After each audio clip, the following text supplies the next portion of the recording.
Recording in progress.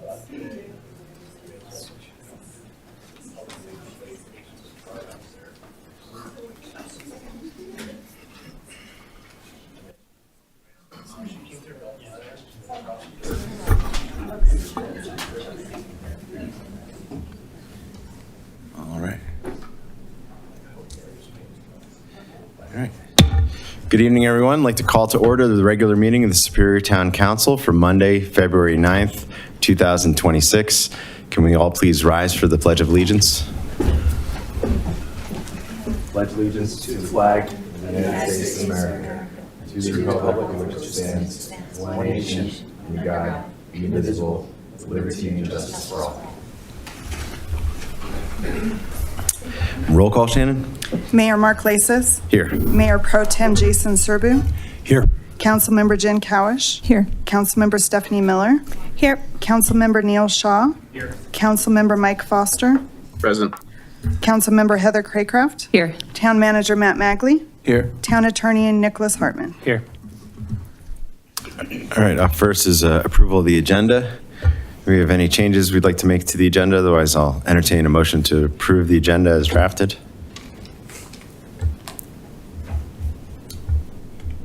So moved.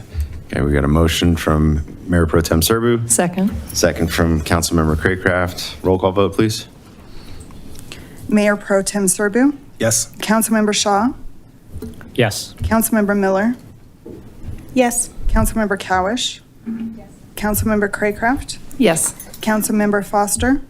Yes. Mayor Lasis. Yes. All right, we're on to our council reports. Who'd like to go first tonight? Heather? I'd be happy to start. I have no report, Mayor. Thank you. Neil? Yeah, I've got nothing to report either. Okay. Jen? Last Friday was the honoring of veterans and military at the state capitol. And just a big thank you to all the House representatives who spent a good amount of time reading resolutions on the floor to acknowledge specifically Indigenous, Latino, and Black military members who often go off to fight for our country and have come home over the years to a country that people don't want them. And so it's a big deal to acknowledge the service that they've given to our community and keep those stories going so that we don't repeat those kinds of things. So it was a wonderful reception, and they spend like the whole day focusing on military and veterans, which they're very busy and there's a lot going on in a very short session. So just appreciate the time. Thanks. Thanks, John. Stephanie? Just a few things. First and foremost, just want to wish a happy 20th work anniversary for Martin Toth, who's our assistant town manager. Huge accomplishment to be here for 20 years, and he does a great job, so just want to thank him. As far as new businesses, Lily Ray Flowers on Main Street had their ribbon cutting this week, and Valentine's Day is coming up. Not only do they have flowers, but they've got plants and all kinds of really thoughtful, unique gifts. So please support our local businesses and check them out. They're doing a great job out there already. I attended an economic summit in Boulder last week and just wanted to share some information that I learned in that. I think the most striking thing that I heard was that the U.S. population, and I guess this isn't all that shocking, but it just kind of brings things into focus. The U.S. population is slowing and aging, which I think we all kind of realize. But the strongest growth is in 65 plus. So school age populations are declining kind of across the board, and we're seeing that here in Superior as well. Colorado is expected to enter a natural decline with more deaths than births beginning in 2047. So what that means is for our workforce, we really need migration in, and that isn't necessarily out of the United States migration, although that is an important part of it as well, but migration from other states. So just trying to keep our workforce strong, we do need that migration since we do have an aging population. Boulder, Broomfield, and Jefferson counties will see the sharpest decline in population between ages 25 to 54 beginning in 2020, so this has already started, through 2030. So basically what that means for us is we really need to focus on our aging population, and I know that this came up when we were looking at the Zaharias property, but I personally would like to see a little more focus on not necessarily affordable, but attainable and reasonably priced senior housing, because we're going to need people to be able to downsize in Superior. And I've spoken with several residents that are struggling with that because it will cost them more to downsize than if they sold their house. So really need to try to find a solution there. And then last but not least, just a few upcoming events to mark your calendars. Chat with the Chief is on Saturday, February 21st from 9 to 10 at the Community Center. I always say it, but again, just a really great opportunity to learn about what's going on in the community, ways to keep yourself safe, and just a really great opportunity to chat with our chief. So thank you, Sergeant Solomon, for offering that. And then the Superior HER Conference with the Superior Chamber is going to be Thursday, March 26th at the Omni. I know I mentioned this last time as well, but if you're a business owner in the area, especially a female business owner in the area, this is a really good opportunity to network, to learn some best practices for your business, and just kind of sharpen your pencils. So please attend that if you are able. That's it for me. Thank you, Stephanie. Mike? Just one quick reminder that this Saturday at the El Dorado School is the Parents' Night Out that Silk is hosting. So if you and your significant other are looking to go out and have a good time and drop the kids off, and they'll be in really, really good hands. With that, that's my update. Thanks, Mike. Jason? I just wanted to give a big shout out to our event staff. A big thank you to Michaela and Allison for putting on the Superior Beer Fest on the 31st of January. It was an amazing event. Word actually really got out. I saw some people from my old neighborhoods in Arvada and in Denver who I had not invited. I didn't tell to come down. They just heard about this through word of mouth and they came. And it was a fantastic event. And last but not least, I just wanted to give a quick shout out to the senior pokers and the seniors that play. If there are any seniors out there that like to play poker, that want to learn how to play poker, it's a very inclusive event. It's every Friday at the Community Center from 2:30 to 4:30. And last Friday's highlight was a head-to-head matchup between myself and a gentleman named Jim. I had a really high full house, and I kept throwing the chips down, and he beat me with statistically almost impossible, a royal flush suited in spades, which is almost impossible to get. It pretty much broke me. So if you want to come out, break the Mayor Pro Tem, take his chips. Fridays, 2:30 to 4:30. It's a fantastic group. I highly, highly recommend it. Really good time. And that's all that I have. Mr. Mayor. All right. Thanks, Jason. Good evening, everybody. Good to see you all. A couple things to report. First off, I want to thank the Superior Youth Leadership Council, as well as Allison Humphreys and Jamie Osborne for coming with me down to Denver last week for our annual Day with the Mayor down in Denver. We went to the Metro Mayor's caucus meeting and then toured the U.S. Mint. At the caucus meeting, we heard about sustainability issues. We heard a presentation from Excel about their planned power shutoffs and all the logistics associated with re-energizing those power cables after the sustained wind events that we had in December. We heard about their efforts to harden the grid, the load and demand constraints with new data centers coming online, and just challenges for the 21st century, as well as environmental sustainability efforts in recycling plastics for use in asphalt projects and geothermal energy projects in Colorado. So an educational day, and it was always a good time to spend quality time with our Silk team. So they do a tremendous amount of volunteering for our community, and as was mentioned, this Saturday, Valentine's Day, they're hosting their Parents' Night Out at El Dorado. So if you're looking for free babysitting for 2 hours, El Dorado, K through 8, Parents' Night Out, Valentine's Day. A couple additional items to report on related to Rocky Mountain Metropolitan Airport. So as many of you know, we've been involved in litigation with Jefferson County and the Rocky Mountain Metropolitan Airport for some time now. On Wednesday, February 11th, we have oral argument at the Colorado Court of Appeals at 2:30 p.m. So if you're interested in watching that, we will be down at the court at 2:30 p.m. It's also available to stream online on the Colorado Judiciary website.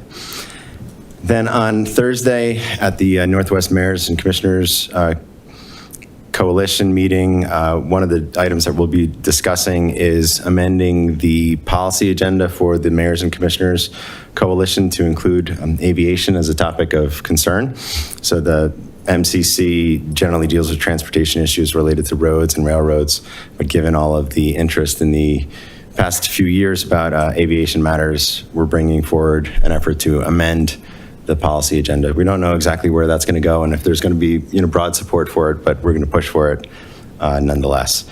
And then finally, next Wednesday, February 18th at the Superior Civic Space is the State of the Chamber presentation. So if you're interested in learning about all the amazing things that the Superior Chamber of Commerce is doing for our good town, come check out the State of the Chamber, hear about all the things that they have planned, hear about all the new businesses in town. I'll be giving a little speech, and then we'll be hearing from a lot of interesting presenters as well. So that's my report for today. Town Manager Magley. Thanks, Mayor. Just a reminder, we have a work session coming up on March 2nd. So if you have topics, if you send those to me when you get a chance, and I'll add them to the list. That's it. Thanks. Town Attorney. Nothing here. All right, and our Town Clerk. All right, we're moving on to public comment tonight on our consent agenda. I'm sorry, can I, one more thing I forgot to add. I didn't scroll my thing down. The Superior, I think, is very important, always, and thank the staff. The new coordinator, Jamie, GSAs, Tessa, Ian, Derek, and St. John, and of course, the team, Player Productions, for putting on the Superior event. I just wanted to make sure everybody gets a thank you that did all the hard work. I apologize for missing out on that, so thank you for letting me interrupt. Always good to thank staff. They do an incredible job here.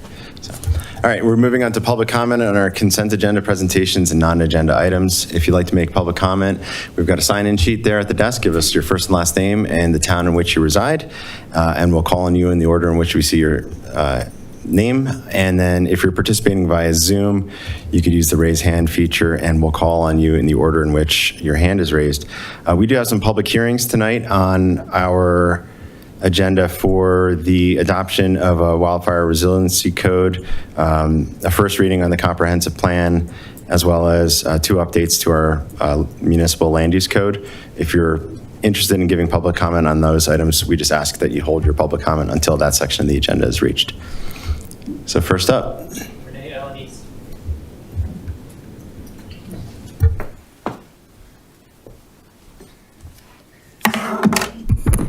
Good evening, Council and everyone. I just wanted to echo what Mayor Lacey said. We have the State of the Chamber coming up on Wednesday, February 18th. And this is where you'll hear from the mayor, Ellen Robertson, Town Economic Development Manager, and the Superior Chamber. So this is a wonderful opportunity to hear all the perspectives and get the full picture of what's happening in Superior with our businesses, where we're going in 2026, and what we accomplished in 2025. So I wanted to just reiterate, it's at 11:30, lunch is provided. You do need to register. It is at the Civic Space, and we look forward to seeing you. Thanks. Thanks, Renee. Anyone else? That's it? Okay. Anybody on Zoom like to give public comment? All right, seeing none, public comment is closed, and we're moving on to item 2, which is our project updates, and 2A is project update on the 88th Street bike and pedestrian improvements. Welcome, Brandon Richards. Good evening, Mayor, Town Council. Let me pull the presentation.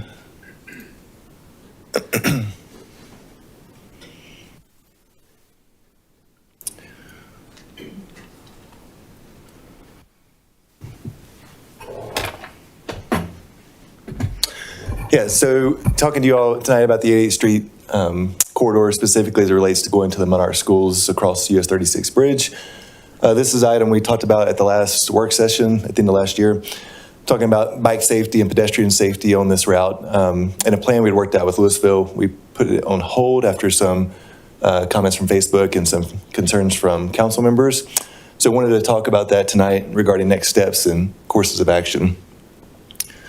So for some background, this is a complicated corridor in such that it has 3 really districts or owners of the corridor.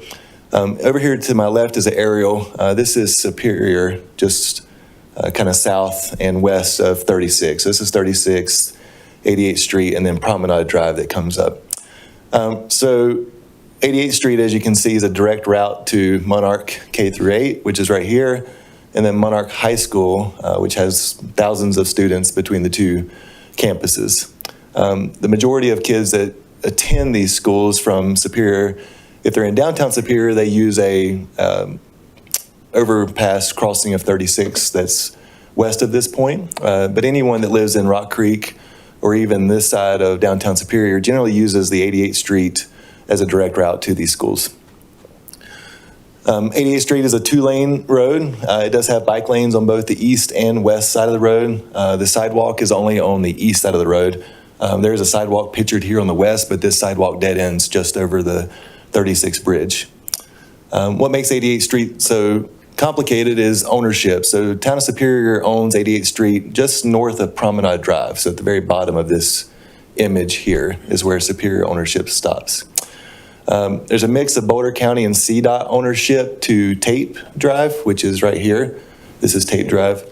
And then Louisville owns 88th Street from Tate Drive north, on into Louisville where it dead ends into Dillon. So just to recap, Louisville to Tate Drive, Boulder County, CDOT owns the bridge structure itself, then Boulder County, and then Superior owns from this point south.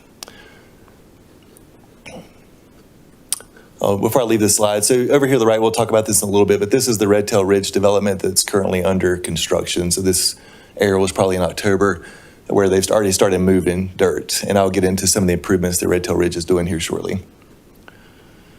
So 88th Street School Access, so it's heavy bike and pedestrian traffic that uses this route, especially during school drop-off and school pickup times.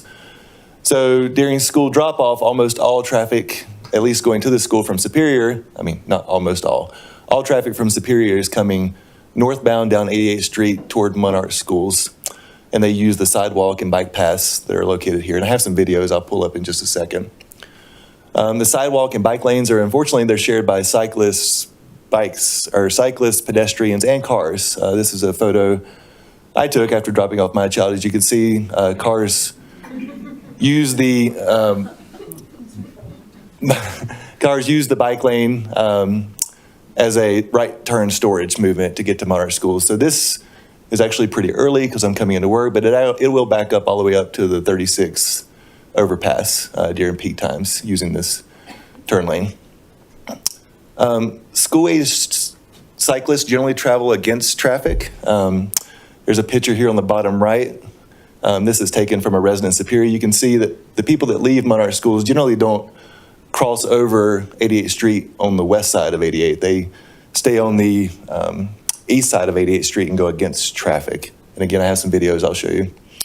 We have had a couple injury accidents. Last year, we had a pedestrian that was hit by a car near Tate Drive, approximately right here.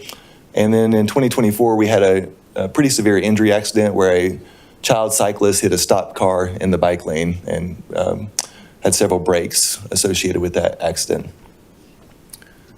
So show you some videos, and they're pretty short. So the first one shows a biker. This is an adult biker as they encounter school-aged children on the sidewalk. As you can tell, it's pretty tight.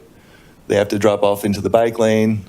I think these cyclists were having a little bit of a problem that they helped with, but then you have another cyclist unrelated coming through. So this is the cyclist currently using the sidewalk, and you can see how busy 88th Street is. In this video here, this just shows you how narrow the sidewalk is if you're a cyclist going over 36. And then they encounter a pedestrian. Again, this is adult bicycling. A child would probably have to get off or run into the pedestrians. The person that sent these videos in actually said they have seen multiple pedestrians hit by cyclists in their route to school, and they're usually not injury accidents, it's just a bump into and slide over.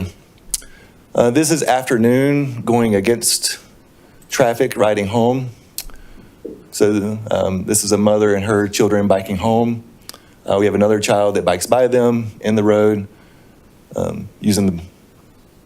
she tells her child not to do that if the sound was on. And then the pedestrian has to drop off the sidewalk because there's not room for all movements here.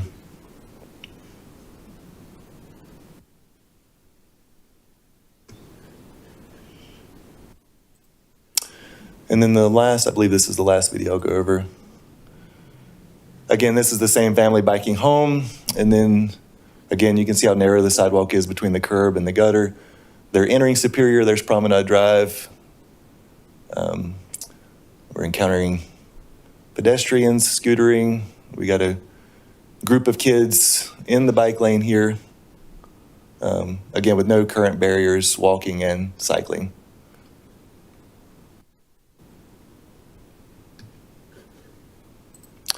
And then I'll show you one more. At one point, this person biked on the opposite side of the road to show it, but again, you can see, this is rare that someone bikes on the west side of the road.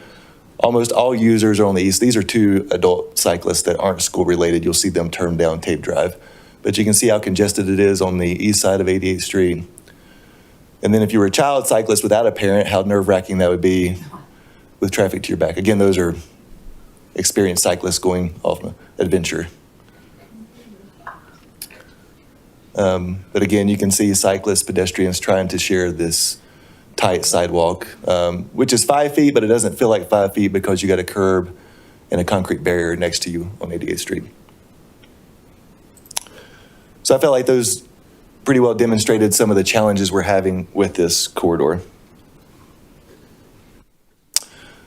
Red Tail Ridge. So I'm bringing this up because there are several improvements with Red Tail Ridge. I have a bigger exhibit on the next slide, but I'll talk to them really quickly on this slide. This is Campus Drive as it exists today. So these are design plans, so they are a little schematic in nature. There's multiple roundabouts going on Campus Drive. This will be one near Monarch K through 8. This is the bus loop currently for Monarch High School. And then there's going to be kind of a, I forget the engineering term, but basically two roundabouts back to back for the two accesses into Monarch High School. This is where you do a one-way to drop off children. They are putting a pedestrian underpass under Campus Drive. It'll be located here to cross Campus Drive. There's a hard surface trail. It's shown on the design plans as a soft surface trail, but in working with Louisville, they're getting with the developer to change that. So it's a hard surface trail that'll connect to Tate Drive, kind of come up here almost like a little S formation and go to the underpass. So that's a hard surface trail that'll be installed. 88th Street, unfortunately, there's not many improvements on 88th Street. They are increasing the right turn lane, very minor increase, about 100 feet of additional storage in the right turn lane. And then they're replacing a small section of sidewalk, but they're going back in with a 5-foot sidewalk section where they're replacing that right turn lane. So that's the only improvements on 88th Street. Construction's ongoing, and it will continue into 2027. We did get a notification from Monarch Schools that they should start Campus Drive this school semester before it ends. Here's a bigger blow up. Again, the roundabouts on Campus Drive, the underpass up here, closer to the high school. One concern I have with this, if K through 8 students, if they will truly use the underpass because it's out of the way, and we've learned that people tend to take the shortest path possible, especially when they're trying to make a school bell. And then this shows the connection to Tate Drive here with the hard surface trail. It'll parallel Tate Drive and then go up and through. Hey, Brandon, what wasn't clear on the previous slide or this one is, work is ongoing in 27, but what's the estimated completion date? Even though it's a private developer, but everybody at Louisville's pointing to them to solve the problem. What's the ETA date? So I think we'll start seeing Campus Drive improvements will start in 2026. I think these improvements we show here will be into 2027 before they finish. That's what we're being told. So like summer 27-ish? I don't know. Okay, I know, I don't want to pin you down because it's out of our control. And okay, thank you. Yeah.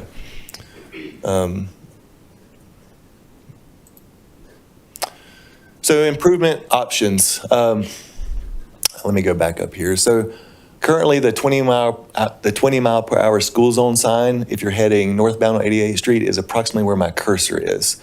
One thing we'd like to do is move that to the south side of the 36 bridge. So basically the 20 mile per hour zone would start roughly right anywhere in this area between Promenade and 36.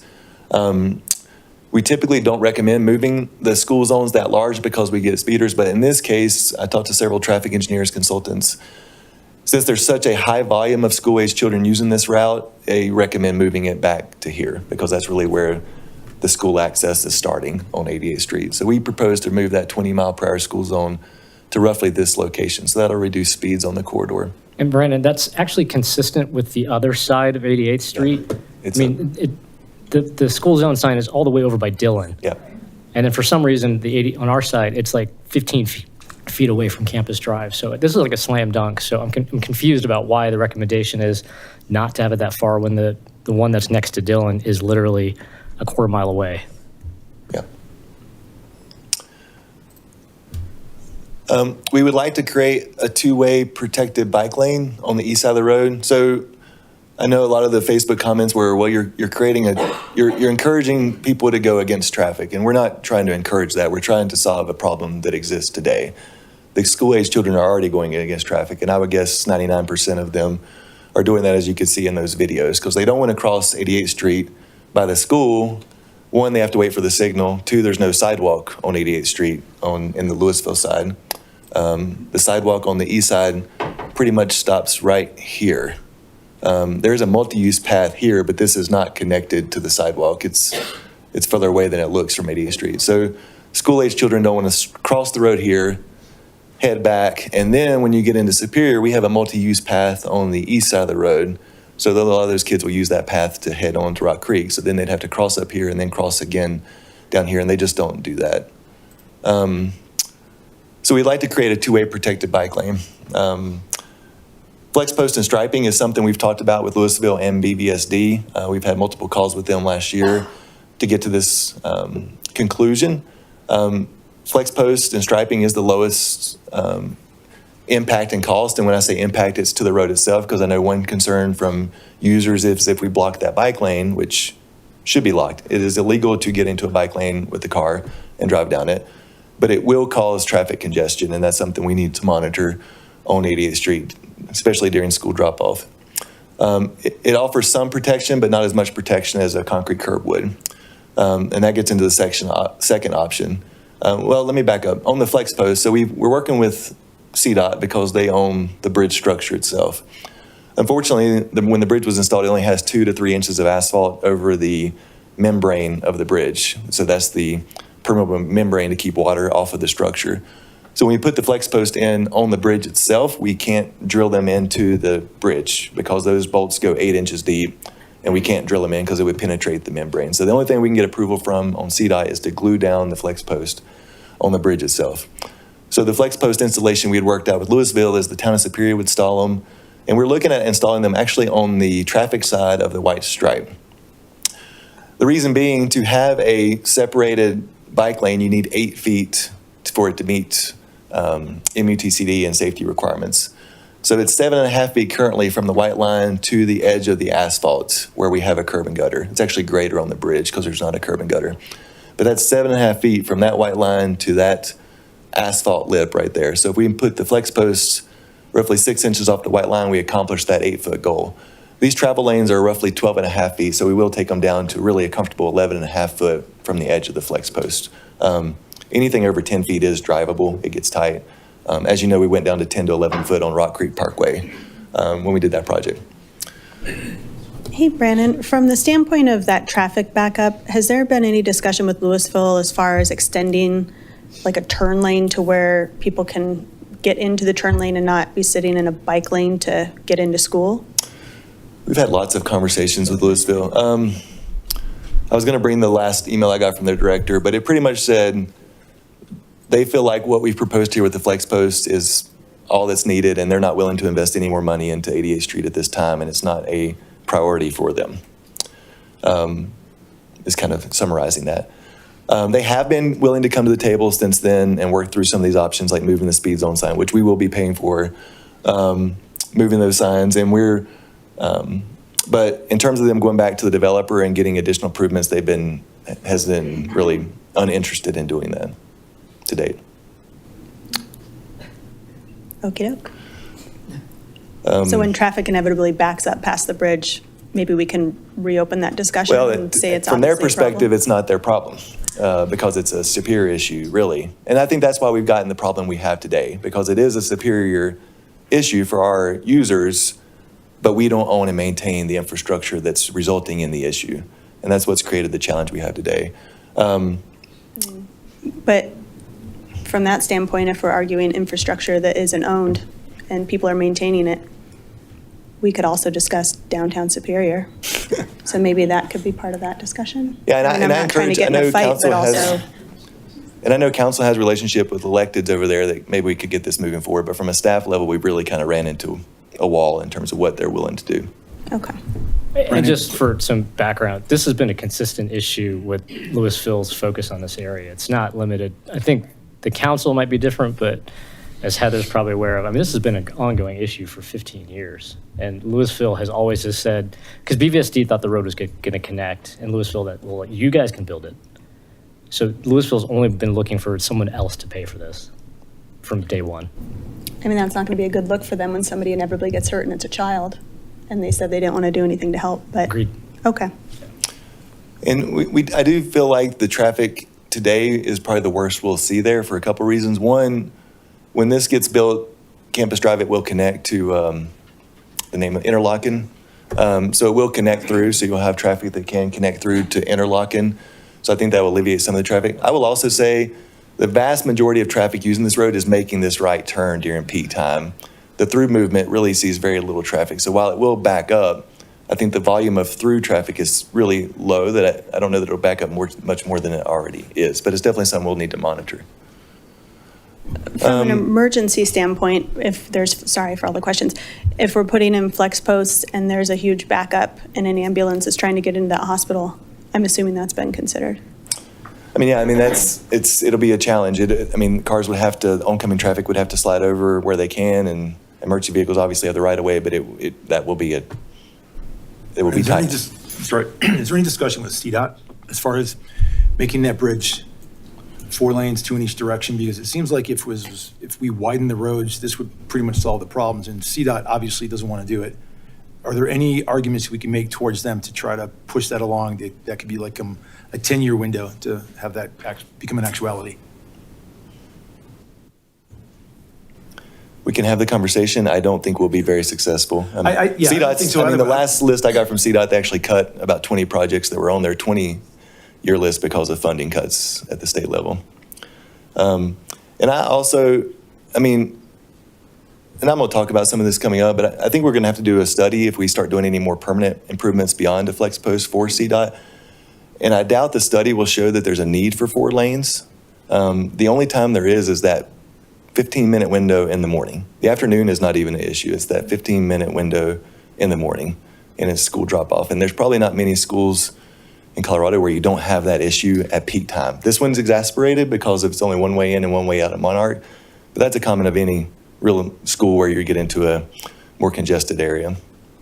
And Jason, just as it goes for CDOT funding, because it all comes through Dr. Cog, if this was on the list, it would score like 0.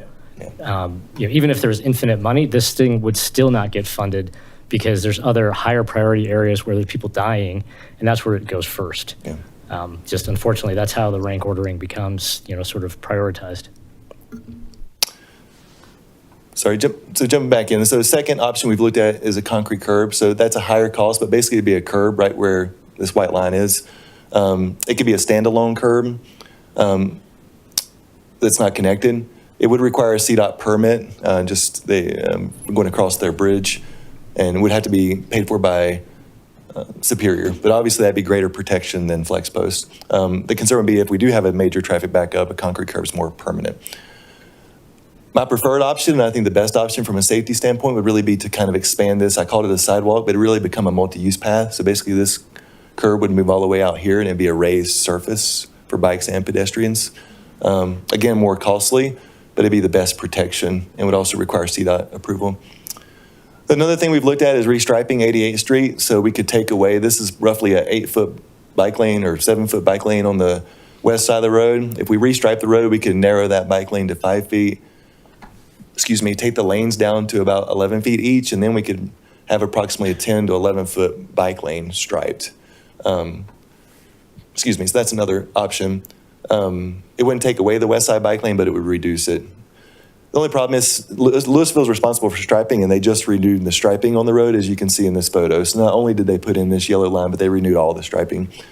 I also think CDOT might require us to do some pavement improvements on the bridge itself before we did any type of restriping, because we really wouldn't want to grind all these off. It would need to be like a slurry seal or some sort of cover over the striping. Brandon, just some questions before you leave that slide. So if we did the concrete curb, I think you sort of slipped in, Superior would pay for this. We'd be paying for it all the way up to Campus Drive? Based on my feedback from Louisville, they don't have any, this is not a funding priority for them. Okay, That's and the then- exact words. Fine, I'll let that horse die. Now, is it okay from, because you mentioned the asphalt thickness on the bridge, concrete would be okay because we're not going into the asphalt? Yeah, we wouldn't construct it, like in Superior, if we were doing this, we would actually remove the concrete and put subgrade under it, but here we would just have to pour it on top of the asphalt. But it is doable. And then when we had the work session, we talked about the flex posts. We talked about putting them 15 to 20 feet apart. But we've got them at like 2 or 3 feet apart, where we eliminated the turn lanes on Rock Creek Parkway. Part of my concern here is 10 to 15 feet is wide enough for like a car and a half, and it's like, I will just weave in there and then I'll weave out. I mean, is there any thought of going like every 4 inches, like just, 1,000 flex posts, kind of like what happened in Folsom, where someone just put a bunch of plungers along Folsom Field or Folsom Drive in Boulder because they were trying to create a real separated bike lane at 10 to 15 feet apart. I mean, it's like I said, you could fit a car through there. I know there's more cost, but what about if we went to, probably a foot apart, on Rock Creek Parkway? I mean, we could do that. I think it would get really busy on the road. I mean, the other thing we were planning to do is to put flex posts at the end when the lane ends, so right in the middle of the bike lane. So, and I'll get into how that would work with the transition to the path, but basically if a car did get over there, they'd have to drive through a flex post at that point to get through it. So that was our plan to kind of offset that. But even at 15 feet, it's pretty uncomfortable to get a 8-foot car. Well, when you're doing through that, especially if you're not 20 miles an hour, yeah, it's doable. Yeah. Okay. All right. Thanks. Brandon, I got a question just about the restriping work that Louisville's already done. Mm-hmm. So this picture right here. So one of the concerns that we saw kind of raised by residents was the way that this bike lane is configured. The people that are heading north into Louisville, there's this asphalt seam between where the concrete pan for the curb meets the asphalt for the road surface. And my understanding was that this measurement for this yellow line was supposed to start from the seam, not the curb. Is that correct? If we were doing it, we would have measured from the seam to where the flex post would go, so it'd be probably closer to here.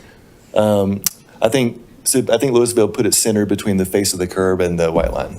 And so I guess my question for you is, was that what the specs, what the drawings actually called for, or was there a mistake by the contractor?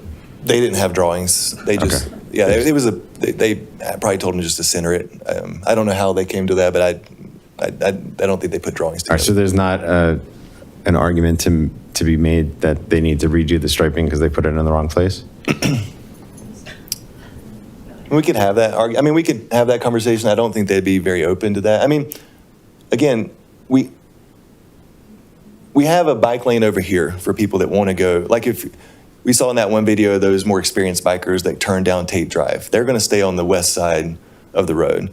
This bike lane is for people coming north, is really for school-age children that are doing that. And they're usually not, there's very few conflicts because this isn't a heavy bike route in terms of people like McCaslin going both ways all times of the day. It's 500 people go that way in the morning and 500 people come this way in the afternoon.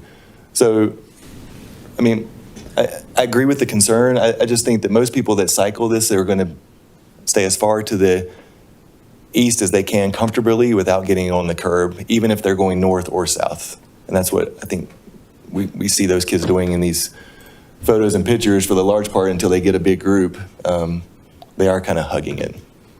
Okay. And then in terms of like the condition of the seam, do we think that that's like safe? Is that going to pinch people's tires, cause people to crash? We can do some treatment. We could do crack seal or mastic to smooth that out. I have walked this corridor. It's much better than we see in a lot of streets in Superior in terms of how the transition works currently. I mean, there is a lip. There will always be a little, it's like a sidewalk seam almost is what this one kind of feels like currently. But we can definitely do a crack seal or mastic to smooth that out as needed. Okay.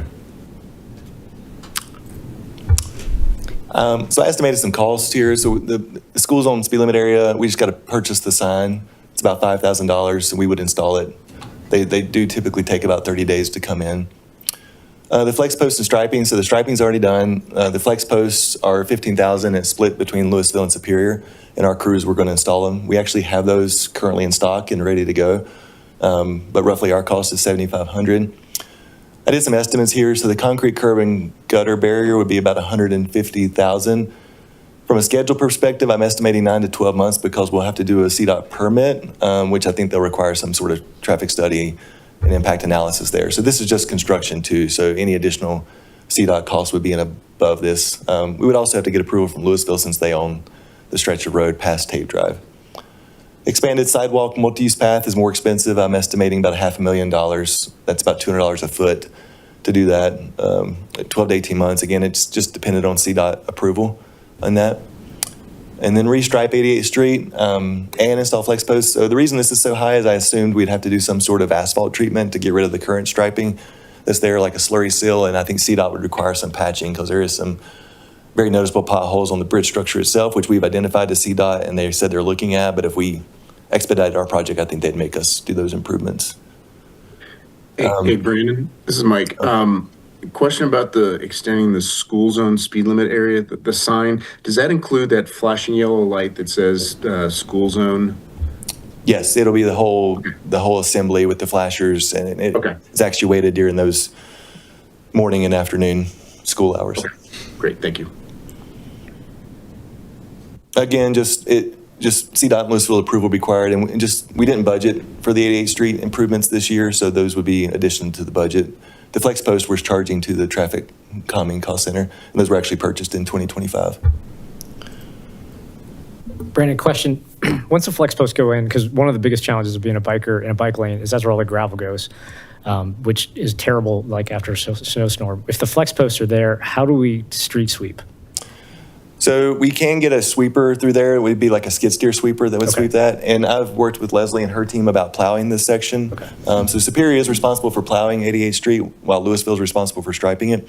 So we'd have to have an 8-foot vehicle that would plow this area. And I think that's something that Leslie and I have talked about we can accomplish. Okay, thanks. And then just maintenance on the flex posts, because the ones on the bridge will just be glued down. And then of course, if they get knocked over, they're going to roll into the bike lane. And of course, then, it's a biker problem.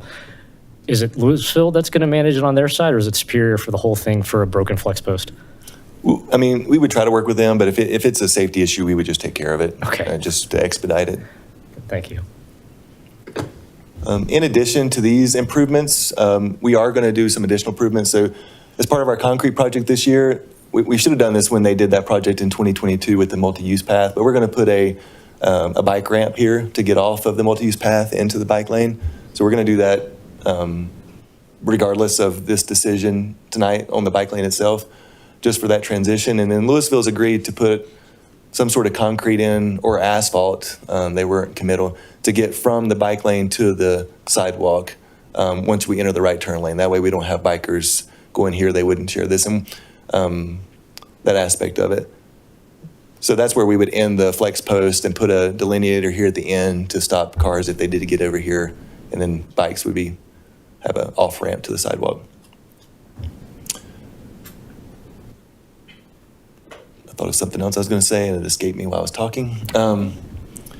So just staff recommendations. So our recommendation is to extend the school zone, as we talked about, install the flex post on the east side of 88th Street that we have, and monitor those traffic conditions during morning peak.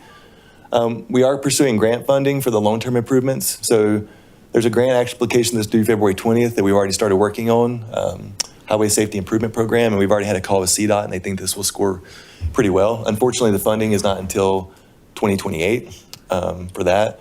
There's also a Safe Routes to School grant that will open, we think, in June of this year. That would be funded by November, so we could do that in 2027. But our plan is to pursue both grants. So even if we were awarded this HISP grant, we would still pursue the Safe Routes to School since it has a quicker timeline, and then we would just return the funds to HISP if we were successful in those. And we have a lot of buy-in in these improvements, letters of support from the cyclist community. I've sent you guys BBSD, Commuting Solutions, and I think we'll get a lot more as needed. So that's it for the presentation. Brandon? Go ahead. No, just a quick question on the grants. So is Louisville applying for the same, or we can't do both towards the same project? We're going to lead it. Okay. Louisville actually doesn't have a grant administrator, which I was kind of surprised. So we're going to lead the grant. This one would be a partnership. Safe Routes to School will be a partnership with BBSD and Louisville. This one would be a partnership with CDOT and Louisville with letters of support from BVSD. Thank you.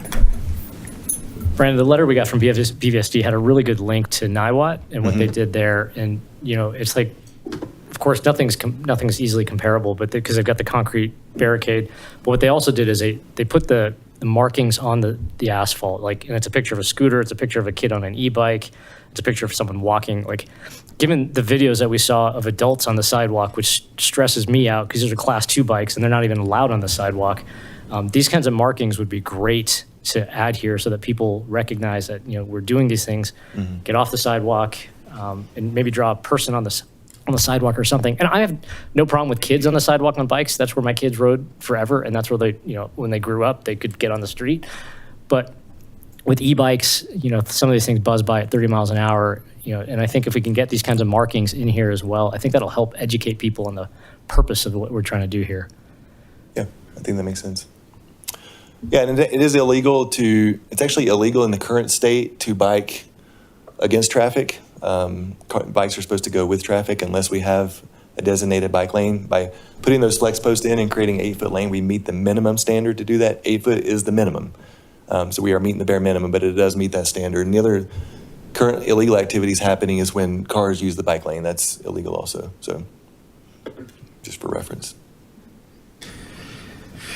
Brandon, I appreciate the presentation, and thanks for taking the time to come back and re-present to us. I was the one that asked for this to get reconsidered because, after the kind of comments that we were getting on social media, it was clear that there was just concerns in the community about it, and I just wanted to make sure that we were thinking this through as best as we can. And typically, if we're going to be doing roadway improvement projects, these types of projects would first go to Traffic and Safety Committee, and for it to just come to a town work session without the opportunity for public comment or anything like that, it was just unusual, I guess is the way I put it. Not necessarily wrong, and I think what you're trying to do, working with CDOT and working with Louisville as well, just makes this kind of a unique set of circumstances, and I appreciate trying to solve this problem. It's a very difficult one because this is, I think, one of those situations where there really is no perfect answer.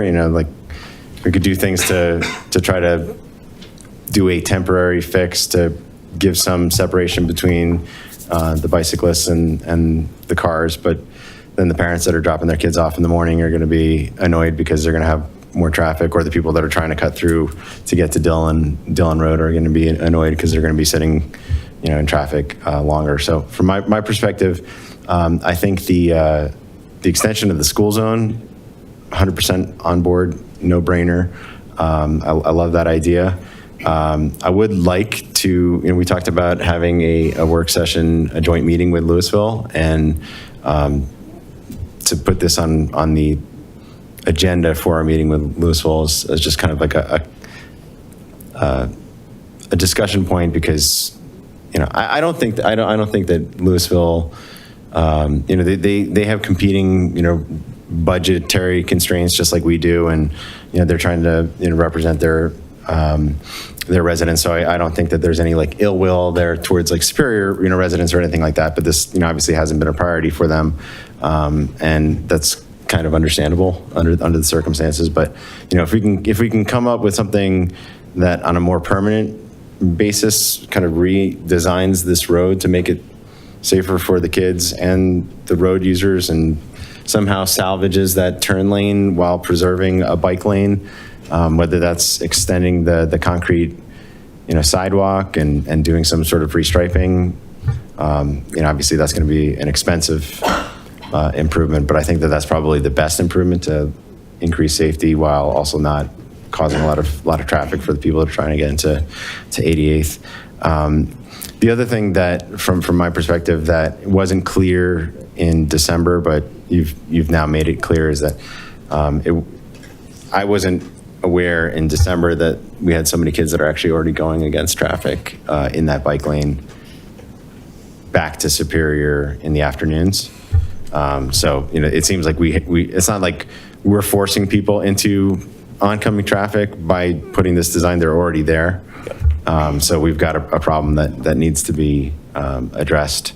So we've got to find the proper solution to it. So generally speaking, we're going to hear from a lot of parents that are dropping their kids off at Mohi that are not happy with this, if this is the direction that we're going to go with the flex posts. So we just need to be prepared for that, which, if that's what the council wants to do. But one question that I have for you is, Just to stop you, Yeah. I think the complaint, as a Mohi driver, I think the complaint will come from these two cars here going straight, because to Right, me, there's no right, yeah. additional delay Yeah. to make the right. I just Right. didn't get out of their way. So it'll be like the folks that go to Centaurus, Right. for example, that'll be the complaint. So the one question that I have on this is, in the event that we decided not to go with the flex posts in Superior, I mean, most of the problem really occurs in Louisville.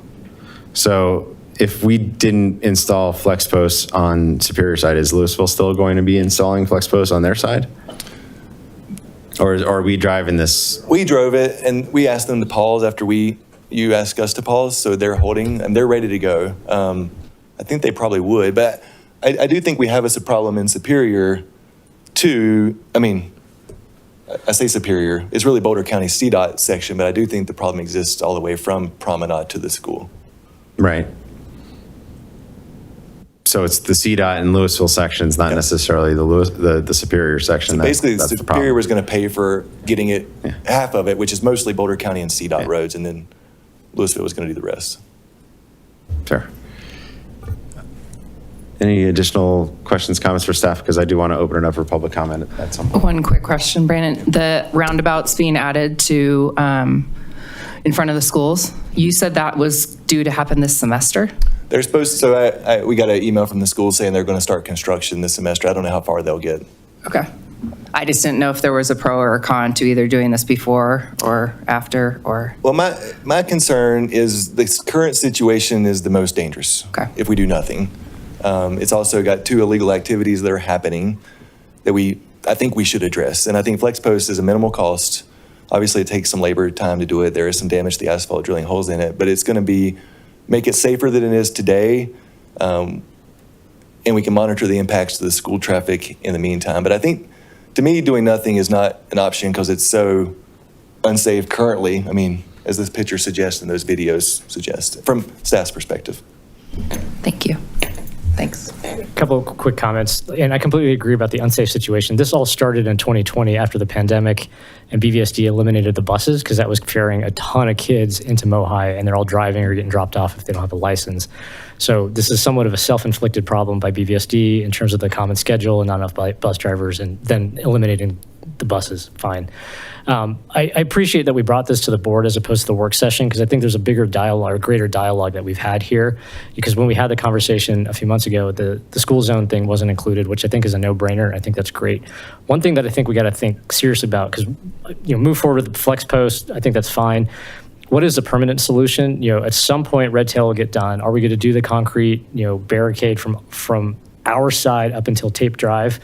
Because I think flex posts are neat, but they get knocked down and everything else. And I really do want something more permanent on the bridge, because I just mark my words, I'm not sure that the glue down is going to work for very long on the bridge. And I'm more worried about the bridge. The fact that this is Boulder County and we pay into a transportation tax in Boulder County tells me that there's another source of funding to correct effectively a Boulder County inflicted problem. So I'll leave that to you guys and the grant administrators. But where I'd like us to go is, move forward with this, because like you said, we have a situation today, but what is the intercept for when Red Tail is done? Like, how are we going to sustain this? And I think it might be restripe it, move things over a little more west so that it's a wider lane and everything else. And yes, we paid for, slurry seal and everything else, and scrape up the paint that Louisville just stuck on their road and move everything a little bit more westward so that we have a wider lane, because this is going to be the way that everybody from Superior keeps going to school, and they're going to cut through Red Tail, and that's going to be safer on that side. But with e-bikes, this is a great way to get to the campus, and the traffic is going to get better with Campus Drive going all the way through. But if you've got a kid going to either school, the e-bikes are a faster way to get in and out of that campus. And I think we just got to find the ways to make it safer. This is incremental, but I want to go to a more permanent solution in conjunction with Red Tail.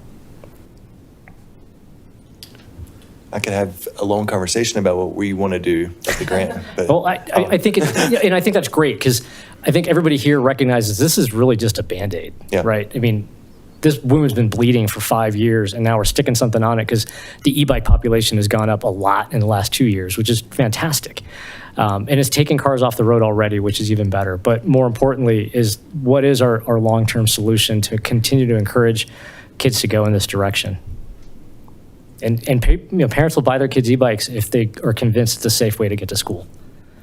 So I think, baby step now, and let's figure out how we integrate a more permanent solution. All right, thanks, Brandon. Anybody in the public like to give public comment on this one? All right, seeing none. Anybody on Zoom like to give public comment? All right, seeing none. The opportunity was there.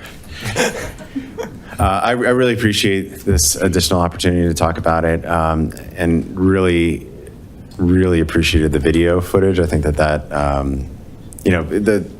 you can drive 88th Street every single day, but if you're not capturing it at that moment for the school drop-off time, you're going to miss the heart of the problem, right? So for somebody like me who's not yet driving somebody to Monarch, I'm not living that day in, day out, so I'm not as familiar with just how many kids are riding against traffic and with no barrier to provide any sort of safety. So I appreciate that additional footage. So thoughts, any additional direction for staff? Okay, we're on board with staff's recommendation. We're going to expand the school zone down to 20 miles an hour and move forward with the installation of the flexible bollards now, and then we're going to pursue the grant applications to see what's available for additional, more permanent separations. And then to the extent that we get some angry emails from people that are inconvenienced on the way to work or Centaurus or wherever they're going, we will deal with those. All right. Thank you, Brandon. Yep, thank you. Appreciate it. Okay, we are on to our consent agenda, which is item 3. We do have some proclamations for our outgoing advisory committee members that we would like to read. So if somebody has them handy.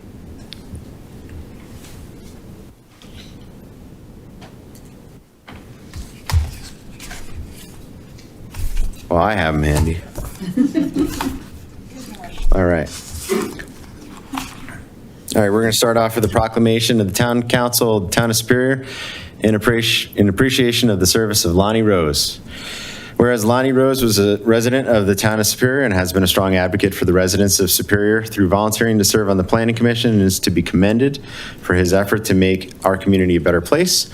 And whereas Lonnie Rose was appointed to the Planning Commission in 2020 and continued to serve on the committee until 2025, and whereas Lonnie Rose generously shared his skills and dedication by taking an active role in shaping the future of the Town of Superior, and whereas the Town of Superior has benefited from Lonnie's volunteer time and energy and thoughtful participation on the Planning Commission, now therefore the Town of Superior hereby proclaims its appreciation to Lonnie Rose for his significant contribution to the community and for his service on the Planning Commission.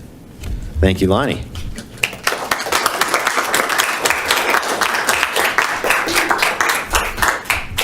You want to read the next one?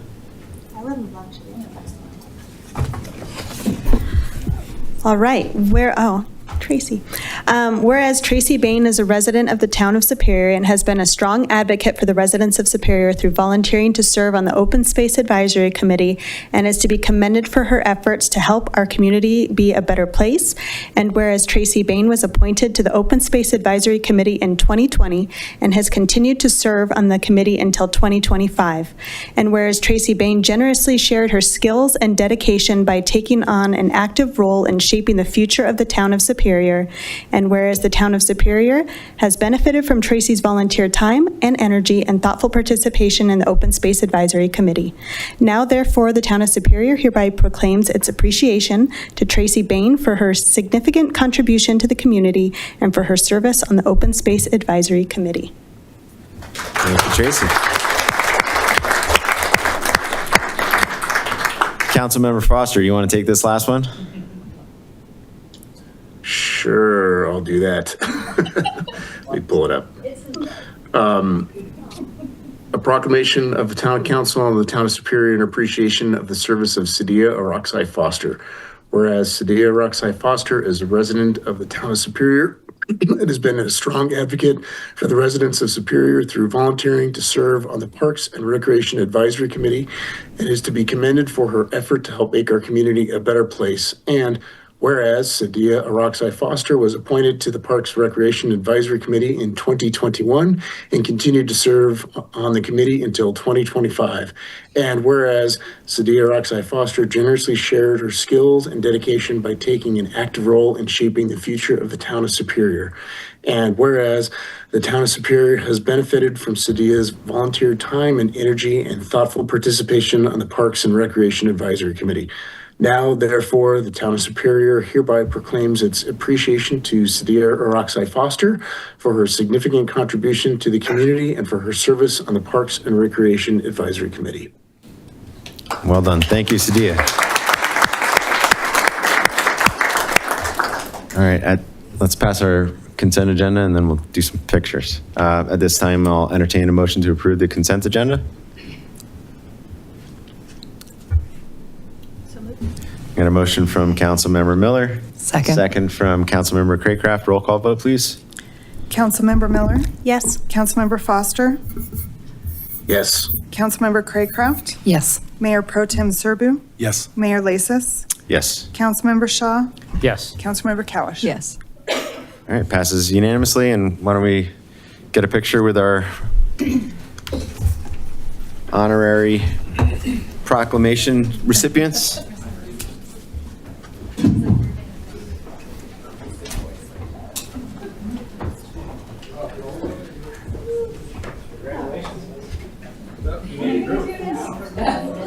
I'm gonna try to get Louisville to get smart.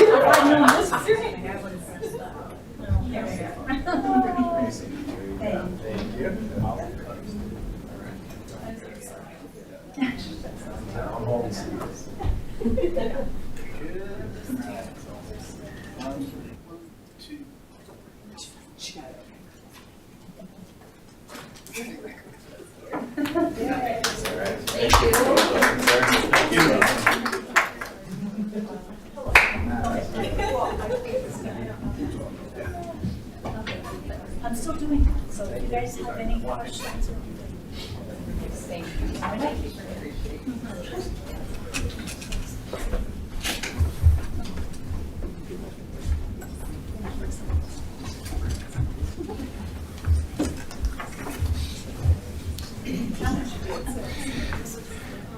All right, we are on to our regular agenda, and item 4A is consideration of a resolution approving an agreement with Streetwise Art.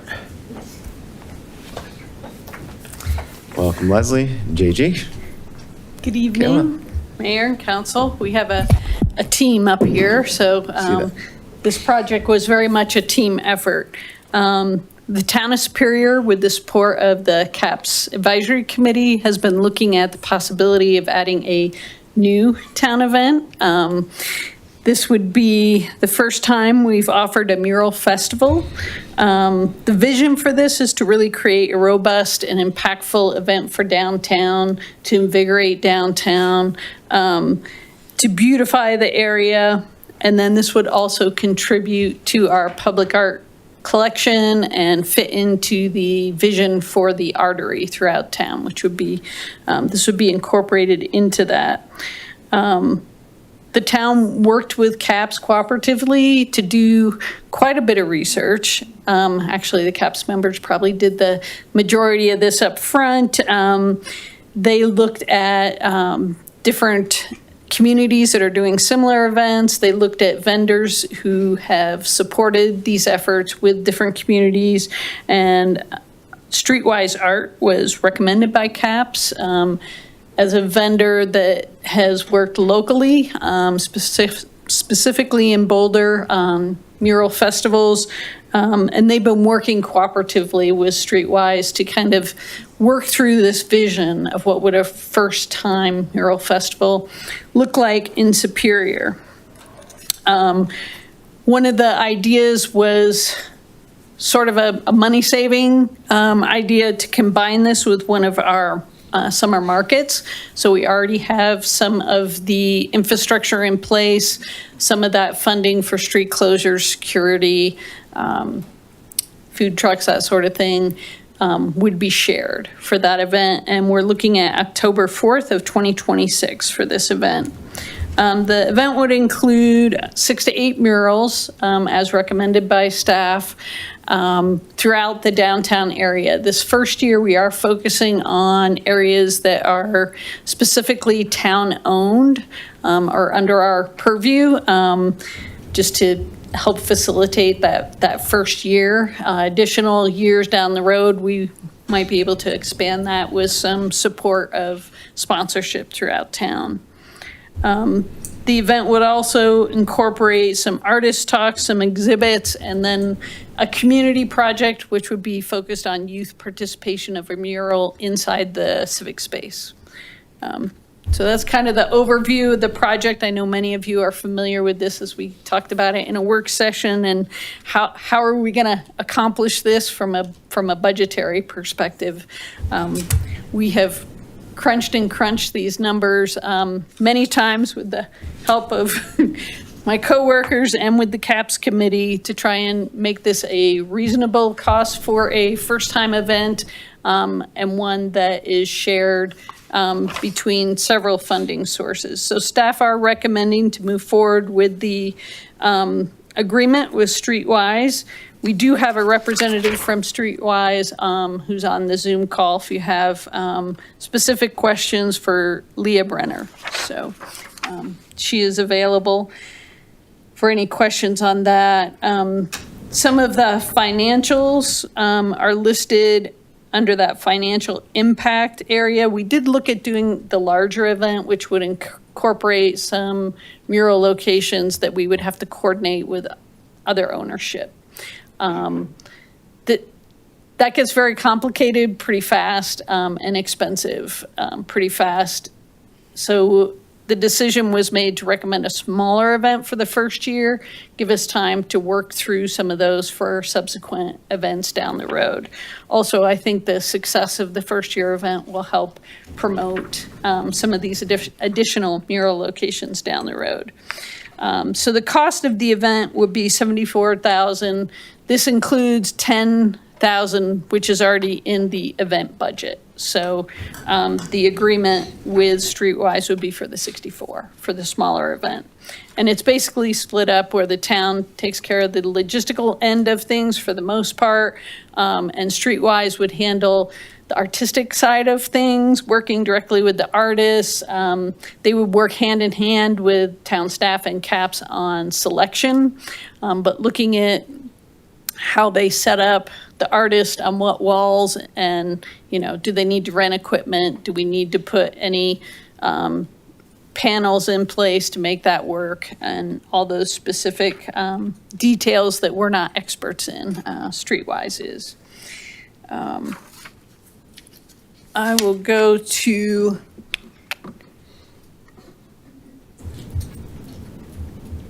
I don't know. This proposal kind of looks at some of the sites. This is the stage area in the plaza in downtown. This is proposed as one site. These are very different locations. So some of the other ones, there are quite a few of these benches in the downtown area, and looking at mural applications that would not go on the top, but go on the sides of these, to really look at some color in downtown. This is probably one of the larger locations, and we have both sides of the bridge underpass are available. Ideally, we could do both. Maybe we only do one this first year. We'll see how that works out, but you can see how we have artists already taking advantage of this location. So it'd be nice to get an official mural on that blank palette.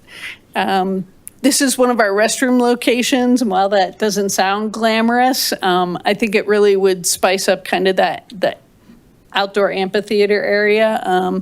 We also have one on the athletic side of Superior Commons. And these are on the back of the buildings themselves.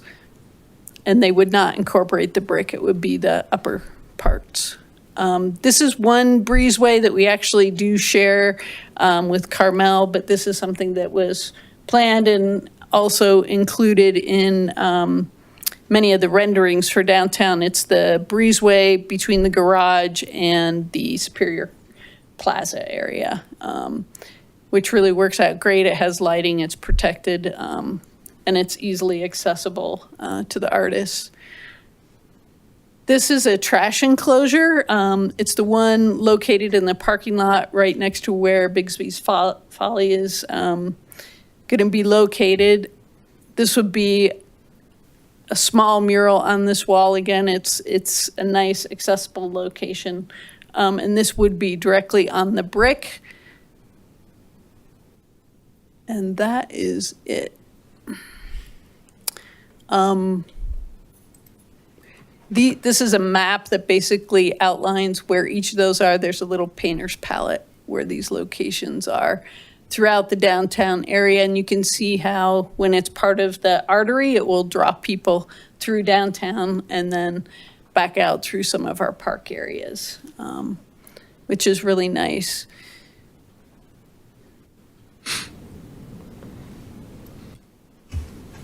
The other thing I wanted to outline is the impact of this event on our budget, because we really worked hard to squeeze this in with participation from many different areas. $25K coming from the capital program. This is in the CAPS annual work plan. This is their original commitment for this project. To bridge some of the gap in funding, we are proposing pulling $10,000 out of the art and history projects and programs. This typically covers smaller projects, both art projects, art maintenance, and some history projects. The impact to that might be some delay in some of the projects they have, but I think JG can talk more about that if folks have questions about that. The summer markets, we talked about the 10K, which is already in that budget for the street closures, security, and other logistical aspects. We were able to find some savings in our live entertainment budget. This is a little bit of a projected budget every year. We're not sure what we're going to need, and we were able to have some savings there. And then our band broker also came in at a much lower rate than expected, so we have some savings there. We did budget some money for grand openings. Taking $4,000 out of that budget still leaves us with $6,000, and we only have 2 grand openings this year that I'm aware of anyway, which would be the Central Park and the Community Park Playground. So I think we can accomplish that with the $6,000 that is still available. And then general rentals and supplies, we were able to identify $5,000 in savings there. So I'm trying to be very creative to come up with this funding because I think this is a project that people are really excited about, and I think it can bring a lot of energy and community participation into the downtown area.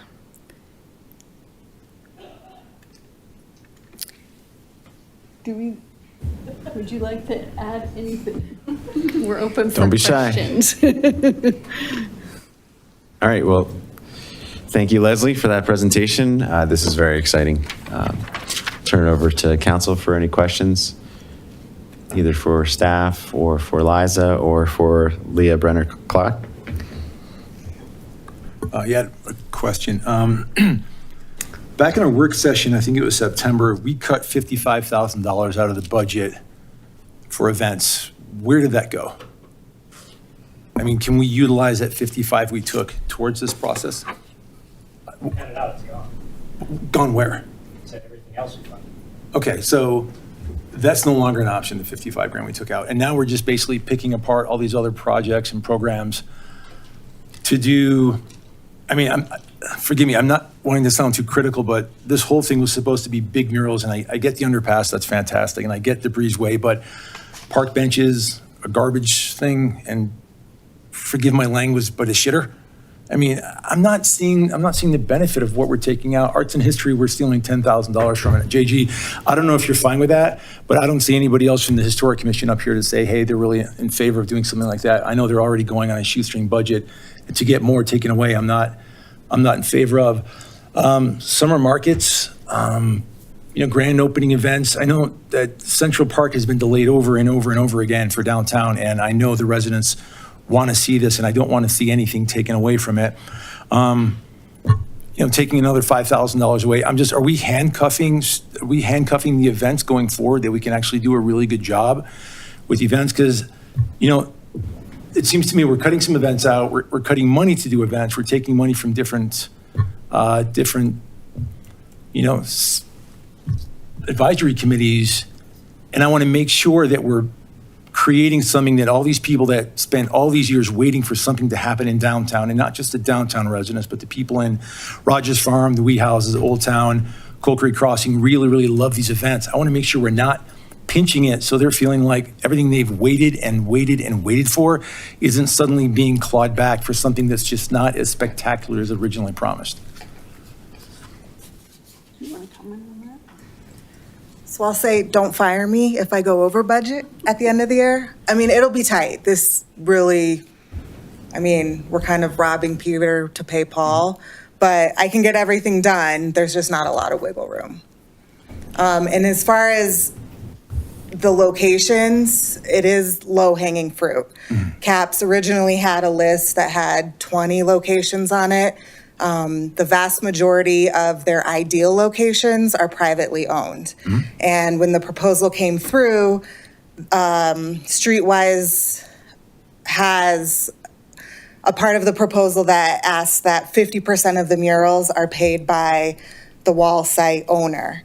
And so when that came through, it kind of threw a glitch in how we would proceed some of those sites.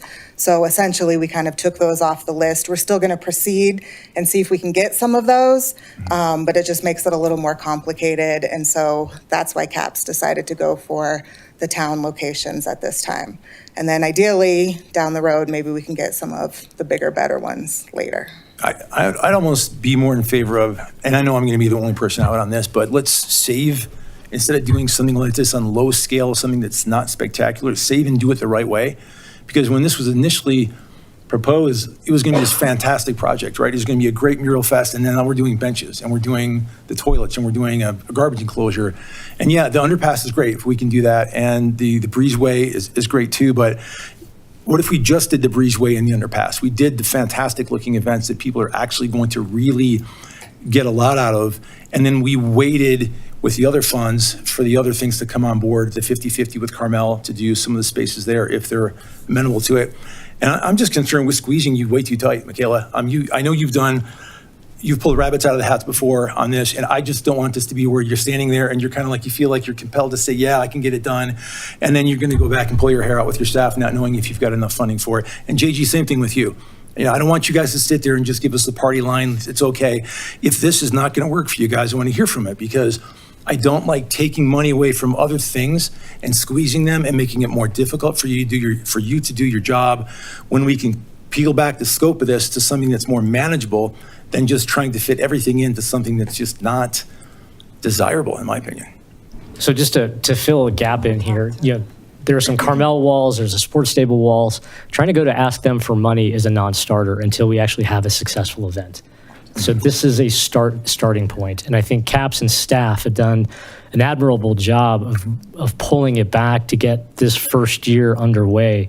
So the next year, when we try to go big and get contributions, because what's the likelihood of Carmel pitching in 50% on this right now?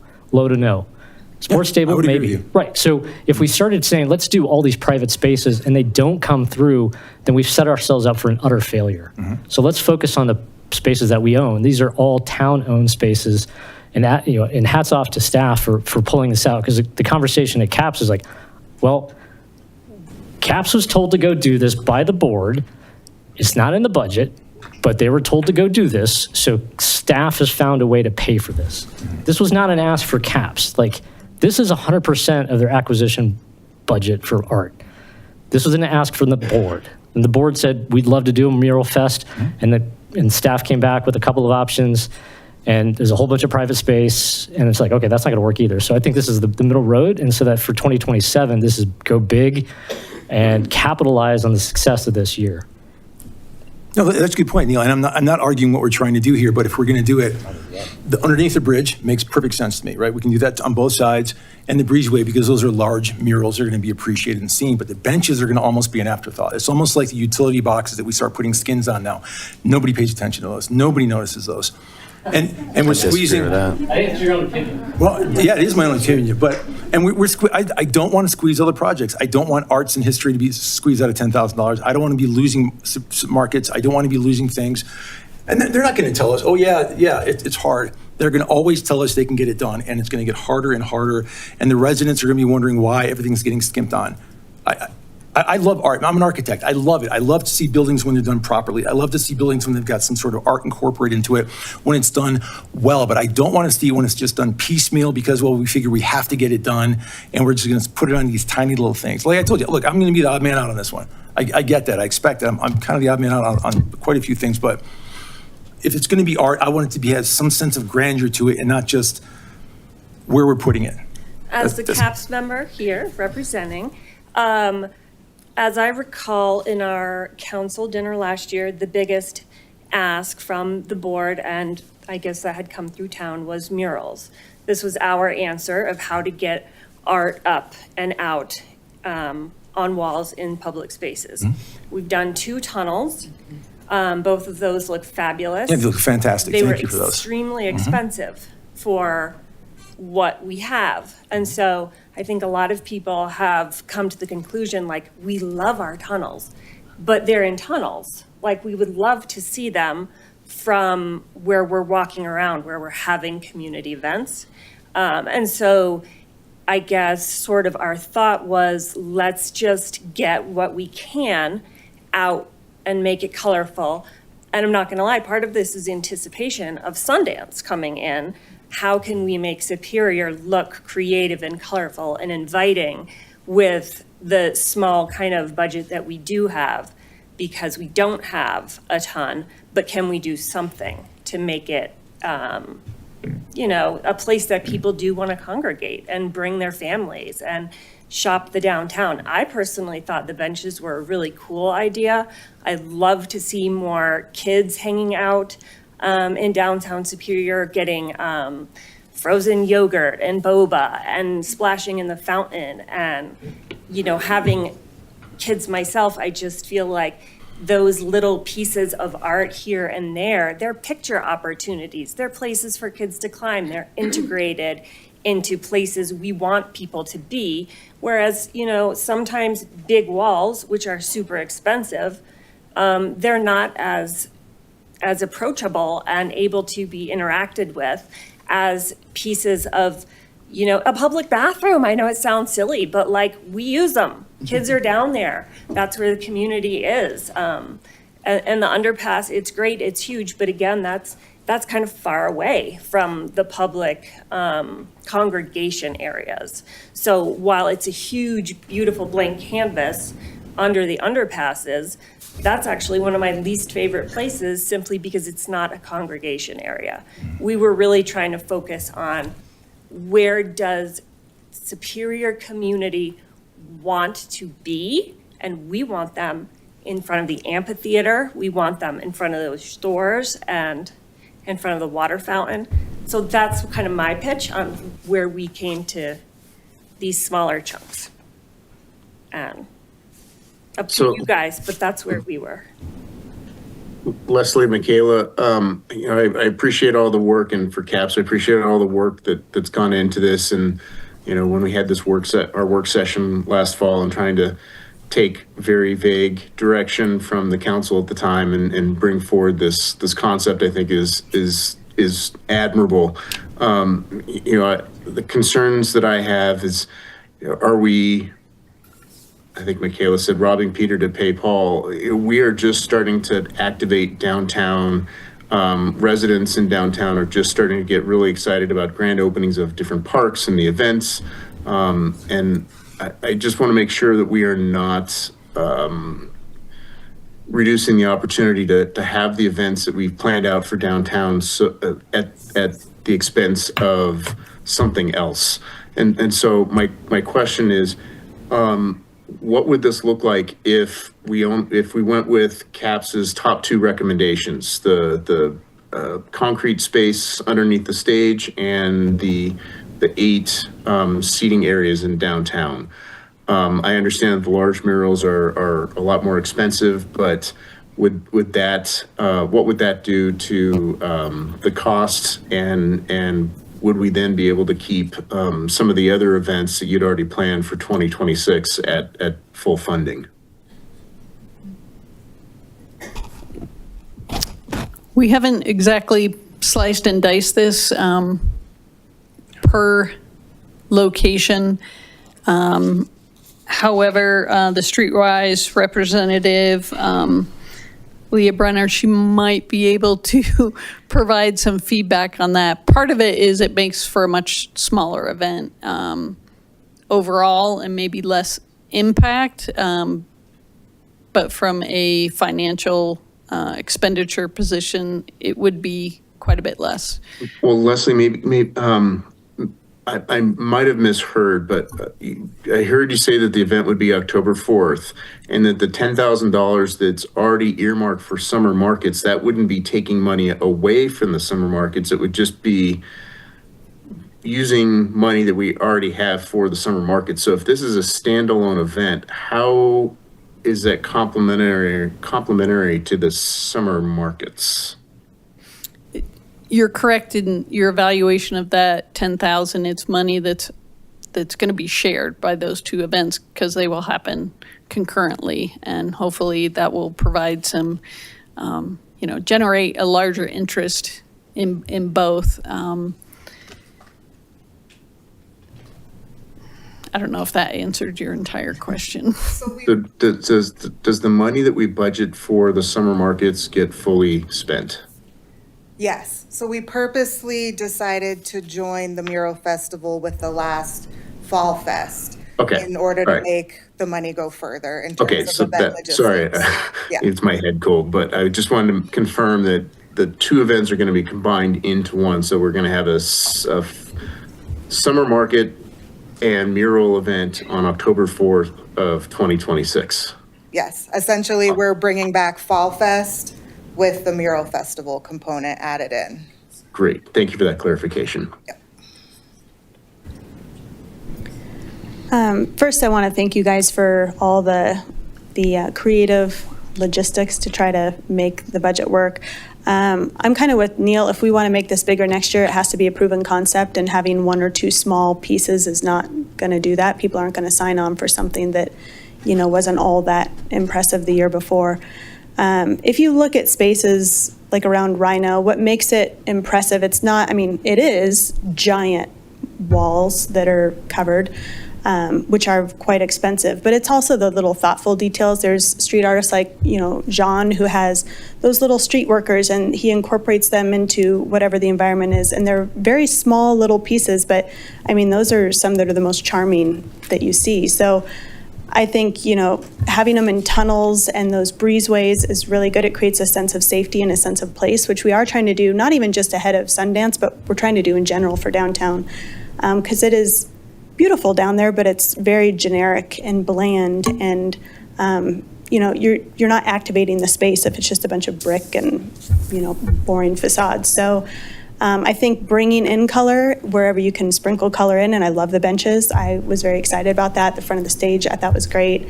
Really all the spaces that you guys outlined I thought were wonderful.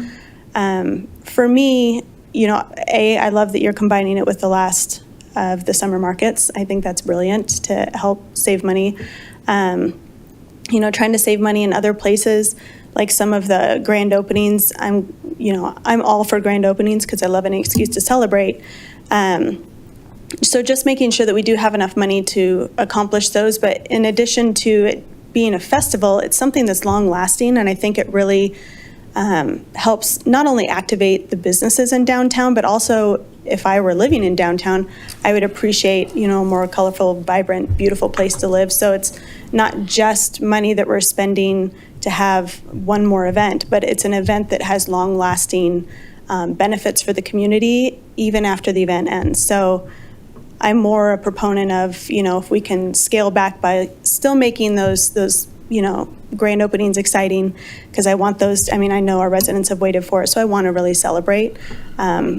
But I'm okay moving funds into this, knowing that it also creates more of a sense of place for our residents that live down there past the event. So that's kind of where I'm at with it. But thank you for bringing this up. I'm very, very excited about this event, so I appreciate all your guys' work on it. Do you want to say something? I love this, and thank you for finding the money in places where you could. And the downtown area, people complain about it not feeling like the community center and not having that like softness and seasoned kind of feeling. And the benches and the small pieces, those are like, it's like having a living room full of couches with no pillows and no blankets. And this is what that space making is doing. And I really appreciate that you found the spaces to do it. The benches are going to be so much fun and really soften that space for people to not feel like it's just cement that's down there. It feels cold and uninviting. And I think it's really important that along with all the other efforts that we make to bring businesses and bring entertainment there, is that the space feels good when people are in it. And just thank you. This surprised me how this went, and I just want to tell you I love it, and thank you for finding the money. So I have a question for Leah Brenner. So first off, thank you for being here and for working with our team to put this together. The question that I have for you is, in terms of like building an event that's going to be, something that's not a one-off, but something that we're hoping to be something that builds over time. Can you kind of speak to your experience with putting together these types of, mural festivals, and what sort of time frame do you need to kind of get the necessary public engagement and attention on it? And, how long does it take to kind of see success, get response from the community? Just any sort of experience that you have on these sorts of events, and to guide us towards, making the right decision here and then on a going forward basis. Yeah, absolutely. Thanks for having me. And so Streetwise Arts has done 7 mural festivals in Boulder, beginning in 2019. And our first mural festival was 10 walls, and they were very spread out. And it was complemented by an exhibit at the library. And since then we've built up, and every year is a little bit different as far as how many walls there are, what the events look like. I think that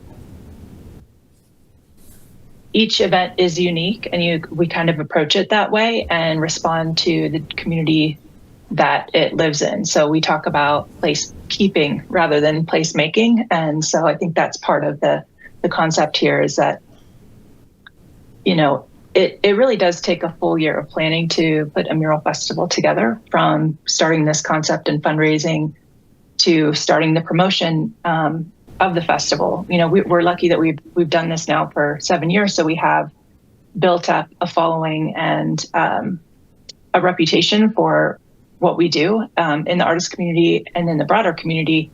And so I think there's something about a mural festival that really brings a lot of excitement to a community. I think there's something really special about, several artists all painting at the same time, the community able to watch them paint and participate and talk to them. And it's really a vibrant kind of community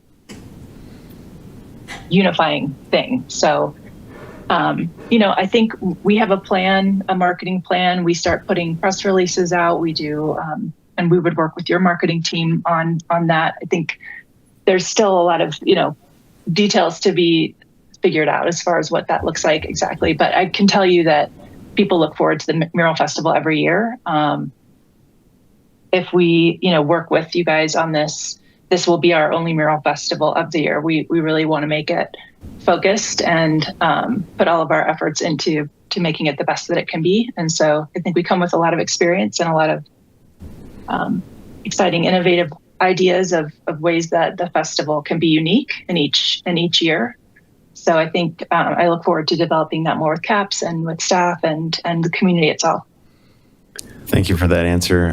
I certainly share the opinion about the public engagement and like the excitement when you have art being done in the community, when we've had the murals painted under McCaslin Boulevard and then over in Purple Park under Rock Creek Boulevard here, the large tunnel murals that we had done. There was a ton of people that were coming just to watch the artists, speak to the artists, see how they do it, and it's really just livened up, otherwise, dark and dreary spaces and turn them into focal points in the community.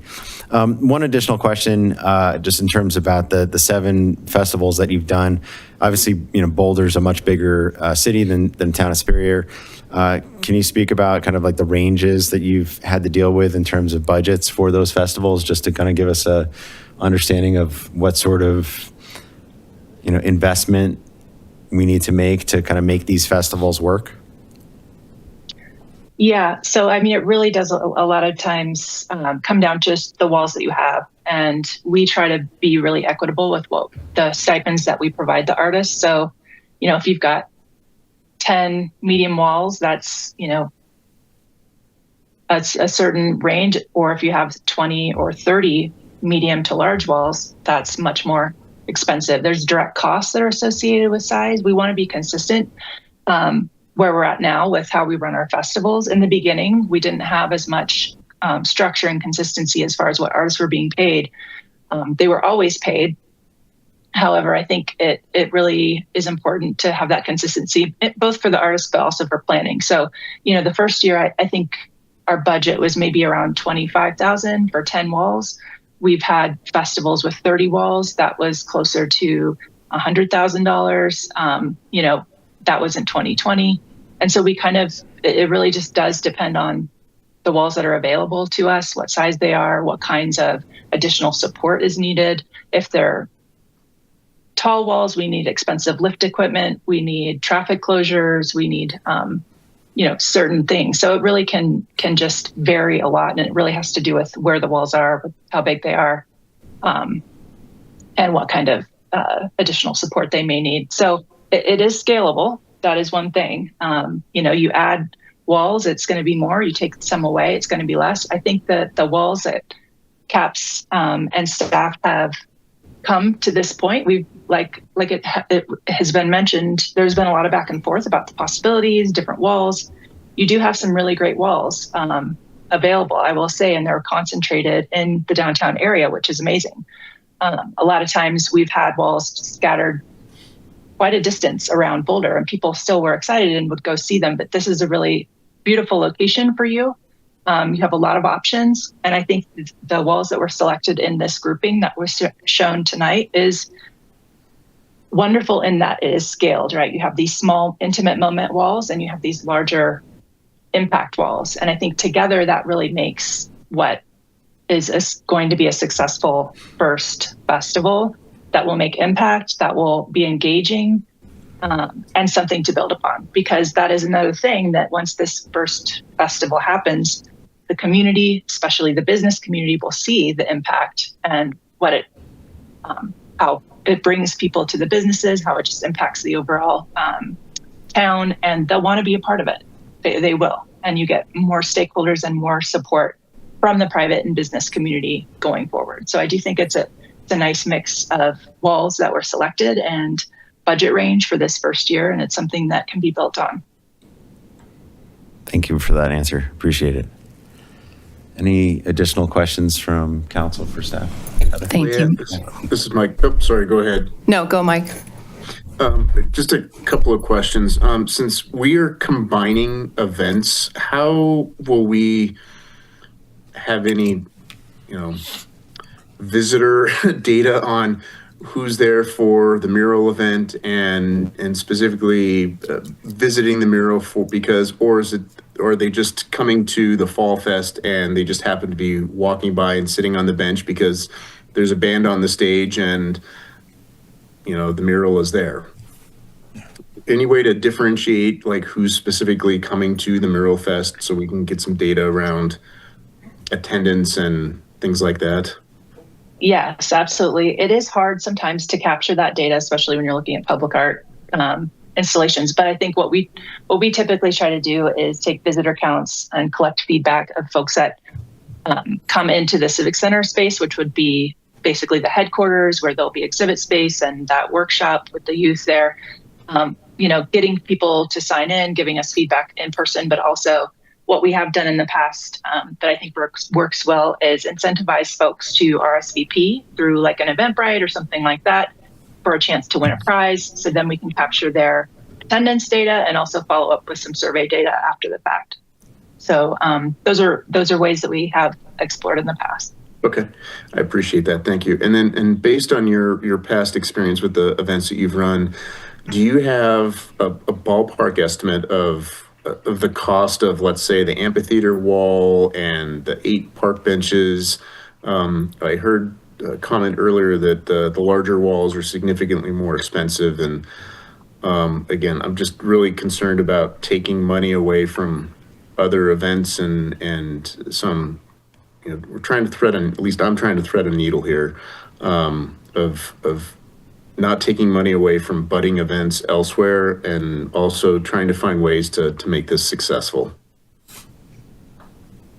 So your question is, do I have an idea of the cost savings if you were to remove the benches in the amphitheater wall? No, what it would cost to do the amphitheater wall, the park benches, and even the breezeway. I mean, because I also heard that the 2 walls under the Marshall Road are sort of out of the way. And so if folks are pretty much concentrated in downtown for Fall Fest, most of the activity is going to be along Main Street anyway. So maybe we focus the murals in and along Main Street and maybe the breezeway at the civic space, since that's where the vast majority of people are going to be. Yeah, I don't know that I can speak directly to like what the total budget would be if we took those out, if we just focused on those right now. I think that would need to be discussed with CAPS and staff just to kind of cover the bases. But I will say that one thing we also do during the festival is lead guided tours. And in addition to giving people maps and like say, hey, go check them out on your own, we actually take people out on a walking tour that would be guided. And those have been very popular. They always sell out. And so we would physically be taking people down into that way, into those outsider areas. And I think it's great that Fall Fest is happening. That will bring a lot more people in. And then once they're here, then we can kind of spread them out. Okay. But as far as budget goes, I think that would be something I'd want to talk with staff and CAPS about kind of what that would look like if that was the direction we wanted to go in. Okay, thank you. All right, any additional questions for staff? Just, JG, can I ask you about Historical Commission and the removal from that budget? Just as a liaison and knowing your focus on art and history is so brilliant, you have a fantastic team behind you, but I would love to hear from you if you would share, please. As far as? Do you have any concerns about, to me, this is a large amount, and I just want to make sure, because I know other people are concerned, I just want to give you a chance to answer that. I think, Leslie put it well. We did a lot of crunching, and although it's not ideal, it's workable, but it will absolutely take away from museum programming, public art maintenance, and other smaller programs. I mean, I'm just being honest. Yeah. No. Thank you. I just wanted to add, I concur with Councilman Foster. If the whole thing is about place and meeting and congregation, then maybe reduce the scope for this year to bring the cost down. I mean, right now, I'm not in favor at all of taking any money out of historic. And the event and rentals, supplies, Michaela, if you think you can make that work, God bless you. I hope you can. But the grand openings with the parks, I think those are far, far too important for community engagement, and the people in downtown have been waiting and waiting and waiting. If you trim $14,000 out of this and you don't go over 60,000, I'm in favor. Otherwise, I'm going to be a hard no on this. That's how I feel about that. So if you guys can do that, maybe talk with CAPS about just doing the benches in the amphitheater, like Councilmember Foster said, I'd be much more amenable to this outlay. But otherwise, I think we're cutting into far too many things that are too critical for what the residents really want. So that's my take on it. Thank you. So I'm just going to add a couple of points. I appreciate everything that you guys have done. There was a board that asked you to put the Mural Fest together, right? Board said, hey, we love murals. Let's go do more of them. And you guys found a great consultant out of Boulder. She's done 7 of these before. They came in with a much bigger plan. And it was always a question of how are we going to do this? And the direction from the board was, we don't have to do everything we did last year. Let's recalibrate and pull things around because we really want to do this. We want to start talking about Sundance, and this is a good way to do that. Celebrating the opening of a park is super important, but it doesn't bring people in from outside of town to come and celebrate what we're doing here. This is going to be big, and if we truly want to lay the groundwork for Sundance that we keep talking about, we got to start somewhere with Mural Fest, right? We can do the $5,000 version of Mural Fest and then be surprised when like 6 people show up. We can do the $70,000 version and really capitalize this and build something for next year. So I'm 100% on board with this. Yes, I'd love to penny pinch other things, but I trust you guys know how to do that. And yes, there's another way we can sort of supplement this by getting some support from our businesses. Right now, our businesses across the street are all struggling, so we're not going to go ask them for money. But if we can pull off a really successful Mural Fest version 1, I think version 2 and 27 is really going to knock it out of the park. So I'm happy to call the question here and vote in support of it, because I don't want to nickel and dime CAPS, because you guys are doing what we asked you to do. Well, before you do that, I want to open up for public comment. So, On that note, I just wanted to quickly point out, funding for 2027 will probably look different. And Councilmember Shaw could probably talk to it. We're going to get to a place where many of the murals are going to be on private property. And is the town going to pay for murals on private property?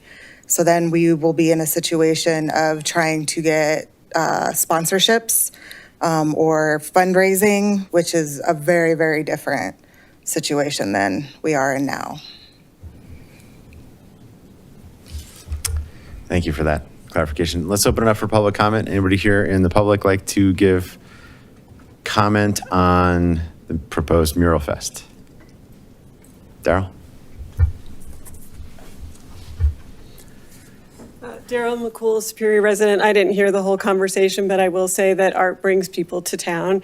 And to Neil's point, parks are not what draw economic people, the economy and bring people in. So anything that we can do to support our businesses with art and creative ways. I mean, we've seen art growing since 2017 here and what it's done and what it's brought to our community. So I would urge you to figure out a way to support the Mural Festival. Thank you. Thank you, Daryl. Renee?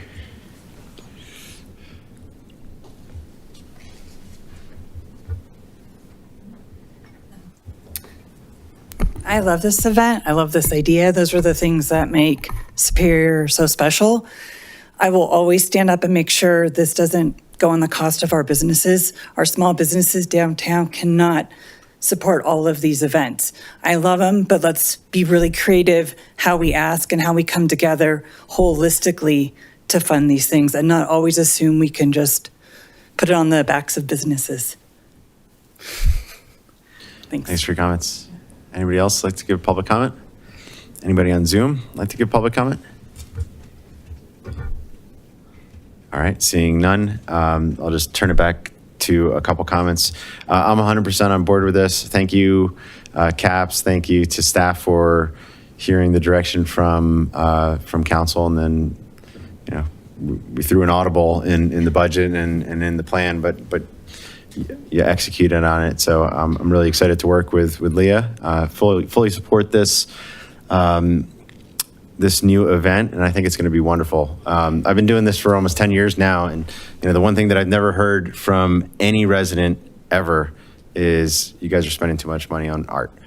Never heard that complaint. I've heard a lot of complaints, heard complaints about pretty much everything, but I've never heard people complain about art. I haven't heard people complain about events either, right? From my perspective, I am all for fiscal conservatism and being prudent with taxpayer dollars. I view this as an investment in the future of the town. I think that this art is critically important to kind of developing who we are as a town, and it definitely improves the community as a whole. And I think that it's going to be one of those wonderful things that as it builds over time, it's just going to really turn into something special and unique for our community. And if we need to adjust our budgets in terms of budgetary amendments or going forward for 2027, when we do our budget, making sure that we're defining what our historical budgets needs to be and what our event budget needs to be and our art budget needs to be. Let's have that conversation and make sure that we're adequately spending the right amount for what we want to see in our community. But what we're talking about here is less than 0.1% of our total budget as a town. It's very small, and I applaud staff for figuring out how to work within the confines of the existing budget. But I'm fully supportive of moving forward with this and then figuring out how the budgetary amendments are going to look going forward. We always make budgetary amendments every year because we plan to do a road project and then something happens and that money doesn't get spent this year, so then we're doing it next year. There's always horse trading that happens with our budgets, and I think that this is one of those examples where we can figure out how to do this. It's generally speaking a small amount of money in the grand scheme of things, but I think it's going to have a large impact for the community. So I support it 100%. And if anybody received their property tax bill in the mail as you did, looks like there's more money coming to the town. I don't know if that was budgeted for, but it's certainly from my house. We're going to be sending a couple extra bills. So I don't know if we assumed that we were going to be receiving that money, but that money's coming.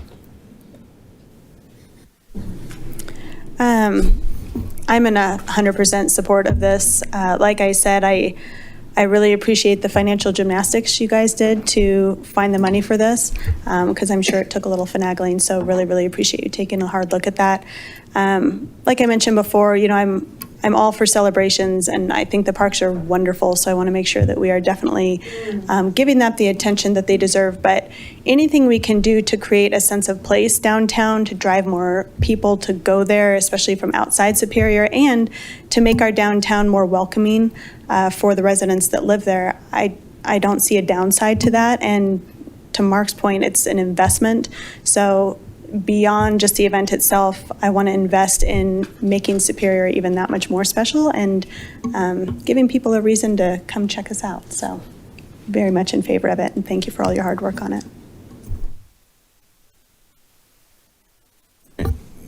Anything further? Otherwise, I'll entertain a motion. I will move to approve Town of Superior Resolution R-7, Series 2026, a resolution of the Town Council of the Town of Superior approving a professional service agreement with Streetwise Arts for the development and management of the 2026 Superior Mural Festival. Okay, we've got a motion from Councilmember Shah and a second from Councilmember Miller. Roll call vote, please. Councilmember Miller? Yes. Councilmember Craycraft? Yes. Councilmember Foster? Nope. Mayor Pro Tem Serbu? No. Mayor Lasis? Yes. Councilmember Shaw? Yes. Councilmember Cowish? Yes. All right, passes 5-2. Thank you. And we look forward to the Mural Fest.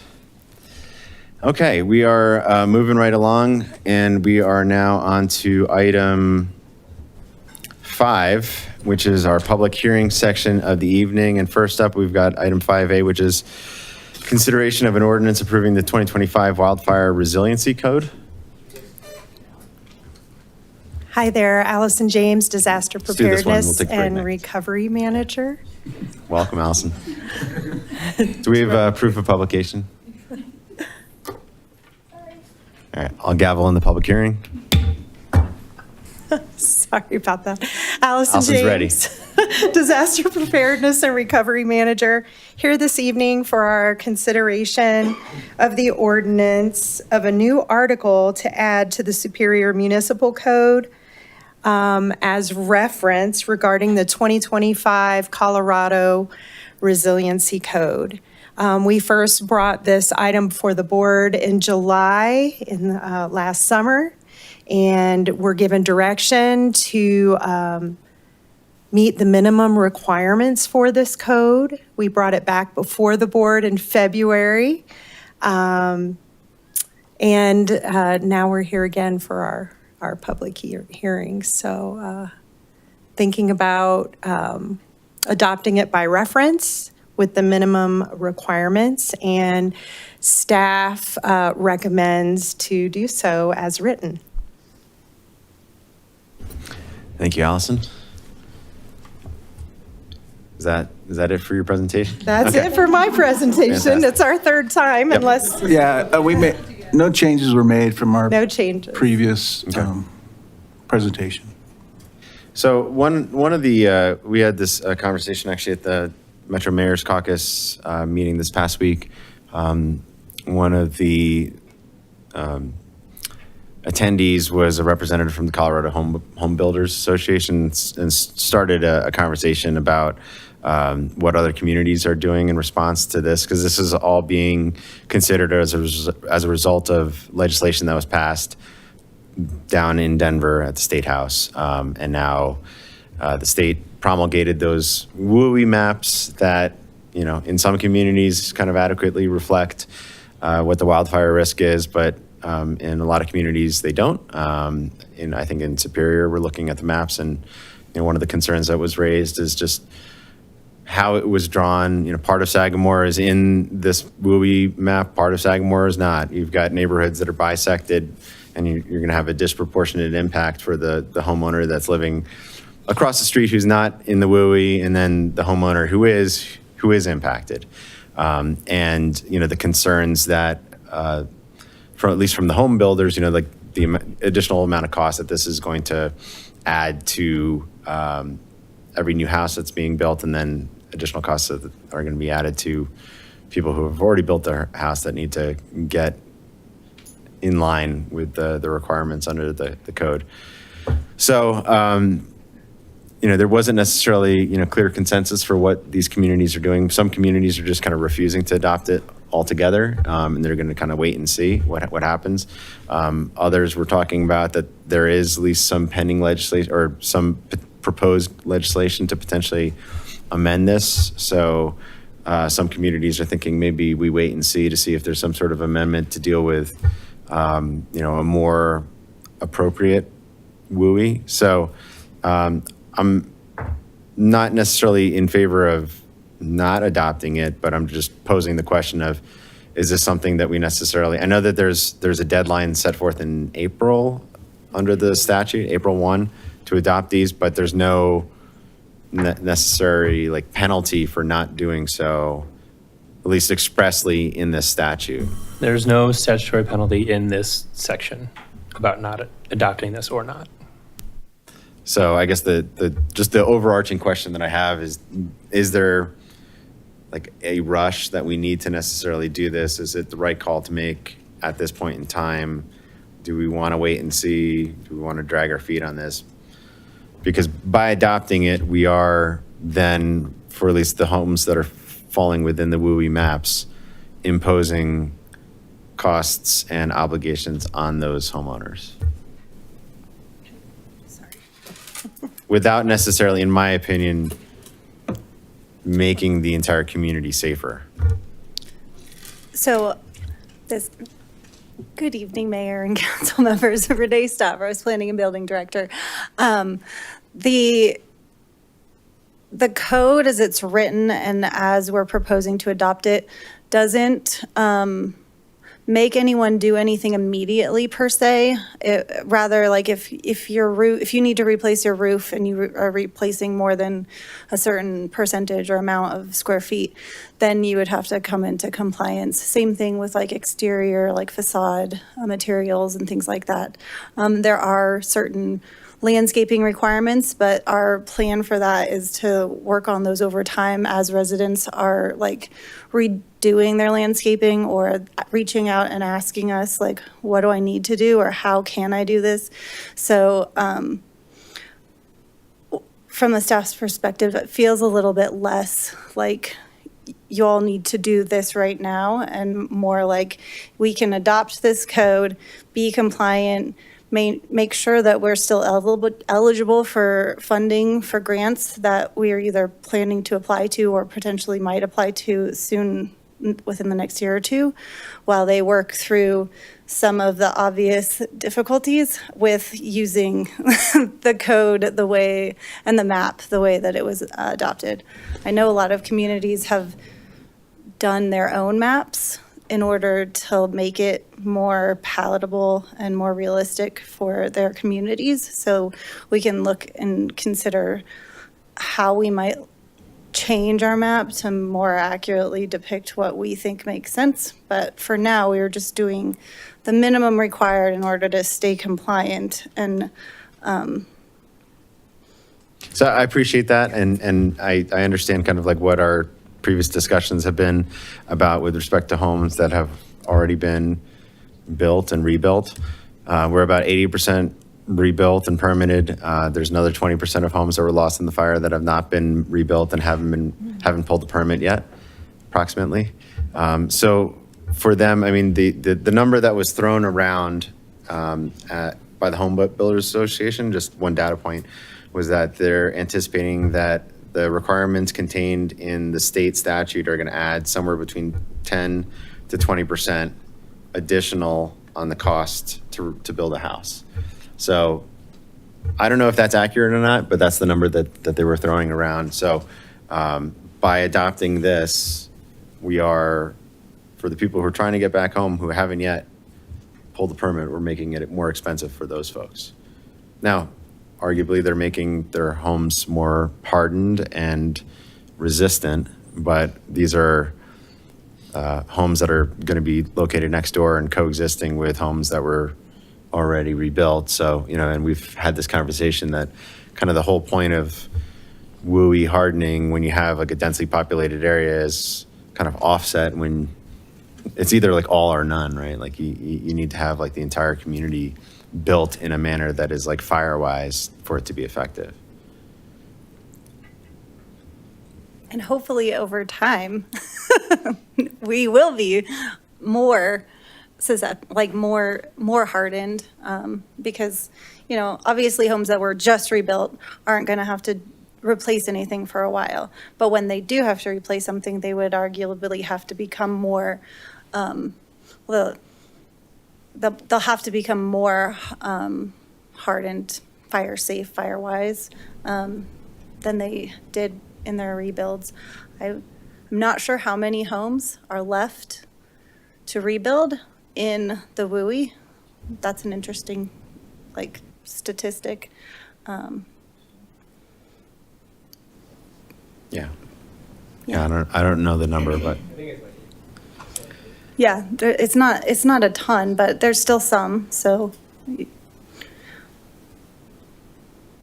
okay. I've got a question, you know, as I look at these maps, and I'll admit that, you know, it's community feedback that's really got me thinking about this stuff. You know, so we've got this wildfire resiliency board, and it's really all about hardening the structure, like making the structure better. But, you know, let's be honest, having, you know, a concrete home, things will still burn. Like you may have to run away from that home because there's a fire coming. And literally the two exit paths for the Superior, you know, are heading west. One's Marshall and the other's 128. They're both in the orange. Right, like, so there's no conversation around egress, emergency evacuation. The resiliency board is really just focused on structure. Is that a fair assessment? Yes. Right, because you can have, like I said, we could have everything built out of concrete, and if we have a Marshall fire-like event again, we have the exact same problem as before, where the two roads going west are shut, the highway is shut.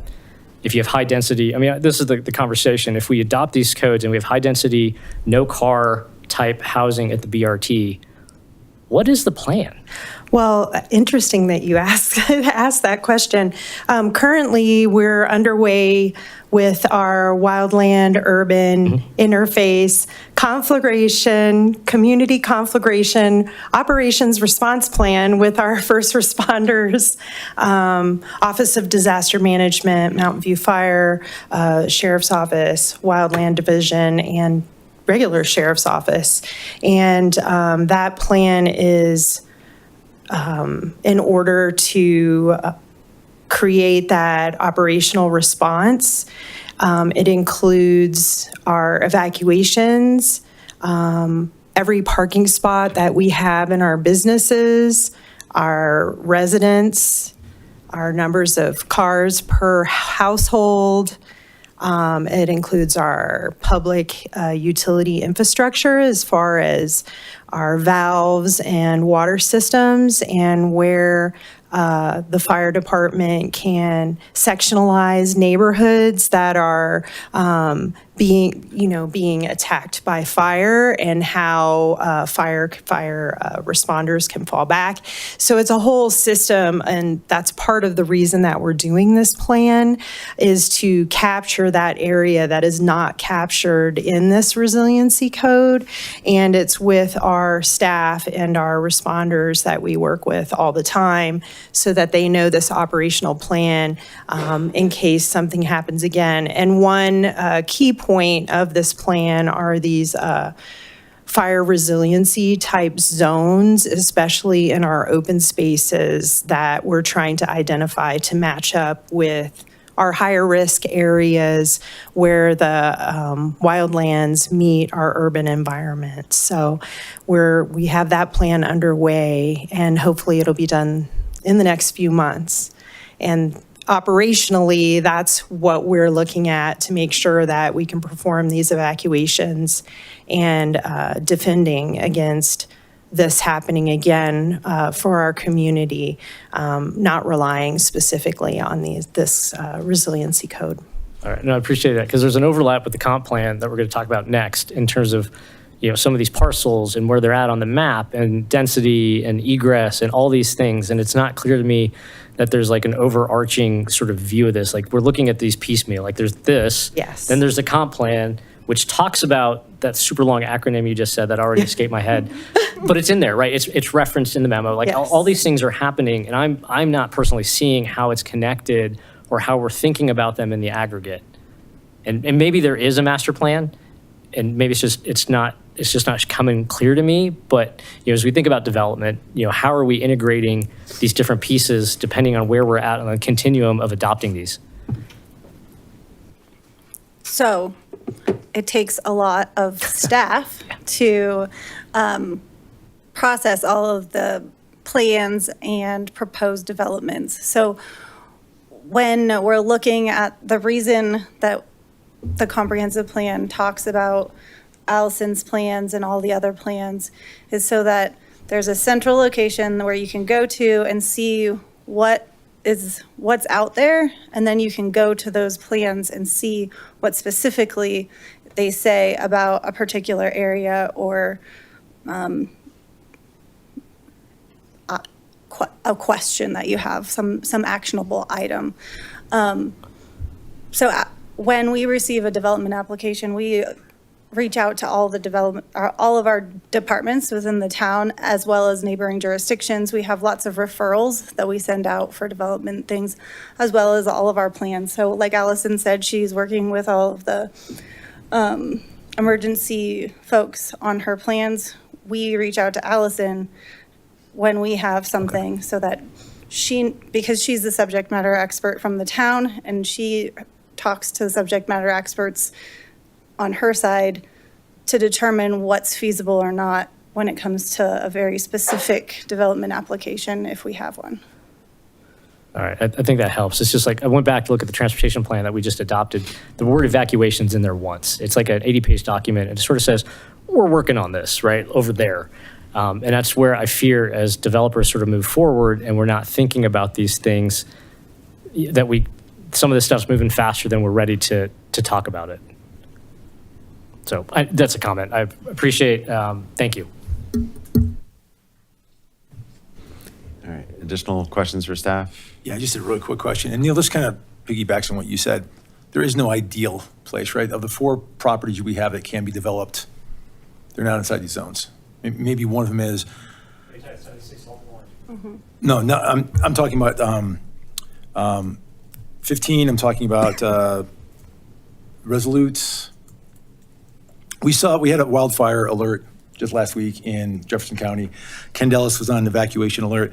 If that had actually, I mean, those winds were like 25 miles an hour, nothing like we got, 100 miles an hour winds. If that were the case and that were to spread across, South Rock Creek would have gotten hit. That's not even a consideration for this. So I kind of like the idea when we started talking about these, doing something and starting some sort of implementation on it. This is going back to 2003 when I started doing the WUI integration in unincorporated Boulder County in the mountains. There was a set plan that you had to cover for every single property. It didn't matter if it was covered in these lands, in these zones or what, you had to do it. And it had to be hardened and it had to be separate spaces and you had to have turnarounds for fire trucks. You had to make sure everything was on point. Maybe that's what we should start thinking about. Let's start thinking that way for any development we're considering going in the future, any type of rebuild, because if we don't start making it a little bit more difficult for the developer at the beginning, we're never going to implement these. It's always going to be we're trying to play catch up. We're trying to do the right thing, and we're not making fire hardened areas. So I do appreciate everything you guys have done on this. There's obviously a lot more to be done, but I say we just get started and we start doing something, because something's better than nothing. It's not perfect or ideal, but I'd like to see it a lot. It's better integrated into developments and what we can expect, but what you got right now it's a really good start. So thank you for that. Any additional questions for staff? Allison, I have a question for you. I know last time we talked about this, one of the comments that came up quite frequently was, how different properties were bisected in Superior and how some homes might be in two different zones. And some of the just the logistical challenges associated with implementing a code with that kind of line on a map. Has there been any conversation with the state about updating the maps so they are a little bit more intuitive, or they have clear breaks on where the line is drawn, so there's a property is clearly in the WUI or clearly not in the WUI? If any parcel has one of the class colorations on it, it is in the WUI. And if it has two colors, it goes to the more stringent class. It's the higher requirements for that parcel. And as far as modifying the map, what we could do, and if we wanted to do some sort of phased approach over the next few years, we can put in for an amendment, but we would have to select what that would look like. For example, if we wanted McCaslin to be our major thoroughfare, and that is kind of our line in the sand of where that WUI code ends, it could be something like that, but we would have to determine that and then put that forward to the state to amend our local map, which some cities, some municipalities, towns and cities are going through that process as well. And from staff perspective, is that something you would recommend that we take up at some future date? Because there are, several properties in South Rock Creek that are in two different zones. So to provide clarity, do you think that's something staff would recommend at a future point? I think so. I think a phased approach could make sense. We could go this evening with just referencing the code and adopting it, and then, have discussions over the next year and think about how that phased approach could look as far as fencing, which has been a large topic, the town, Parks, Rec, and Open Space Department, and my department have been working really hard on mitigation in our open spaces. You've been seeing all the goat grazing, limbing up of trees. We're working on our second neighborhood mitigation for multifamily unit neighborhoods, and working with wildfire partners on individual parcel mitigation, and then our chipping events where if residents want to take out some of their landscape and the junipers, they can dispose of it for free. So we've been working on all these different fronts, and I think if we can start working forward on a phased approach year over year, that we would probably see some really big impacts as far as being more fire-wise. Great, thank you. Appreciate that. All right, any additional questions for staff? I'd like to open it up for public comment. Anybody here in the public like to give public comment on this? Come on up. Yeah. Hi, Diana Laker. I live in Sagamore. Just quick comment, like you mentioned the maps, like my house is half in, half out. It says not in the WUI. So being a compliance person for a living, like it is concerning, not knowing what I'm supposed to do. So adopting a code before you, we're all for resiliency, right? That's not the question. I guess just I would ask that, yeah, we follow up with the state and try to get some clarification on, I think Sagamore looks like a pizza. It literally does this. And my neighbor next door is not in the WUI for some reason. So I'm just worried personally and for my neighbors, if we don't know what we're supposed to do and you're implementing a code, like that could cause confusion for us and for you as well. So thank you. Thanks for your comments. Anybody else in the public like to give public comment? Anybody on Zoom like to give comment? All right, seeing no hands raised. Public comment is closed. Any additional questions for staff? I will close the public hearing. You can close it if you want to vote on it tonight, but if you had kind of talked about continuing it, so I just want to, that would be kind of decision point one. We'll hold the gavel. Yeah.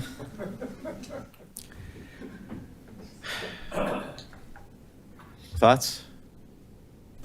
Jen, can I ask you a question? Knowing that you sit in this realm day in and day out, has there been any discussion, and I apologize, maybe I should have asked this of staff, about the private insurance and us as those who hold that insurance? Has that been part of your, well, I apologize.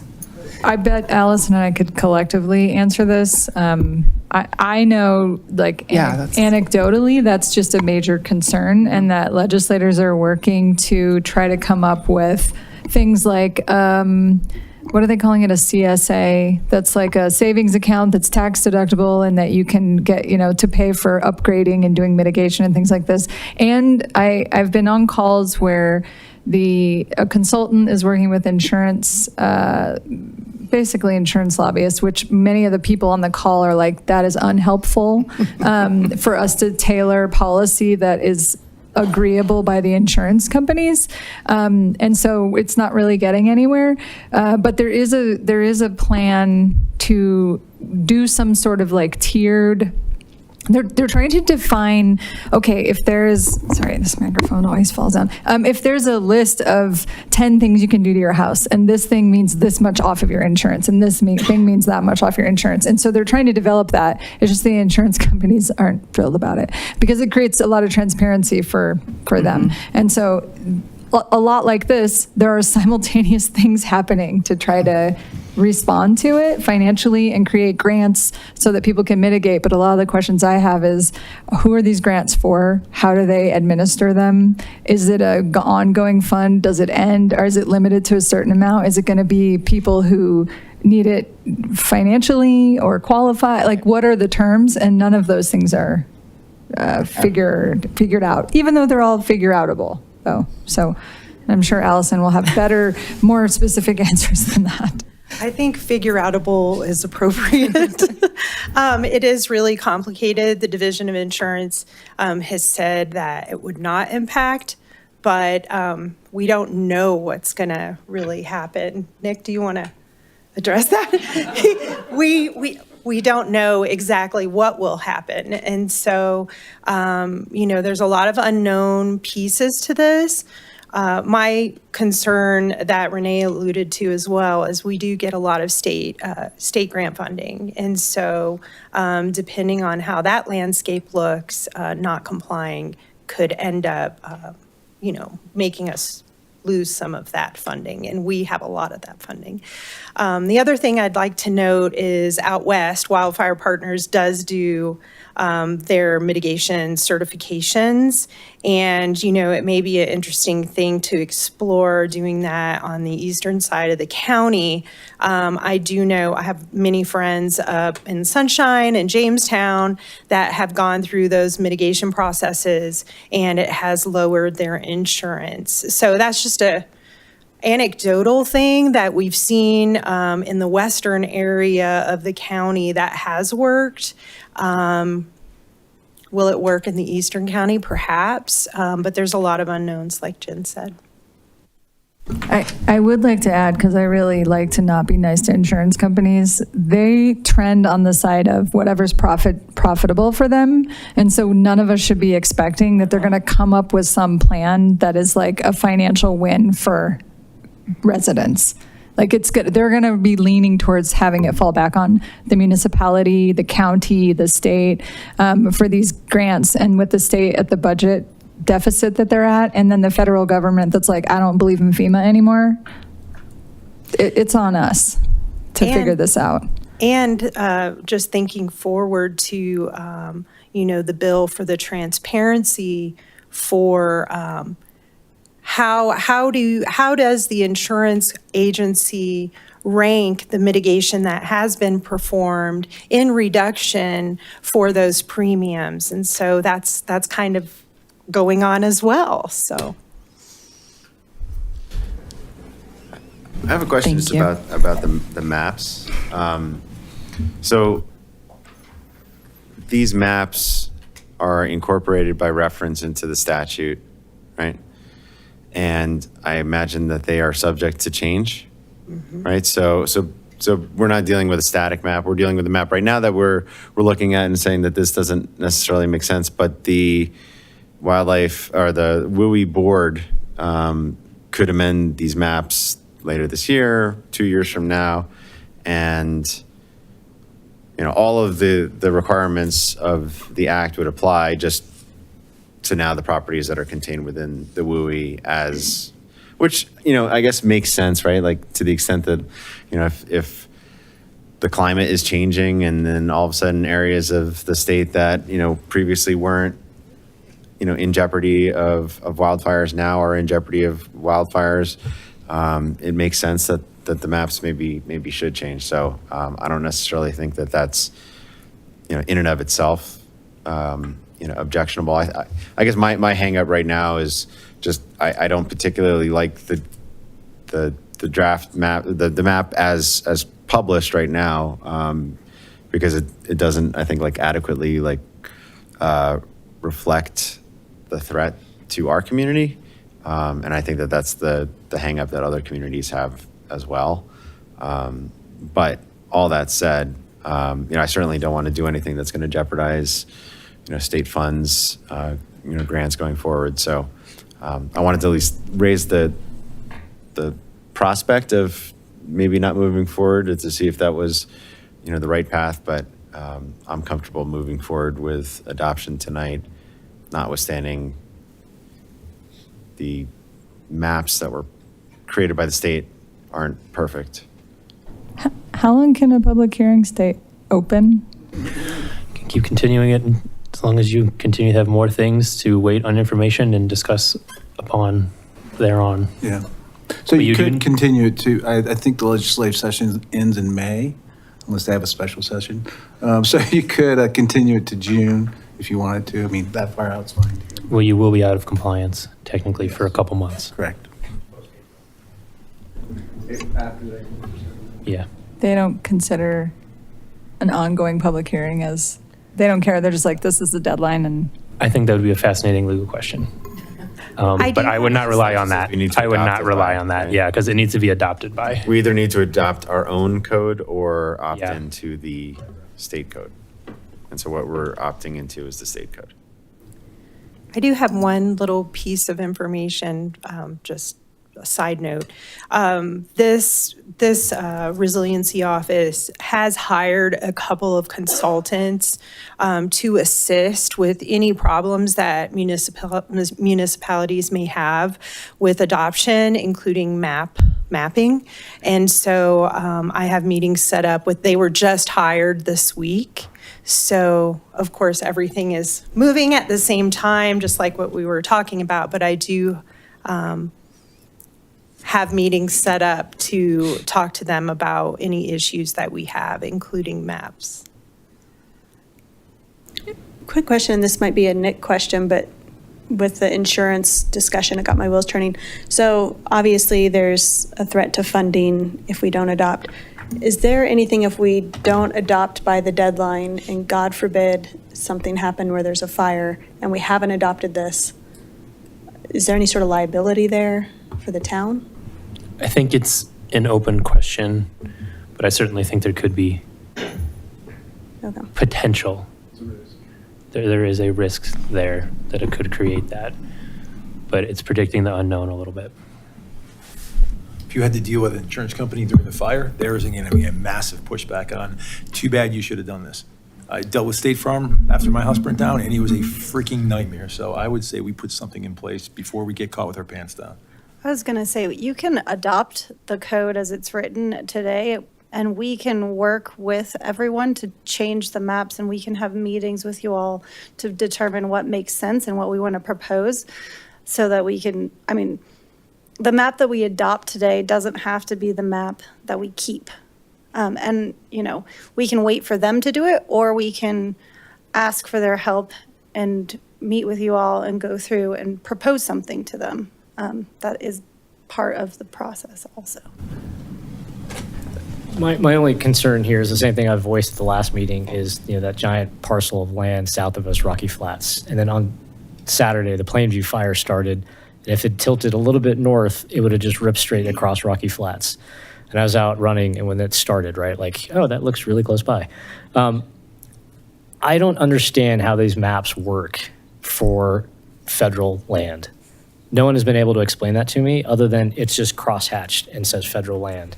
And if we're required to adopt something that our neighbor is not, what's the point? Like, I mean, I don't know what we accomplish here if we force all the homeowners in these orange blobs to upgrade, you know, their residences to these higher standards. But like this giant piece of land south of us does nothing. Like we've solved nothing. Like honestly, I don't know what to do. And just to go back to that WIC plan that I was referencing earlier, part of the reason, one of the many reasons that we're working on that operations plan is to delineate those fire reduction zones to, have something in writing in multiple areas of different plans that we have established here to put that pressure on for the mitigation in the open spaces within a certain distance from the wildland-urban interface. That's helpful. Thank you.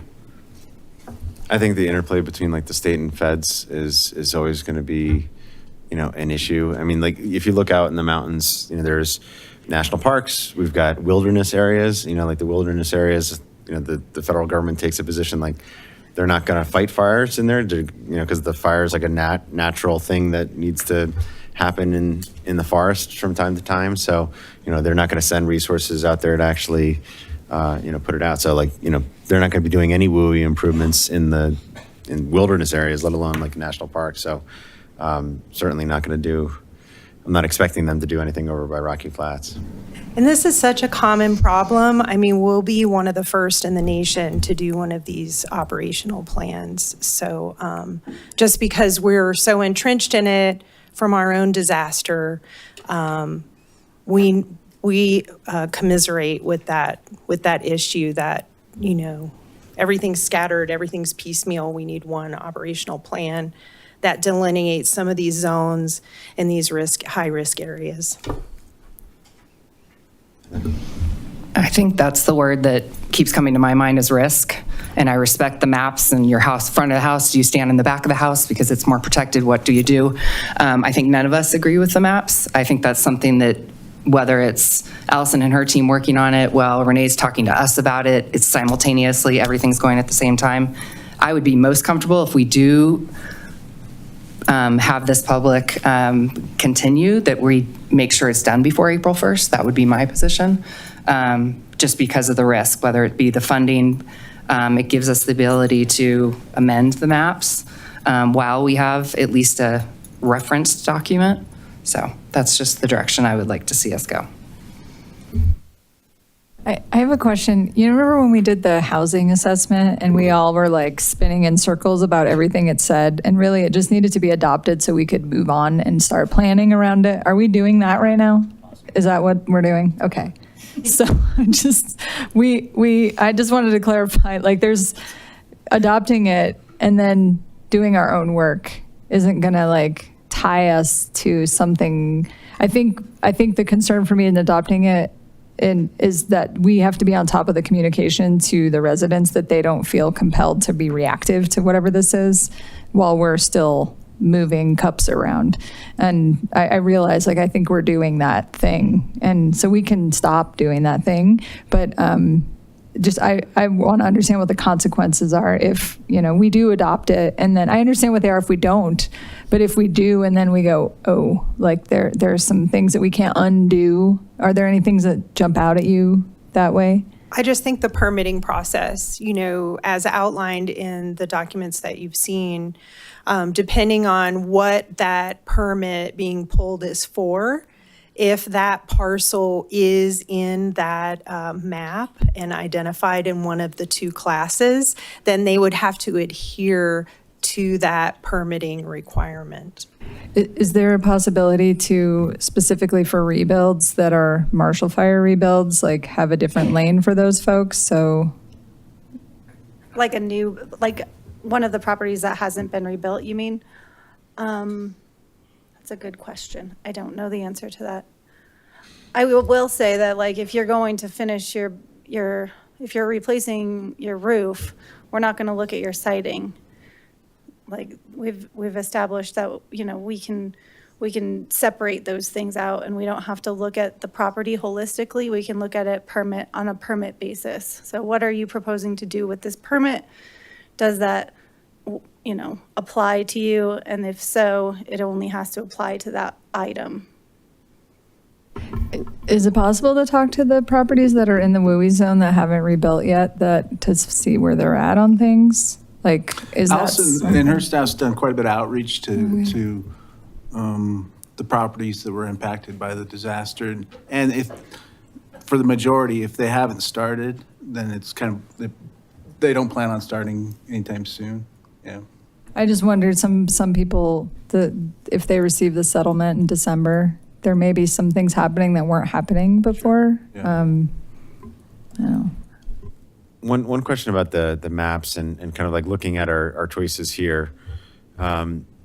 I presume we can't do a less restrictive map. We could only do a more restrictive map. I would say that would be my conservative read. I think right now, those houses, again, conservatively, and seeing kind of what happens. Allison's in this a lot more than me, but for my end, I've also heard that, that we can change the maps, but the state doesn't actually have like a way to get those approved yet, just practically speaking. They have to under the law, but there's no way there's like no person to go to yet or tool to utilize. So that all being said, all kind of subject to change in the future, and then the state changing its own map.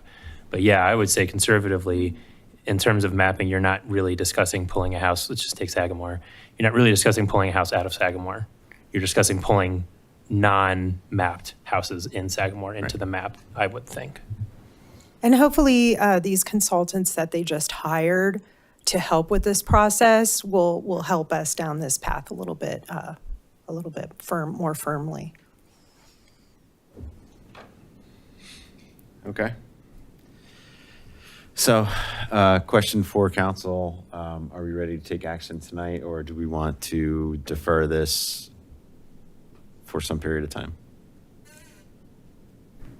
I like Heather's idea. I actually feel like we should defer this until like March 31st, like the last possible date. Just to, I mean, because it feels like there's a lot of things that are still moving and being refined. So what's the urgency between now and then? Other than, Matt's incredible ability to manage the agenda. Is that spring break? March 23rd would be. Yeah, March, second the meeting date closest to, yeah. BVSD changed spring break, so we have a second meeting in March, which we do. usually take off. So.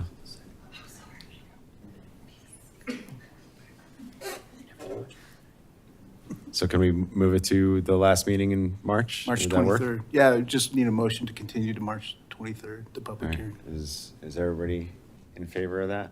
I'd rather do something today, but like I said, I'm gonna get out on everything, so. Majority in support? Okay. Entertain a motion to continue this public hearing until March 23rd, 2026. 6 p.m. 6 p.m. Soon thereafter. Sorry. I got a motion from Mayor Lasis and a second from Councilmember Cowish. Roll call vote, please. Mayor Lasis, Yes. Mayor Pro Tem Serbu, No. Councilmember Cowish, Yes. Councilmember Miller, Yes. Councilmember Shaw, Yes. Councilmember Foster, Yes. Councilmember Craycraft. Yes. All right, passes 6-1. We'll see you back in March. We're going to take a 10-minute break, and we'll be back at 8:45.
All right, we are back, and we're on to our next public hearing of the evening, which is item 5B, which is our first reading of consideration of approval of the 2025 comprehensive plan update. We have proof of publication, and we'll gavel in the public hearing. I'll just give a little brief introduction. We've received some feedback from the community, and as a just preliminary matter, we're not taking action on the comprehensive plan update tonight. This is just a first reading, so we will come back to the town council for a second reading and then ultimately a vote. And what the comprehensive plan is and what it is not is just kind of important just to set expectations. This is not a document that changes the zoning designations, doesn't approve any land uses, doesn't approve any development applications. All this is a guiding document, an advisory document, really kind of like an aspirational look ahead of what potentially could be in the future of Superior. So it's something that communities do from time to time. Last time that we did a comprehensive update was in 2012. Communities typically do them every 10 years. And this has been a project that our planning staff, our planning department, our planning commission has worked on in conjunction with our consultant to take a look at how Superior has changed over the past decade and how we're going to look going into the future. Things that happen in the comprehensive plan and that are contemplated in the comprehensive plan may or may not actually occur. So for the people who are concerned that development is imminent in one of the areas that is listed in the comprehensive plan, I just want to set the record straight and just kind of set expectations. That is not the case. But we're certainly here to hear what the comprehensive plan is and how it's proposed, and then entertain all of the public comments and all the concerns from the public in this hearing. So I'll turn it over to Renee. That was a wonderful introduction. Thank you, Mayor Lasis. This evening, like the mayor said, we have our first reading. Our consultant team, Cushing Terrell, we have Nora Bland here this evening, and she's going to give a presentation. She's going to briefly overview how we got to where we are, and then she'll focus on some of the bigger, more contentious items and look at the changes that have been made since the last versions of the drafts that everyone here has seen. Hopefully y'all got the most recent version that we updated on Friday. And I'll let Nora take it from here. Yep, thank you all so much for having us here tonight. We're really excited to update you all on a almost 2-year process that we've been through with you all in the community and planning commission and town staff that has been incredible through this process. So I'm gonna move quickly. I know it's late, but I'm happy to revisit any slides that I'm moving quickly through. Oh no.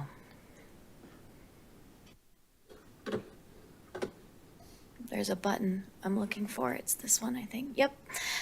So I'll talk about the purpose of the comprehensive plan, talk about our process so far, what we've heard throughout engagement consistently, and then key changes that have happened since December, and then since the last time that we've spoken to you all, which include the executive summary, implementation tables, minor changes from planning commission and staff, future land use opportunity areas, and then we'll open it up for questions and discussion. So really the purpose of a comprehensive plan, as Mayor Lasis was alluding to, it's really a long-range policy guide for managing growth, development, and public investment.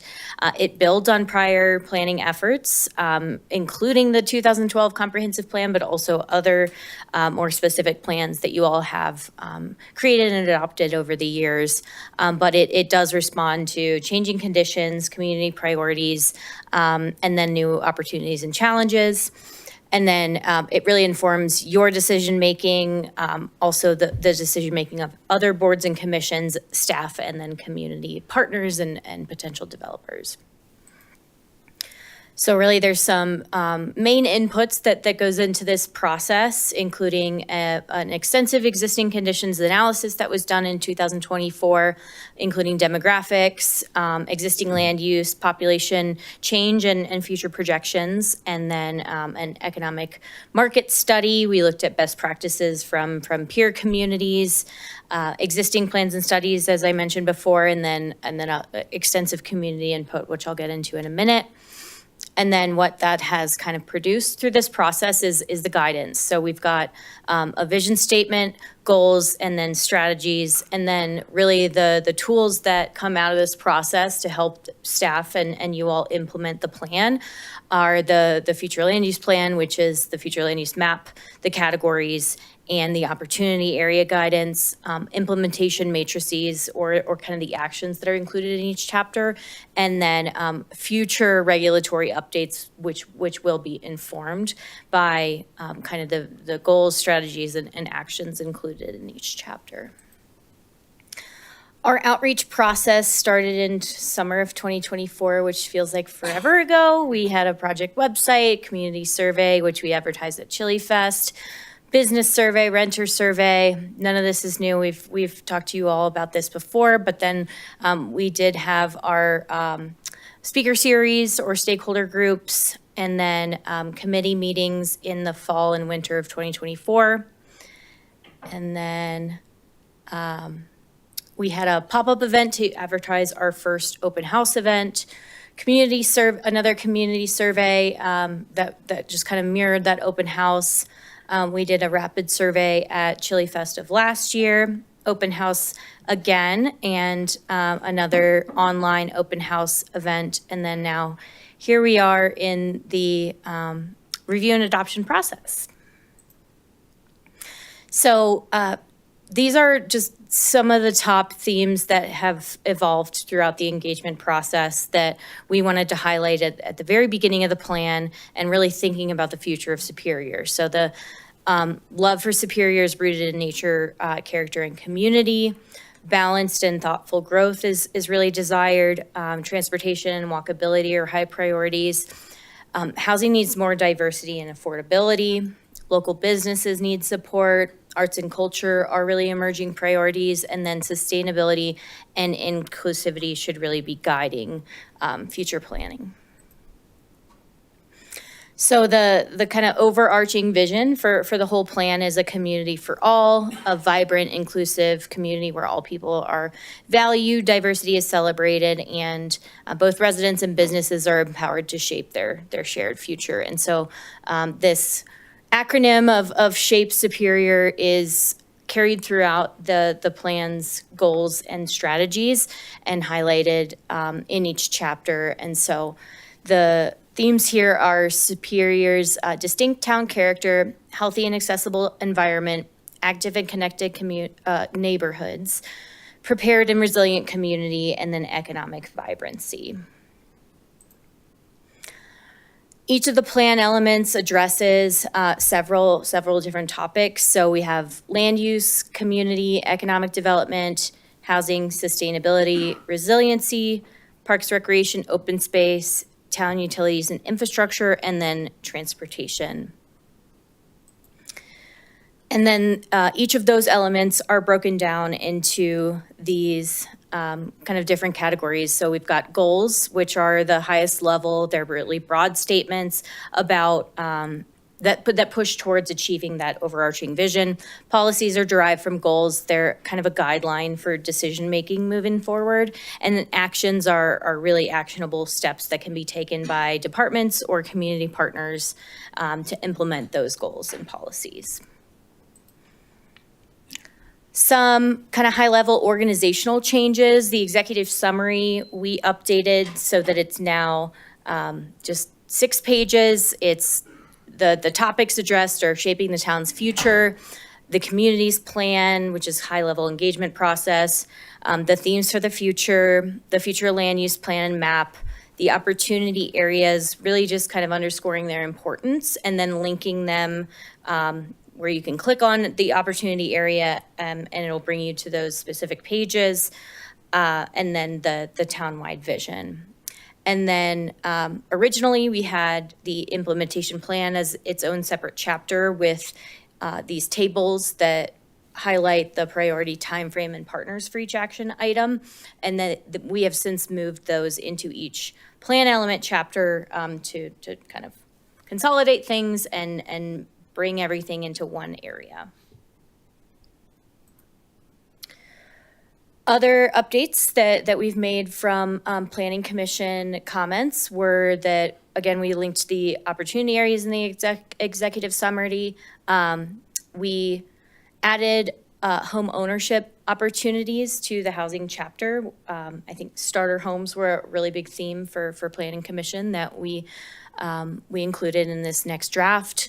Population projections were added to the community chapter. We provided some more additional context on declining school enrollment. We added a glossary of terms to make the plan more accessible. And then we rearranged and added strategies and actions in the economic development chapter based on staff and Planning Commission feedback, including updating the economic development 3.3 strategy and then the 3.4 strategy and associated actions. Updates from staff. There were a lot of updates to the economic development chapter, specifically 3.3 and 3.4 actions. The resiliency chapter, we did some kind of rewriting from staff feedback on the existing conditions information. Parks, Recreation, and Open Space chapter really added a lot of action steps to make this chapter a little bit more implementable, and then added an additional strategy and goal. And then throughout, swapped out photos that we got feedback that are kind of overused in overall town documents. And then updates from community input that we implemented. There were a lot of comments addressed by Planning Commission and town staff that were kind of mirrored in public sentiment. So those got updated. We added flex space to the glossary that we heard was a term that not a lot of folks were familiar with, which makes sense. There was a little bit of additional context for the Town 15 site and its current commercial zoning that we added to that opportunity area. And then we added links to the page in the implementation chapter that outlines all of the acronyms that are included in the implementation matrices so that those are more easily found when you're reading through those individual chapters. And then there have been a couple comments throughout that when we reference a specific area plan or a sustainability plan or things like that we link to them. And so what we did there was just link to the town's website. Links can really easily be broken, so we wanted to make sure that you're not constantly having to update this plan and relink things. So we just provided a link to the planning page on the Town of Superior's website so that people didn't have to, or that you all didn't have to consistently update this plan, and all of those plans are linked on the planning's page.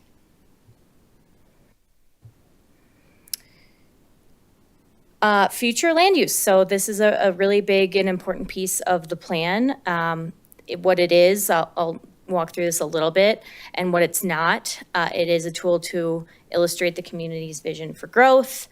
It's guidance for decision-making or recommendations on land use application. It's informed by the public history and landowners, and it is amendable. What it's not is regulatory, so it is not zoning, although it can help update or inform updates to the zoning code ordinance.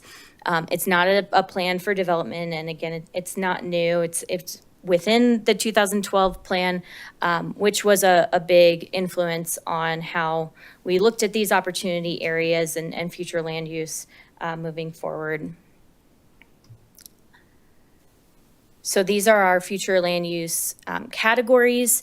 These have changed slightly, but really only in nomenclature. So there was a lot of single family and multifamily. Those have been updated to single unit and multi-unit. Otherwise, not many changes since our last meeting with you all, or our last update. And then I'll jump into our opportunity areas. So the recommendations in these areas came from lots and lots of sources. So we looked at the 2012 comprehensive plan. We looked at, we interviewed actually landowners and potential developers of these sites to understand what has been attempted in the past, what's worked and what hasn't. We also were informed by our market study for highest and best use of land within the town. And then obviously community input from Planning Commission and input from you all over the past 2 years. So this is kind of where we've landed, and then I'll highlight some of the changes from our last update to you all. So 76th and Guardian, 4 parcels, 23 acres, preferred land uses from community input were housing, low density to kind of multi-unit, and then light industrial or neither scenario or no development. Something that we did update was to show the approved expansion area for Guardian storage on the map.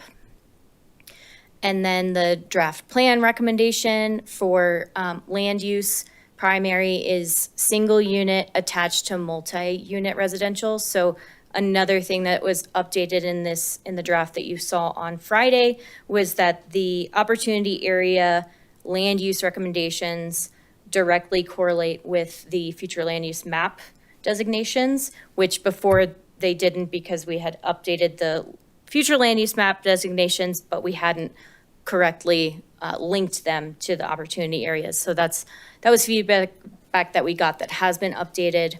And then again, light industrial as an approved use. Supporting land uses would be retail, something like a daycare.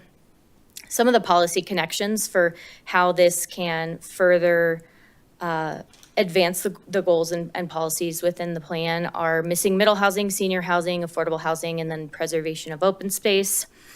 Built form, looking at block pattern, our grid or modified grid, parcel size for kind of that residential piece would be small to medium, and then light industrial is on the larger side. Transit, we'd be looking at a pedestrian connection to the RTD park and ride.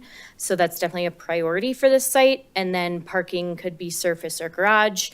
And then building scale, again, this ties directly to our future land use designations. So 6 to 25 dwelling units per acre is what's recommended in the single unit attached to multi-unit residential future land use designation, and then up to 2-story for light industrial. For Discovery, 5 parcels, just over 12 acres. Community preferred land uses are office or commercial. Housing from townhomes to multi-unit, mixed use or in neither scenario, no development.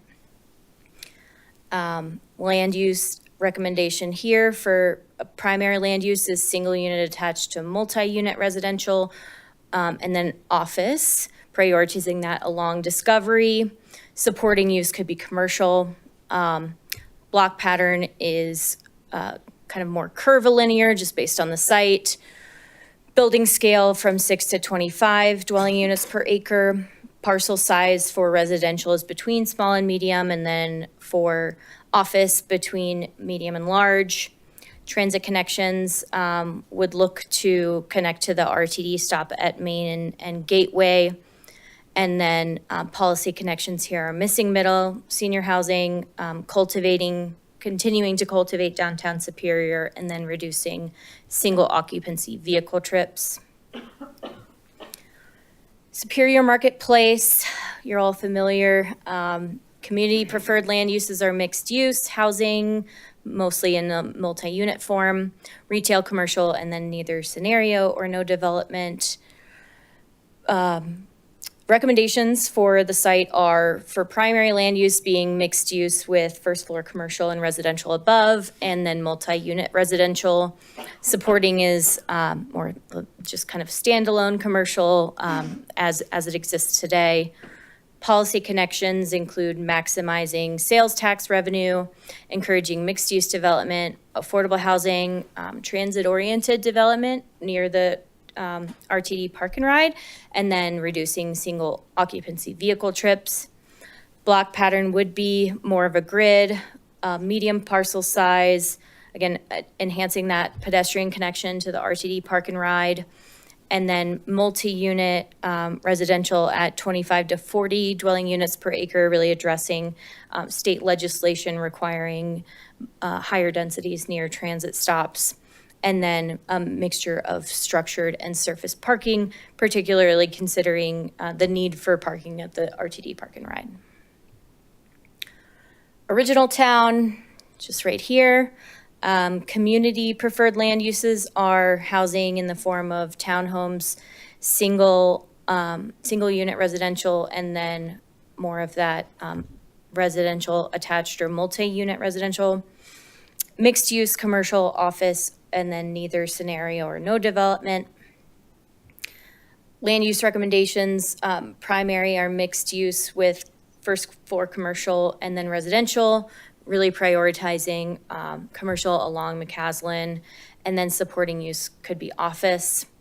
Policy connections are to encourage mixed-use development, diversify businesses, promote smart growth or infill, and then connecting to trails and transit opportunities.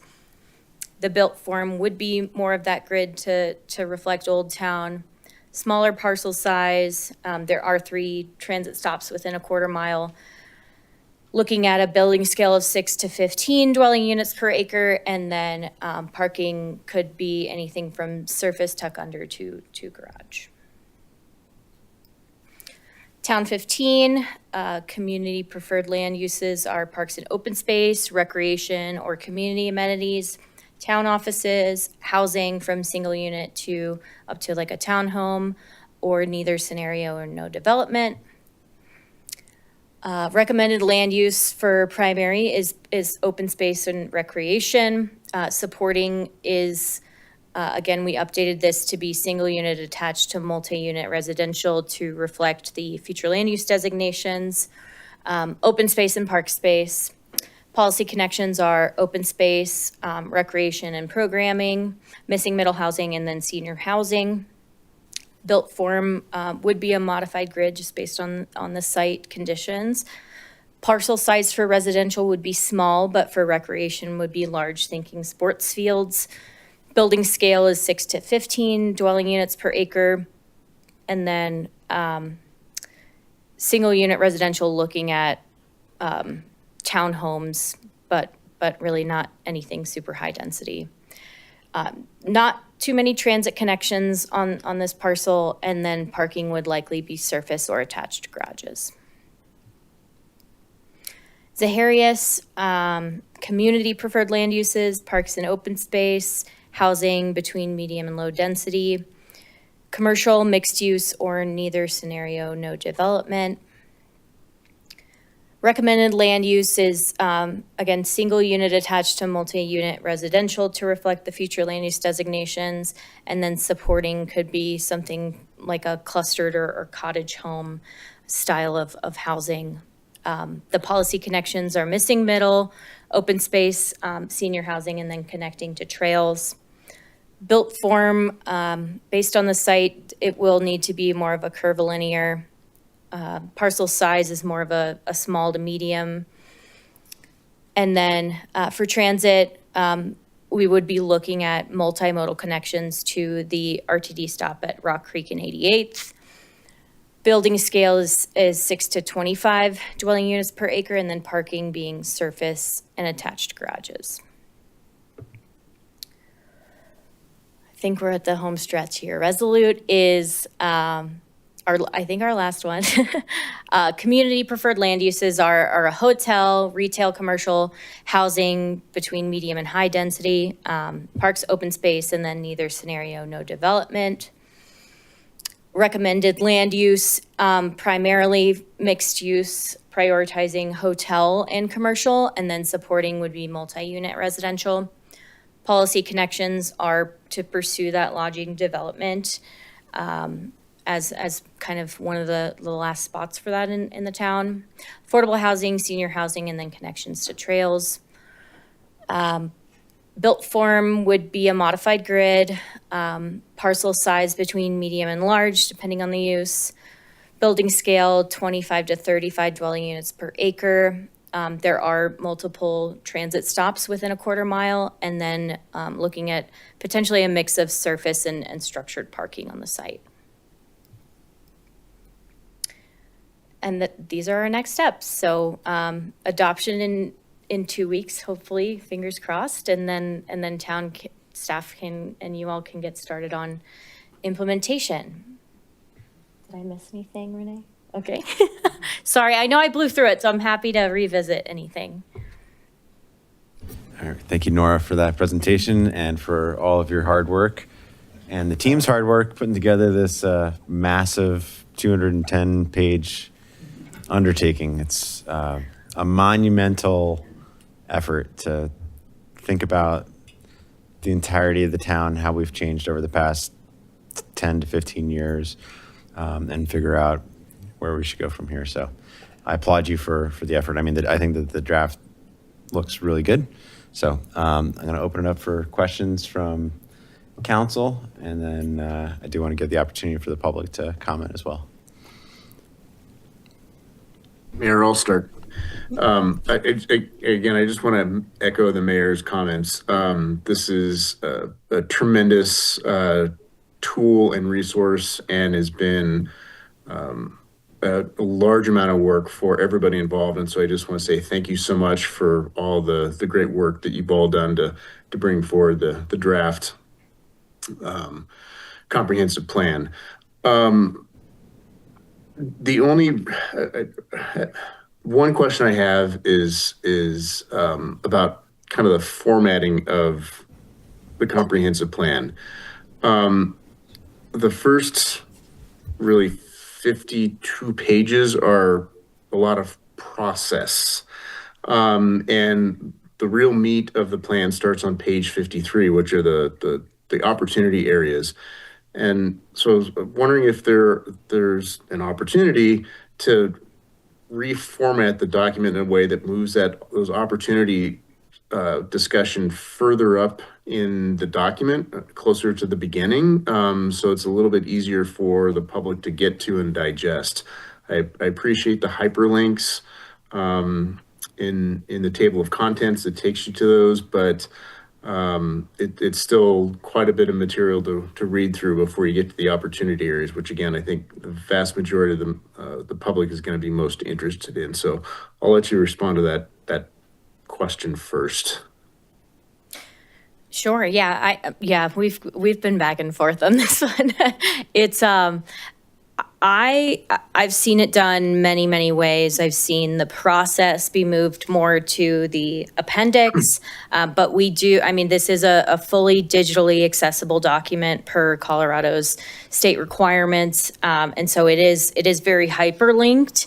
But if that's the desire of council to move more of the process to the back and really shorten the meat of the document into the beginning pages, happy to do that. I'll let my colleagues comment on whether or not they think that's a good idea. Just from a readability standpoint, it's a lot of process to wade through, and my preference would be to move some of that process into an appendix or two. The next real question I have is, do any of the per unit acres contemplate evacuations during an emergency? So some of the densities in the marketplace or densities at the 76th Street, we've received a lot of email and comments from the public about concerns over evacuations, and I was wondering if the comprehensive plan contemplates that in any way, shape, or form. Sure, yeah, I can answer that. I would say at the comprehensive plan level, it is more high level, and the considerations for emergency evacuation and elements like that will come through with a development process. So that is more oriented to the land use code. And all of that will come to light through a development application and then the following processes for approval. I think that is something that we heard through this process, is that there is a concern, I think particularly with the Superior Marketplace and egress and things like that. And so I think another update that we did include in the draft from Friday was pulling in some more considerations with the transportation plan that was adopted last year and tying those to the opportunity areas and making sure that those plans talk to each other a little bit better. Can you maybe expand on what some of those connections are to the transportation plan, just for the public that may not be as familiar with the transportation plan? Okay. Yeah. Oh, no. Okay. Sure. So we've included this new transportation impacts section. So including, adequate capacity and specific recommendations that are included in the transportation plan, and then the page that those are referenced on in the transportation plan, yeah. And if the council wanted to contemplate reducing the density per acre in let's just say 76th Street or in the Marketplace, would this be the time to do that, or would there be some other point in time for the council to contemplate that reduction in density? Again, trying to address the concerns that have been raised by the community about potential evacuation during an emergency. Yeah, so I mean, when it comes to 76th Street specifically, there's a good amount of guidance in terms of it's not just about the proposed land use and density scenarios. It is a more holistic approach to looking at what circulation is and connections for bike and pedestrians and things like that. But it will require the annexation and rezoning processes that all do contemplate based on guidance within the comprehensive plan, but that allows for the council to weigh in terms of, and then there's always public hearing processes for those. Okay, that was the only real questions I had. So again, I just want to say thank you so much for all of your hard work on this. I know this has been an 18-month plus journey. And I think this is in a really, really good place. So I just want to say thank you to you and your team, and Renee and her team, and all of town staff and the planning commission for all their hard work that they've been doing over the last year and a half to get this draft comprehensive plan to where it is. So congratulations on this milestone. Thank you. I'll just piggyback off Councilmember Foster, because my biggest concern was throughout the whole plan, the only place I even saw reference to evacuation was on page 121, and it was more about the Wildland Interface Community Congregation Operational Response Plan. And that talked more about evacuation roles, but not necessarily routes. And so I understand what you're saying about, there's processes in place that will come into play down the road, but because we're referencing so many other processes to even come up with this plan, I think it would be helpful for residents to see that. So maybe as we're looking at opportunity areas or somewhere else in the document, I would love to see a reference to, how the process for evaluating traffic flows and evacuation routes, so that it's spelled out that specifically needs to be contemplated when development is proposed, unless I'm missing that in other pages.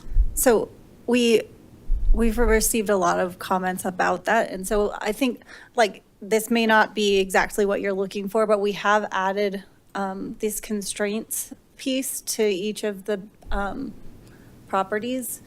And specifically for 76th Street, because it is in the WUI, we added this point here, to make sure that when we do receive a development application for this site, it should take all of these things into consideration. It should take the transportation. So we're not just looking at the recommended land uses and the density, but we're also looking at, like, this says to look at the open space and trails master plan.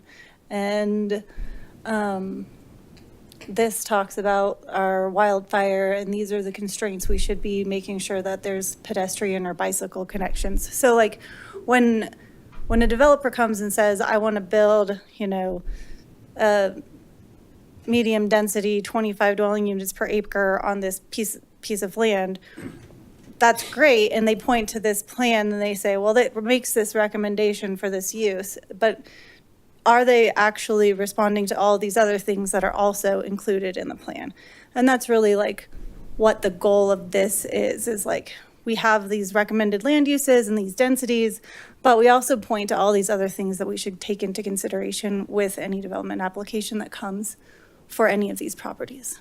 I don't know if that helps. It does. When we're doing those traffic studies, I know before development applications can really be considered, we have to look at the traffic studies. Are those traffic studies specifically also looking at evacuation routes, and are we putting too much density in an area that's already at risk of having issues with evacuations? Or is that something we can start doing? I think in some ways they do take that into consideration. I don't know all of the, I don't know everything that goes into a traffic impact plan or traffic report that comes with a development application. I've read many of them, and they take lots of things into consideration, and they're very technical. But any development application also gets reviewed by fire and police and Allison in our, disaster preparedness department. So they are considered with any development application, but I don't know specifically if the traffic report speaks to that specifically. Okay, perfect, thank you. And then the only other thing I had, which was minor, but just a point to maybe clean up prior to adoption, is I noticed it on page 90, and then I didn't do a deep dive because there was a lot to cover. But there's several places where Superior is referenced as a city as opposed to a town, and maybe just clean that up so everything that's referencing Superior is as a town and not a city. Yeah, thank But you. that's Those minor. are helpful. Those are really helpful comments.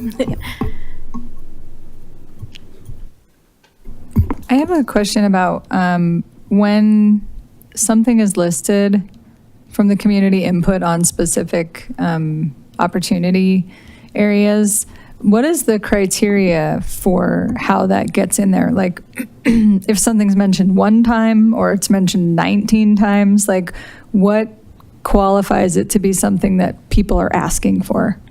Sure, yeah, it is just kind of quantity. So we looked at the top 4 or 5 elements that people were either putting a sticky dot on or writing on a sticky note, the things that rose to the top as most requested. That's helpful. Is that like I know that there's a lot of response from residents that are like, we don't want this thing here. But I just a reminder that this is a document that's for anything that's possible. And then developers look at this and then they go, oh, can this thing that I want to do happen here? And they don't it's not a green light for them to just do it. Then they have to come and they say, are you into this thing that we want to do? And we tell them like, we're into it or we're not into it and here's why. And then they go back and either modify it or go, they're really not into this. And there was a lot of people that came and they don't like what we're presenting. And that's where that stuff happens. And the traffic study and the evacuation study, that all costs money, and it happens after the developer starts to get some sort of lane that like, this might take off. And I think there's some confusion that people think that this document is giving that green light, but it doesn't at all. Like there's a history of councils just doing things that aren't even in, like this document is there to give a lane, but then we go off-roading. And so I want to make sure people understand that piece of it. And then also I know there's residents that are like, we really want to stop coming to say we don't want this thing here.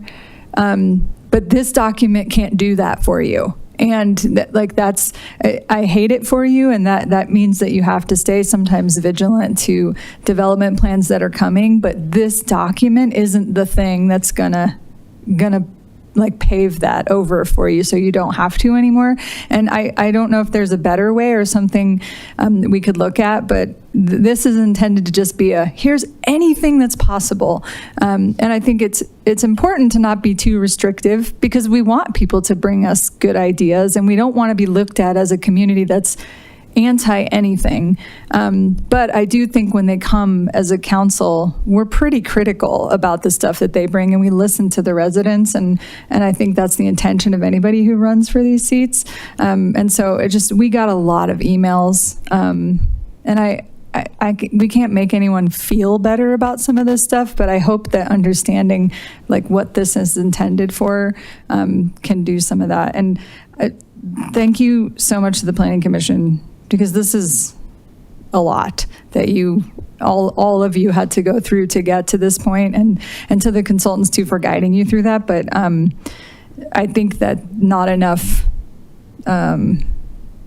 acknowledgement goes to like through what going through this process is. It's why it only happens every 10 or so years, because it's a big deal. So I don't have any more questions yet. Thanks.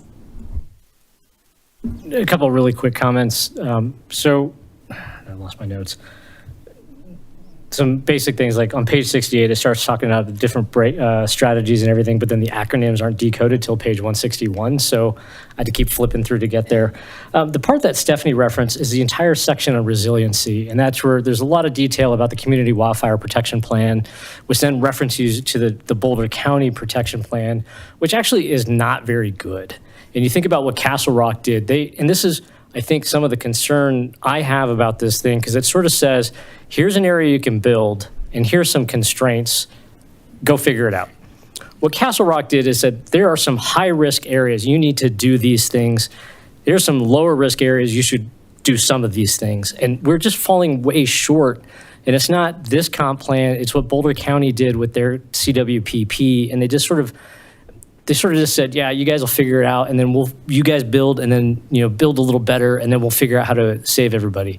And I think that's the problem, and I think it's the lack of links between these plans, because we're doing them in silos, and then we're referencing, okay, someone else is going to do the CWPP, and we think it's going to cover these parcels that we want developed, but it doesn't, because there's actually no link. And Castle Rock, to me, did a much better job at linking all these things together in a single document, and it's not your guys' fault, but the entire resiliency section is just pointing elsewhere to go for this information that may or may not get done. And you go back and look at the 2024 Boulder County CWPP, and it's woefully deficient, because I don't understand how it relates to these parcels.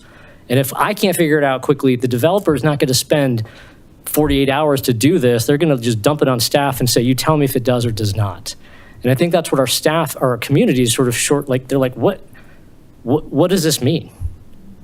And until we kind of have an easier way to point people to, you need to do these things, and it relates to these parts of the comp plan, which is overlaid by the CWPP and every other acronym, I don't know that this really works for getting our community what will work in these areas.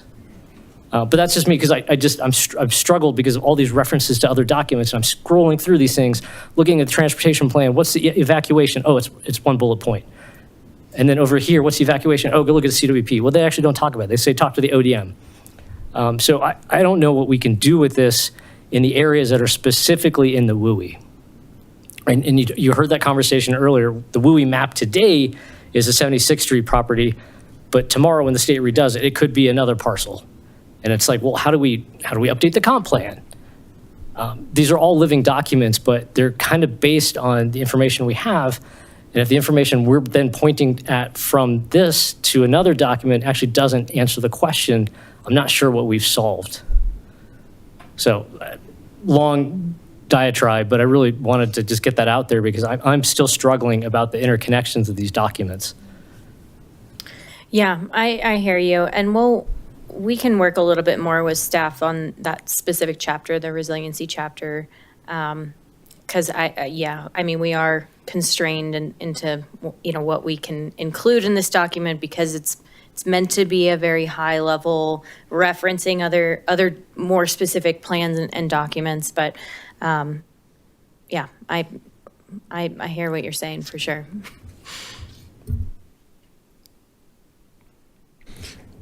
I haven't seen Castle Rock's comp plan, Neil, and I don't necessarily want to, but no offense. I love comp plans. Don't get me wrong, but I guess one of the things that I think is kind of unique about Superior is that we're just so largely built out, right? And so like in terms of what our undeveloped parcels, what our opportunity areas are, they're generally speaking few and far between. We only have a couple of them. Most of the town is basically built out and is going to resemble kind of how it's configured currently. Whereas like in Castle Rock, like I don't know, like I think they're building a ton down there, and it's a much bigger square mile area, and if they've got undeveloped areas that are right up against the mountains there, I can kind of see how they might have like a different set of kind of data and constraints that are in the comp plan that kind of look at fire risk and new development and areas that are kind of like a budding WUI affected areas. But I haven't seen it, but that's kind of my general opinion, that like I don't want to necessarily like overthink it. I don't disagree with you that the CWPP could be better, but all that said, I think what we're doing here is focusing on the few limited opportunity areas that remain, looking at them as they existed in 2012, how they're looking now. There's not that much difference in terms of the recommendations for those opportunities. Like if you go back and look at all the parcels for the opportunity areas in 2012 versus this update in 2025, they're like 85% the same, roughly. It might be a little different. So, there might have been kind of a one parcel that's a little more of a preference now for housing that previously was for commercial and office use, something like that. But there's nothing too kind of glaringly different from what was contemplated in 2012 versus what we're looking at today. So, other questions, comments? Otherwise, I do want to give the opportunity for public comment. So, thank you, Nora, for the presentation. Let's open it up for public comment. So we have a sign-in sheet for the comprehensive plan public comment. So if you'd like to give public comment, we'll call on you in the order in which we see on the sheet.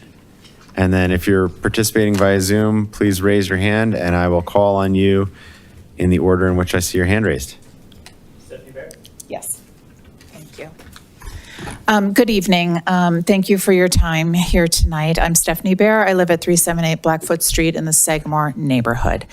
While you all received an email from me last week, you also received another one from me today with over 60 signatures from the Sagamore neighborhood opposing a medium to high density development back behind on the 76 development. Do you guys want the actual signatures? Is this needed to be filed on record? I don't know how this works. You can give it to the clerk. Okay. Thank you. There were probably 10 more neighbors who said we weren't able to connect with them this weekend to get that. And we also, personally, I hit the wall. I was not going to walk to one more house over the weekend. Diana did the hard work here and did most of them. I appreciate the comments from many of you tonight, kind of explaining what this plan, but I do think it's really misleading. I was at both the developers meeting last week and the planning commission meeting. Words that are being used and thrown around are very confusing. They're saying medium, but then when you push on it, it's like, well, yeah, this is really high density. Flat out saying there's no evacuation plan. There are no emergency things being discussed. It is obviously alarming for those of us who spent an hour trying to escape our homes, watch our homes disappear. You guys have lived this too. You know this. But to have a plan like this that also says, community input. Well, at one of the meetings, there were 12 stickers all in favor. Well, okay, we're here to say, and this is what really got me last week, was someone on the Planning Commission, staff or a member of the committee said, there's only 6 people here. This is not a big deal. And this ship has already sailed. And you can go back and listen to this. And I'm sorry. It's completely inappropriate. It's completely insensitive. So what I want to see under community input is, be alerted, Sagamore is on fire with their anger towards this. That's what should be in there. To reference whoever, once you guys term out and you're not here, that actually there are a lot of us. So yeah, really inconvenient. It's 10 o'clock. I haven't had dinner. I'm angry. I'm hangry. But we're concerned, and this is not coming out of saying not our neighborhood. This is coming out of what we've experienced, and that the homework hasn't been done. The infrastructure, the research, the data plan that has not been done. So it seems very backwards to us. So I appreciate you clarifying this, that this is not written in stone, but it's also a document that is just rosy and happy, and it's like that is not the reflections of this community. We've been through hell and back, and we're asking, please don't put us through that again. And so let's do the right thing, and let's do the due diligence, and let's do things in the proper order, or at least have a document that reflects of, we're hearing you, we hear you, community, you're not all in favor of this, because that's misleading with what's being put out there. So I'm going to shut up and let my neighbors continue. Thank you. Thank you for your comments. It's Leiker. It's a weird German name. Hi, Diana Leiker, 349 Shawnee, Sagamore. I appreciate the input as well. I think I understand the process. The concern is, I'll be honest, we call it a comprehensive plan, right? And to me, there in the inputs that you guys put up, there was not even a mark about wildfire. There was nothing in the introduction about wildfire. We were the most destructive fire in Colorado history. 1,000 structures burned, and our comprehensive plan can't even address that in the initial phases. That's problematic. And I think from a transportation perspective, we'll be honest, we don't trust developers. If you're gonna wait for a developer to figure out the evacuation route, it's gonna be half-ass. We're not gonna get out. To me, you can do transportation plans. My brother told me last week, he's like, I'll never forget what you smelled like when you got to my house that day. He's like, you smelled like you had walked through hell. He's like, and I will never get that out of my brain. And you guys need to understand, that was when we didn't have all the development in downtown. So how do we get out now without, looking at that? So I think it's a huge, I guess to Neil's point, you have to tie these together. You need to marry them. You can't say, well, this is a pipe dream. You need to put limits on what this development should be based on the fire risk. And I feel we provided a ton of community input. I feel like staff was very dismissive of our input. We're very confused why the comment period ended on January 30th, Friday, and then they presented the comprehensive plan on Monday. So how were our comments incorporated over the weekend?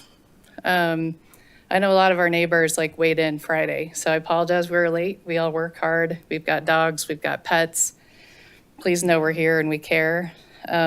Also heard Renee say that 87% of the comments they took on Northwest Superior were from Rock Creek. And I will say, I'm here to support Rock Creek as well. I don't think you should put medium to high density anywhere in Superior.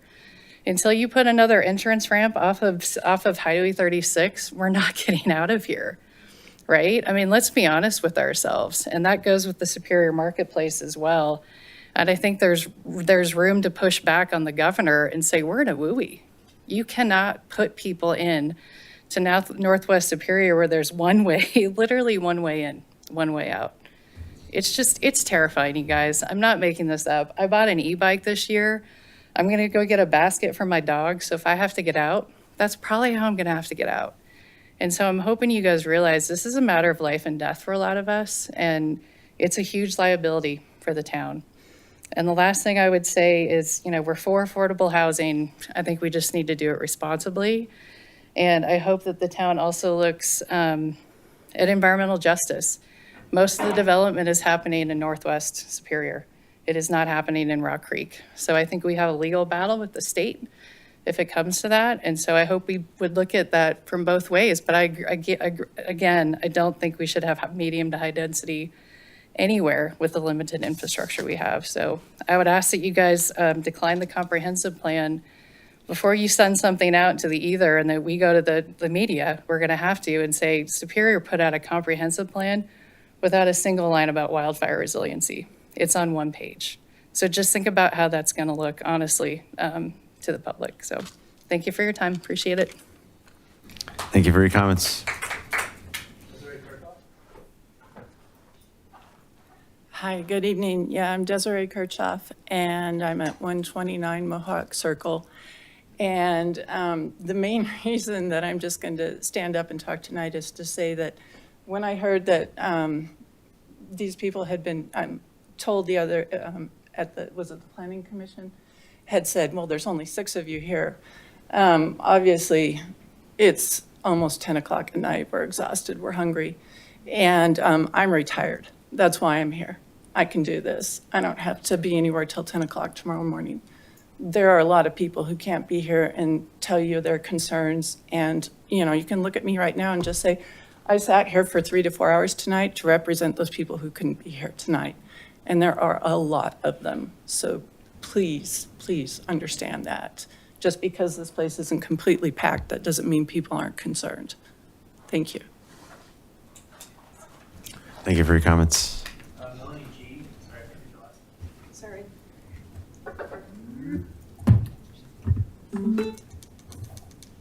My name is Melanie Glover. I live at 181. This is going to be really hard for me. I'm really traumatized by what happened to my family on the day of the fire. Oh God, get it together. It's okay. Take the time you need. 631 and 2207, 4631 and 2207. Respond to 181 Mohawk Circle. 181 Mohawk Circle. I have a party trapped in their home due to the fire. 1232.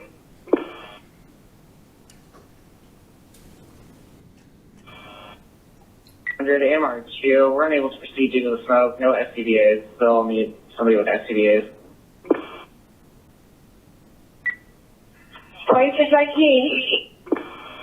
2619. Please, emergency traffic. We're on Cherokee Avenue and Fox Lane. We have multiple houses on fire. We are backing out of here. We are in heavy fire. Heavy fire.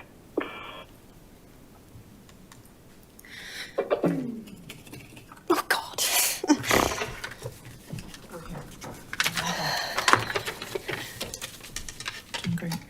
Doing great. We only had one car, and I was in my car, and I got stuck on 36. I've told this story in multiple countries throughout the world. I've been interviewed probably 20 times, and now I get to tell it to you. My children were calling 911. They called 4 times. Our house was on fire, actively on fire with my children stuck in the house, and nobody could come and rescue them. Thank God for Officer Kenton, who by some chance stopped in front of our house because he was trying to go in and rescue people, and he was just trying to get his bearings because he couldn't see when he went in the other way. At this point, all of the emergency crews had already pulled out of our neighborhood. We had no working fire hydrants, and it was too difficult to fight the fire. He stopped in front of our house, and my children, who had been huddled in a mudroom that we had retrofitted into our house, thank God, because they would be dead if it wasn't for this mudroom, they jumped in his car and he dropped them off at the Key Bank parking lot area there. And they stood there until someone picked them up in their bathrobes. And then they dropped them off at Superior Community Center. It took me 2 hours and 34 minutes to get back to them. As some of you may know, I rebuilt in a very obscure way and rebuilt, actually influenced by someone, a firefighter who built a house in Castle Rock, a house with 16-inch thick walls. If it wasn't for the windows in my house would be fireproof. But because I have to have windows in the house, it's not fireproof. But I just wanted to make sure that my family lived in a home that if the same thing happened again, that they would have more time. We had to leave pets behind in the house to die. Evacuation from our area is already poor. The kind officer, Angel, that rescued my children, he went back to that neighborhood and rescued another boy from Cold Creek Crossing who sat in his car for 2 hours while the officer directed traffic, who then had to retire because he was not able to work anymore because his throat and lungs were permanently damaged by smoke damage. So the people that do emergency service in this area are not provided for enough. They're not protected enough. If you're going to add all of this extra housing, I'm not saying you are, but if you add all of this extra housing, you're putting more pressure on the emergency crew, which already were unable to do their jobs properly. Are you expecting them to cycle and take a bus out? Seriously? You're talking about bus routes and cycling routes when you're talking about emergencies? I mean, we couldn't even get a police car to, come. It was just by chance that this incredible man, Angel, stopped in front of my house. The infrastructure is not set up. It took people hours to get out of Sagamore. If you add thousands of more cars, which if you add the 76th Street one and the Superior Market one together, you're talking about a couple of extra thousand cars. How can these people get out? How is that going to happen? You're also going to be putting vulnerable population at risk. You're talking seniors. You're talking about people that are, sorry, do I have to finish? You're talking about people that are disabled, that need affordable housing. Affordable housing should be safe. Okay, sorry, I won't talk anymore. Thank you. Thank you for your comments.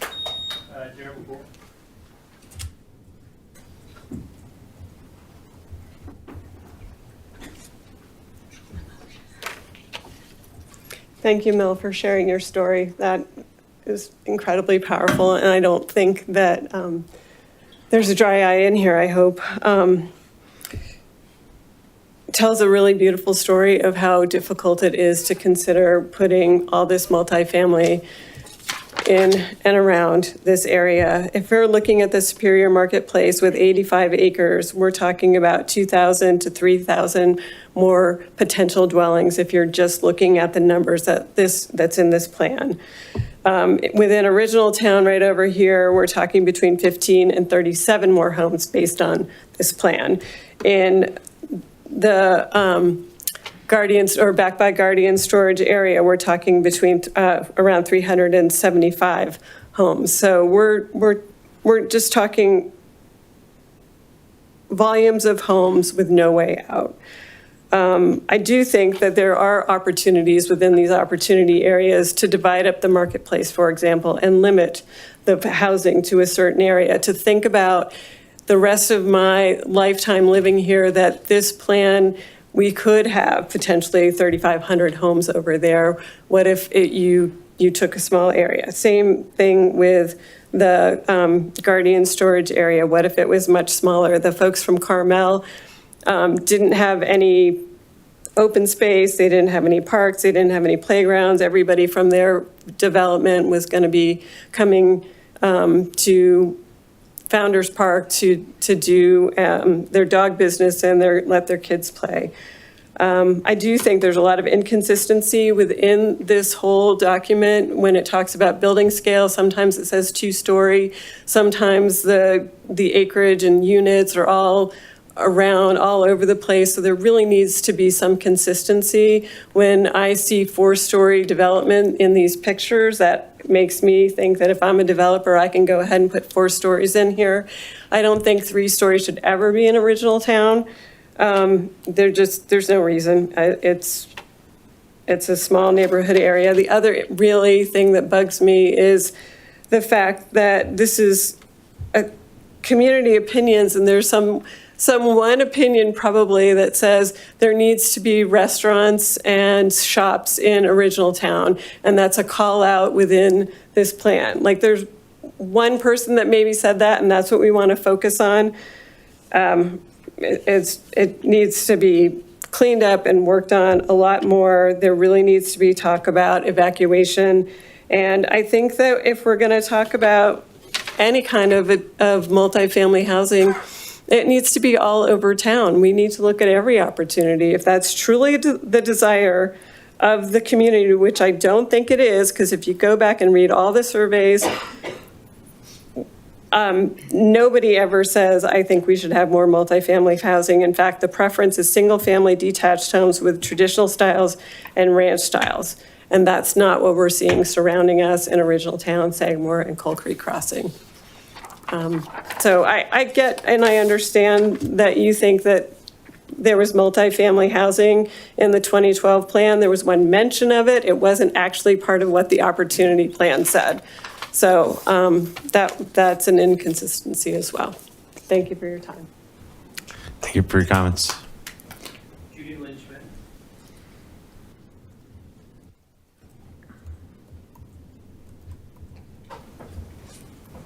I think everyone said this very well. I'm at 177 Mohawk Circle, next door to Mel, who I called to tell her there was a fire. I had 15 minutes. Our entire community had 15 minutes. Think about that. Now you want to add thousands of people? I sat at Superior Marketplace waiting for them to evacuate Costco and Target and Chuck E. Cheese. And all I could think about was the Paradise Fire. 130 people died in their cars. Think about it. Do you want to be responsible for that? Take Sagamore, leave it alone. Get Superior Marketplace off your map. Get Old Town off your map. And forget about the area behind Superior. It's dangerous. What are you thinking? What in the world are you thinking? This is insane. Absolutely insane. People will die. People did die. The guy across the street from me died. They never mention it because they said, well, he was dying anyway. Roberto died. He was a friend of mine. Stop it. Nothing around Superior. Nothing around Sagamore. You want to go build in Rock Creek? Have a great day. We don't deserve this. It's incomprehensible. They can stop a fire. They cannot stop the wind. We had 100-mile-an-hour winds a month ago. Go figure it out.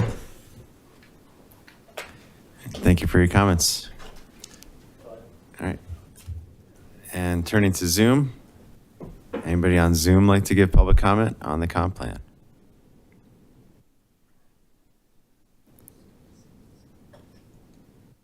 All right. I saw some hands before, but I don't see any hands now. All right. Public comment is closed. And we'll turn back to council for additional discussion. Appreciate all the comments. I appreciate everybody taking the time. And we certainly are well aware of what this town went through, in particular, what the Sagamore neighborhood went through, what original town went through with the Marshall Fire. And none of us want to see anything like that happen again. And we want to make sure that our town is as resilient as we possibly can be, so no devastation like that ever happens to us again. It's the last thing that anybody wants to see. So we're very mindful of that.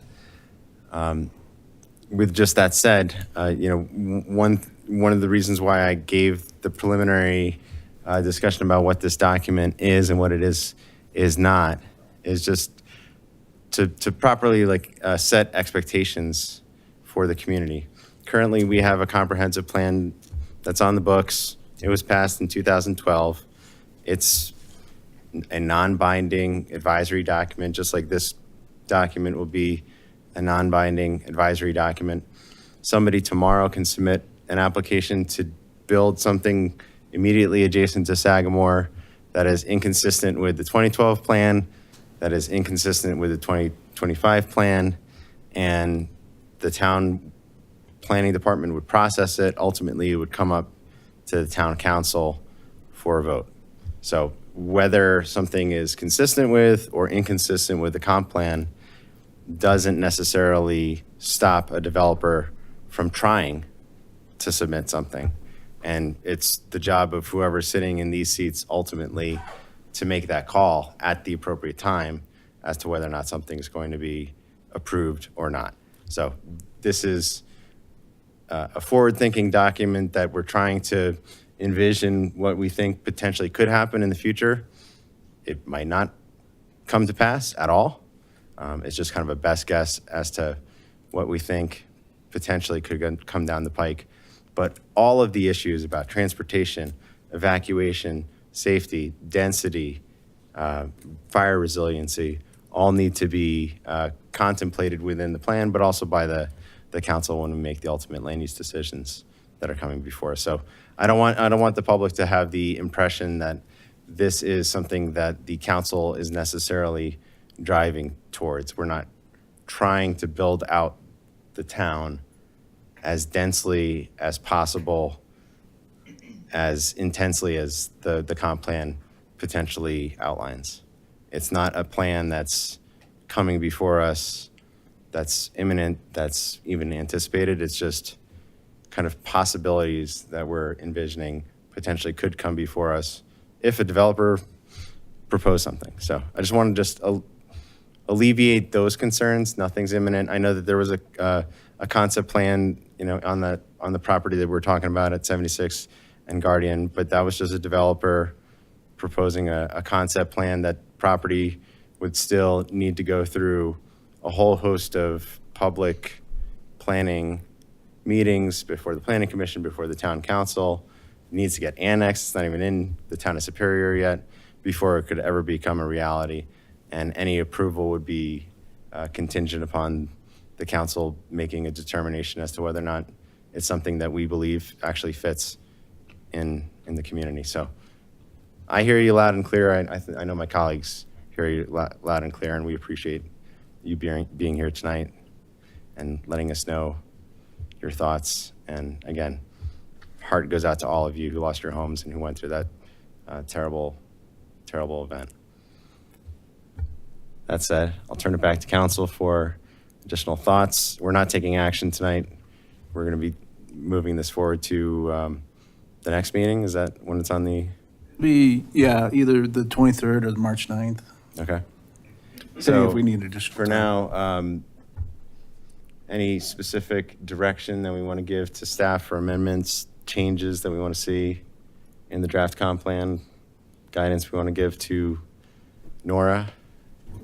One thing that I think is a huge miss, and I would really press to have this changed, is making sure that the fire is really at the forefront. It was the most consequential event, I would say, in our community. So the fact that it's kind of referenced with the resiliency, but it's not referenced up front, I think needs to be changed.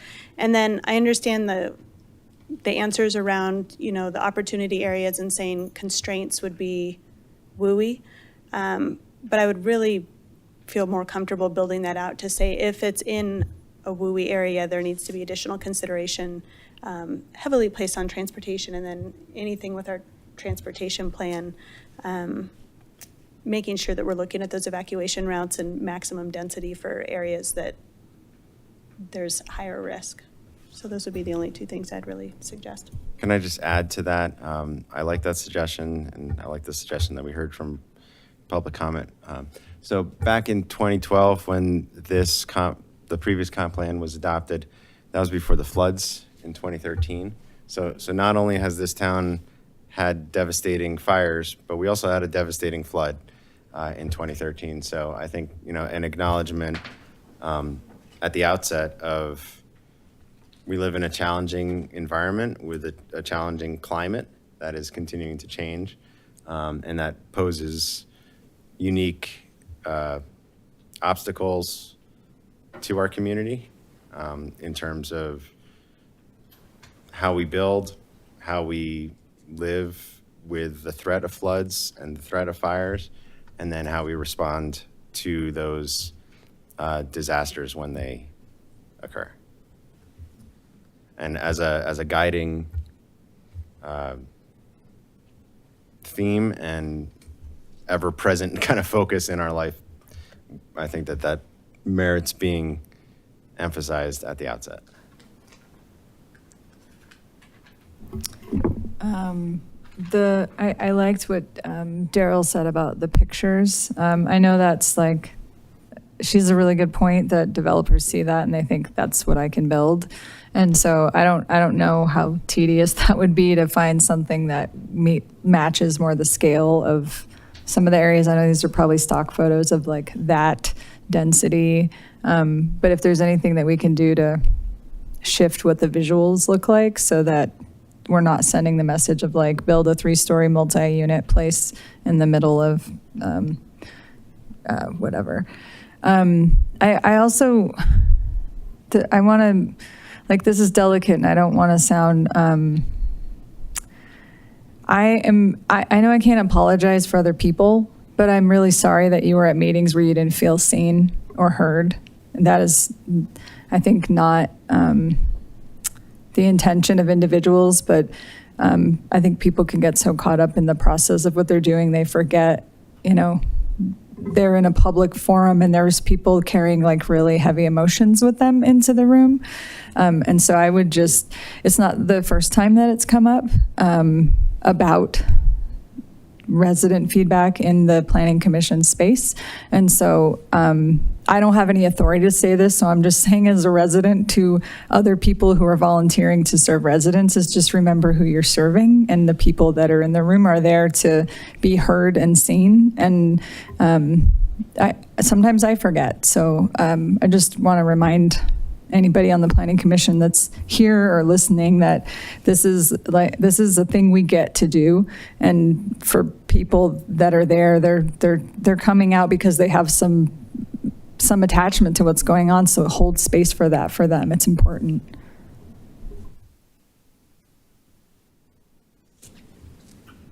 Others? I've got a quick question for Renee. There's a comment on the staff memo about the planning commission's condition, and I was hoping you could explain it to me because I'm not sure what we're supposed to do with that comment relative to the comp plan. I mean, I'll read it. Yeah, please. The Planning Commission held a public hearing on February 3rd, voted 6 yeses and 2 nos to recommend the approval of the proposed resolution adopting the 2025 comprehensive plan update to the town council subject to the following condition: a review of building scale, land use, and zoning to align the density of housing levels that consider wildfire risk, traffic, and focus on issues like missing middle housing. I'm not sure what that sentence does in terms of the comp plan that's in front of us. I mean, is it sort of like rewrite it to comprehend that statement?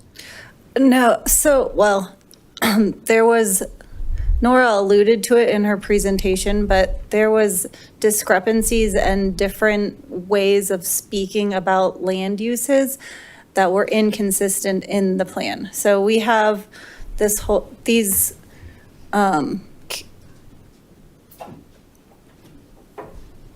these are all the land uses in the future land use map.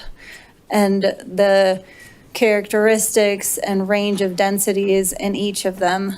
And then when you went into the opportunity areas themselves, the recommended land use, the land use recommendations didn't match these, and the densities and the building scale weren't consistent. So what we've tried to do since that meeting was to update the recommendations in the land use categories of the opportunity zones to match these, and then make sure that the range of densities in the building scale section match these as well. So that was one thing. And then we also added those transportation plan pieces to the opportunity areas. So like these transportation impacts, those weren't in there before either. Okay, and then I guess I see you added that constraint, wildfire risk. Correct. And that's That's Yep. the reaction to the Yeah, planning so all commission's- of all Okay. of those changes happened since the planning PC commission's meeting, okay. version and their comments. These are what we did to try and address those comments. Okay. So in that constraint, so the wildfire risk, can we just add also just something about the evacuation, transportation constraints? Yeah, I made a note to like go back through these and double check, but this one's in particular because it is in the WUI. Right. We'll add more to that section there. Another bullet or maybe a longer sentence or a few more bullets. I'm not sure. I have to go back and listen to all the comments and then, but yes. I mean, I would put, so there's the WUI, but then there's just kind of the bottleneck of the experience of the evacuation. So as appropriate on all of the opportunity areas, as appropriate. So I think certainly for 76th Street and Guardian, for the Superior Marketplace, for Original Town, for any of the areas really that suffered from kind of the traffic impacts. And, I know what we've heard from Boulder County Sheriff and the Fire District about just kind of what caused that bottleneck, and hopefully that has been, alleviated with coordination with how they're going to open up the roadway. So, lessons learned from that experience, but still, we've got one way in, one way out in that area. So that I think should be an overarching constraint for those areas. Thank you. Mark, I would actually argue it should be for all of them, though. I think there's a concern as a community as a whole that any development that comes forward, evacuation, and obviously is going to be part of the discussion. So,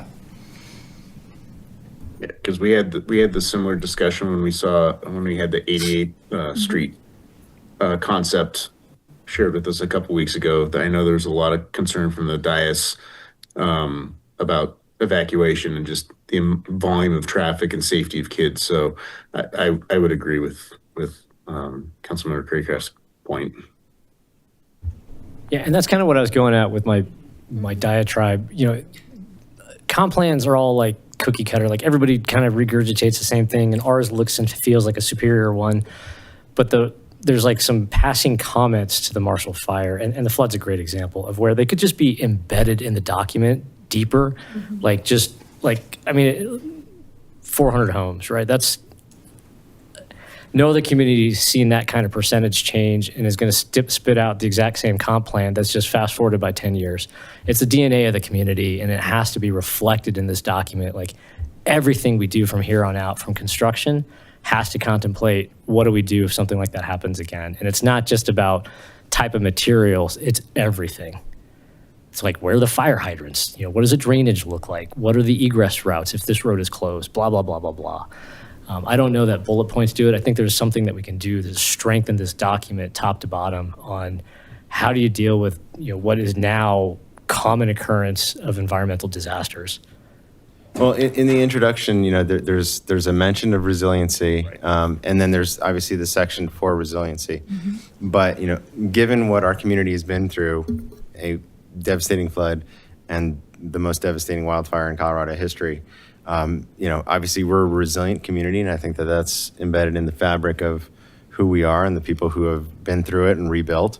But then also there are the lessons learned from that experience in, how we're going to be a better and more resilient community on a going forward basis. So I think as a thematic kind of structural guidepost for the comp plan as a whole, bolstering that kind of statement and kind of philosophy, I think is worth doing in the introduction.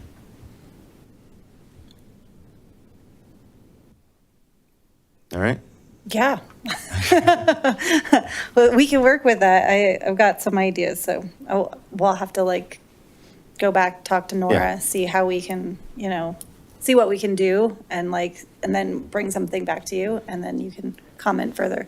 When you bring back the draft, can we see a red line version of, I mean, assuming that that's not going to make it like, just, yeah, unbearable to deal with, but seeing where it's changed will be helpful.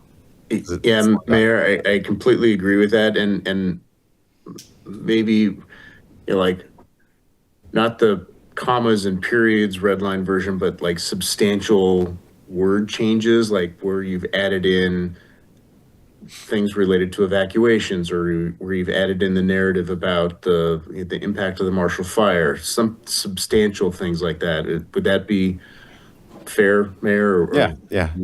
Okay. The big stuff. The material changes. Yeah.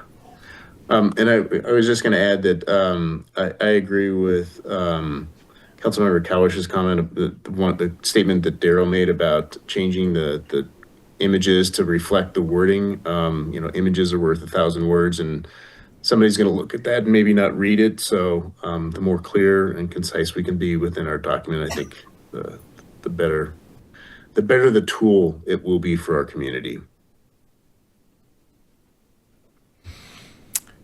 All right. Any additional direction for staff? Planning Commissioner Harper? I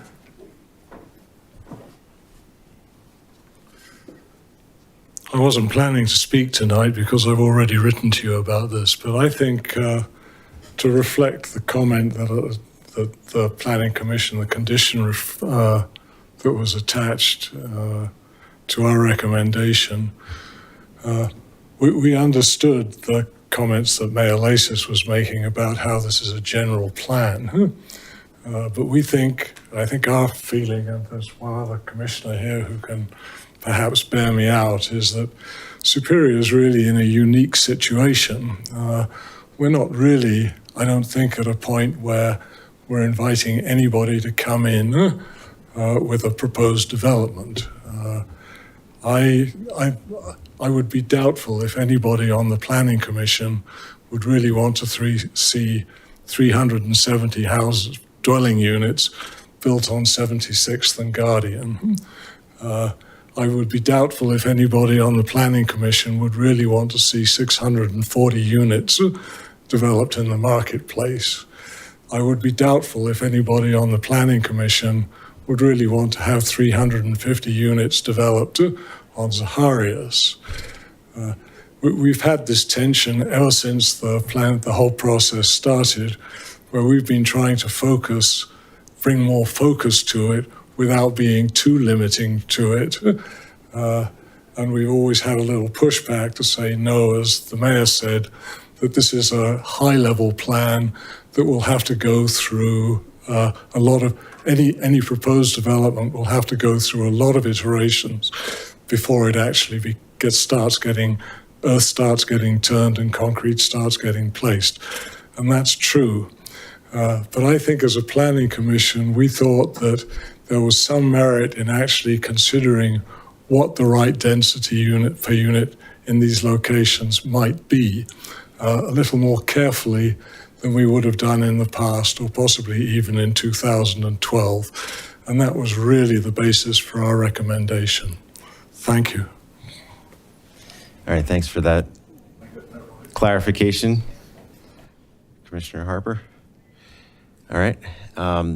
In light of that, is there any appetite on the council to kind of dig a little further or make specific density recommendations or suggestions, or do we want to direct staff to make a proposal on any of that in light of the Planning Commission's recommendation? So, Mayor, my question for staff would be, if the council were to direct staff to do that, what would be a reasonable amount of time for them to complete that analysis and kind of bring that back? And would we need to go back through a series of public meetings, since the comp plan was so it was co-created by the public. So what would that look like? And I realize that I'm probably putting Renee on the spot, but I'm just trying to get a rough idea of what this would look like. Are you asking if we would if for us to go back through each of the opportunity sites and nail down like how close to dwelling units, like what level of dwelling units per acre are you really asking us to narrow it down to? Do you want it between, 5 and 10 or 10 or 15, or do you want 5 to 15 or 15 to 20? I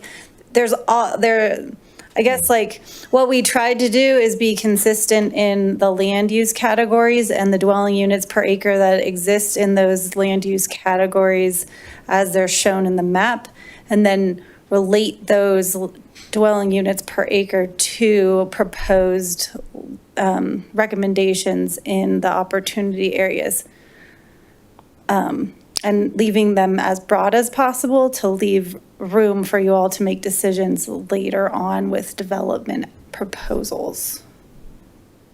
Well, my take would be that removing the upper end of development, just because the larger scale development at least my read from what I've heard from council feedback is the upper end probably isn't the right space. Where within the 2/3, the lower 2/3 is the right space.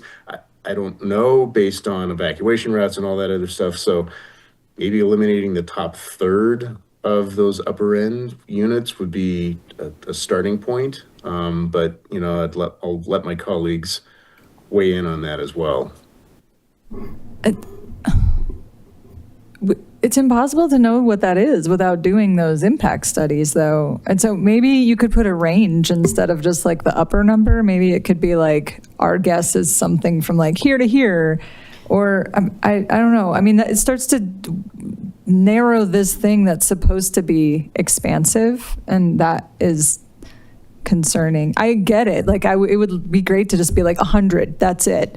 But that's not the point of this document, and so I don't know how we would come up. Sorry, I'm talking to Councilmember Foster, even though he's not in the room, but I don't know how we would come up with that without investing time and resources into the studies that would determine what those numbers are.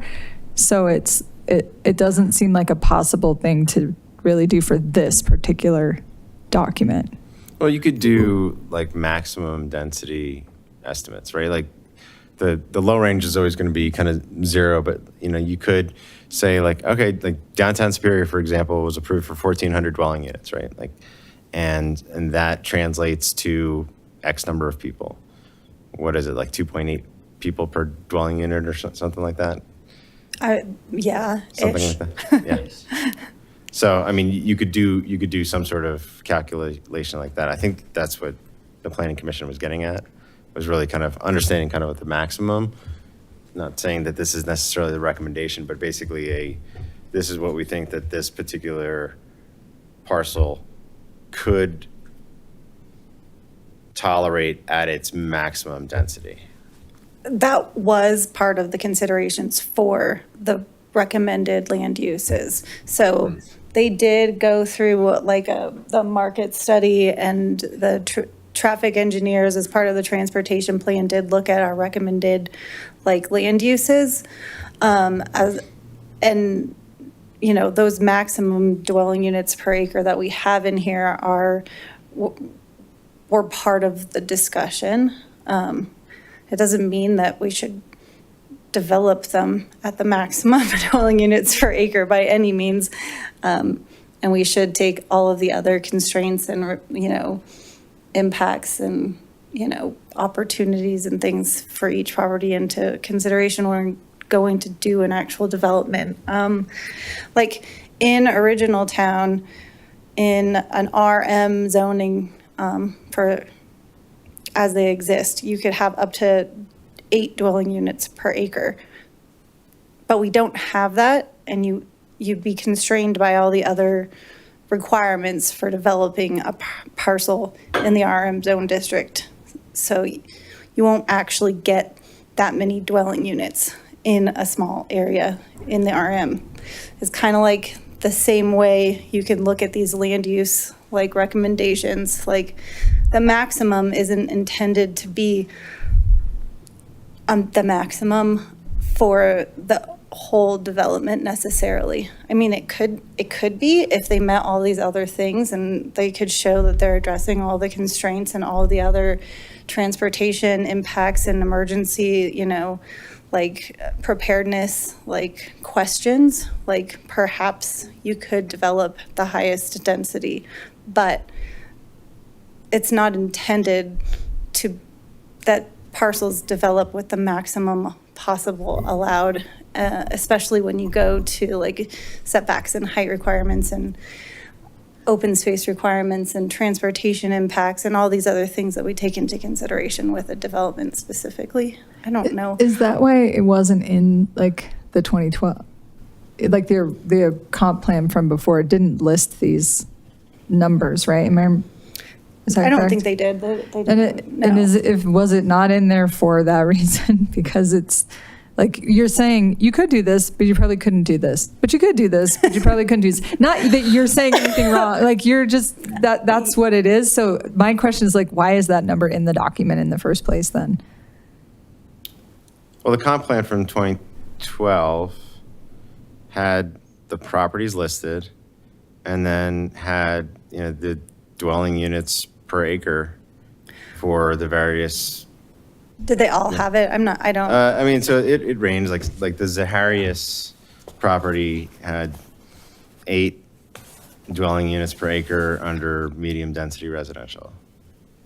So that was, and then it had like a total unit 68 for low density residential, 30 for medium density resident, all units 98. So, I mean, it had like a matrix of potential density development projections, I guess. We can make changes that you all recommend. I am not saying that we can't make the recommendations that you have. The question is how, if you want us to make those recommendations to you, I don't know how or what to take into consideration in order to bring back what you're looking for. I guess I don't. I don't want us to necessarily like go down some kind of rabbit hole, like chasing this concept. Like we have a range in there right now, 6 to 25, whatever it is.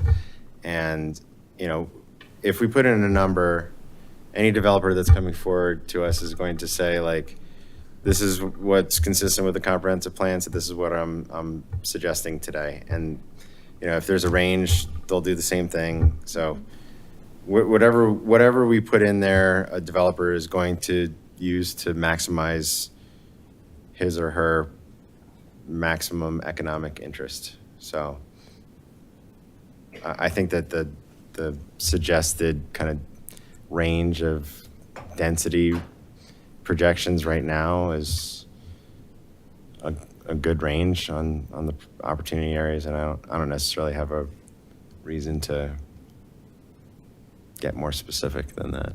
I agree, because I think there's an interplay depending on like when these things come forward. Like if this thing's going to live on the shelf for the next 10 years, assume something comes in 5 years from now, some other things may have changed. Yeah, maybe another road got added. Like, so I'd hate to limit it to the numbers, you know, at that time when this thing's printed, because if we're looking at it just in today's lens, and we're gonna have a different transportation master plan at that point. And we could play the what if game for the next 7 weeks and or years, just trying to get staff to iterate on something that the developer is going to look at and says, I can't make my numbers work, so I'm just going to give you this, and you tell me if I can or can't do it. So I don't know that there's a lot of value to overthinking the upper and lower bounds of these things other than what's in there. And then I think all these constraints that we really hold the developers to on, hey, you got to live within these confines for whatever you bring forward. I mean, I don't know. I think going back to your point, Mayor, you know, from 5 years ago, this is an aspirational document. It's not specific on exactly what we want because it's private land and the developers are going to do what they're going to do. And we should limit our own staff's brain damage on overthinking what it is that the developer may or may not want to do.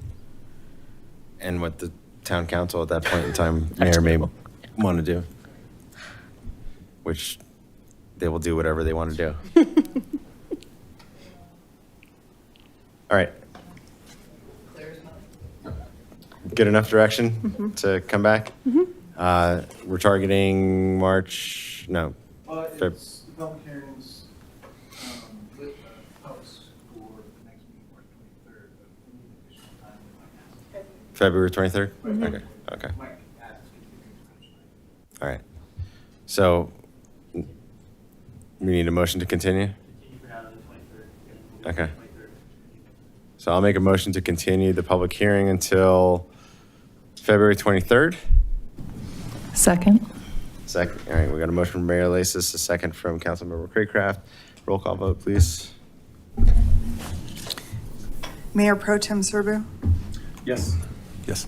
Councilmember Shaw, Yes. Councilmember Miller, Yes. Councilmember Cowish, Yes. Councilmember Craycraft, Yes. Councilmember Foster, Yes. Mayor Lasis. Yes.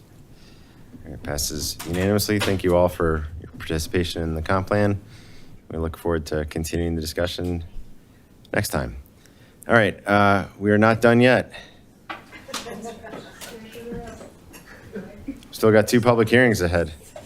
All right, up next is a public hearing and first reading of consideration of an ordinance approving updates to the town's municipal code, chapter 16 on land use. Do we have proof of publication? Gavel in the public hearing.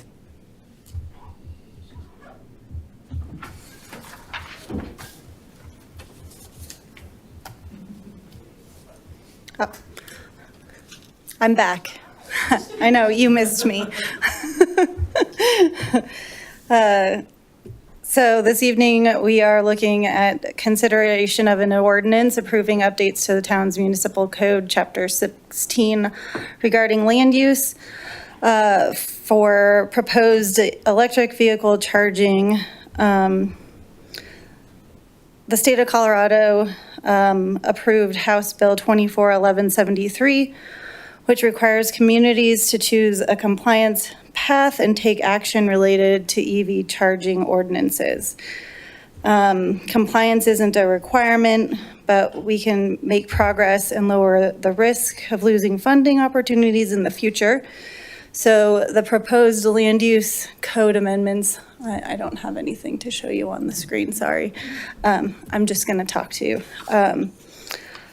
Update the section 16.6-20 schedule of uses and requirements to add EV charging as a principal use under residential districts, commercial and mixed use districts, industrial zone districts, and agricultural and open space districts.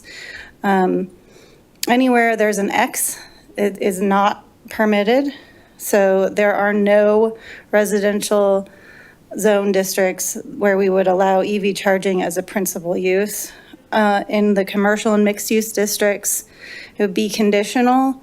In the BC zone district, permitted in BR or BO, and then not allowed in a mixed use zone district.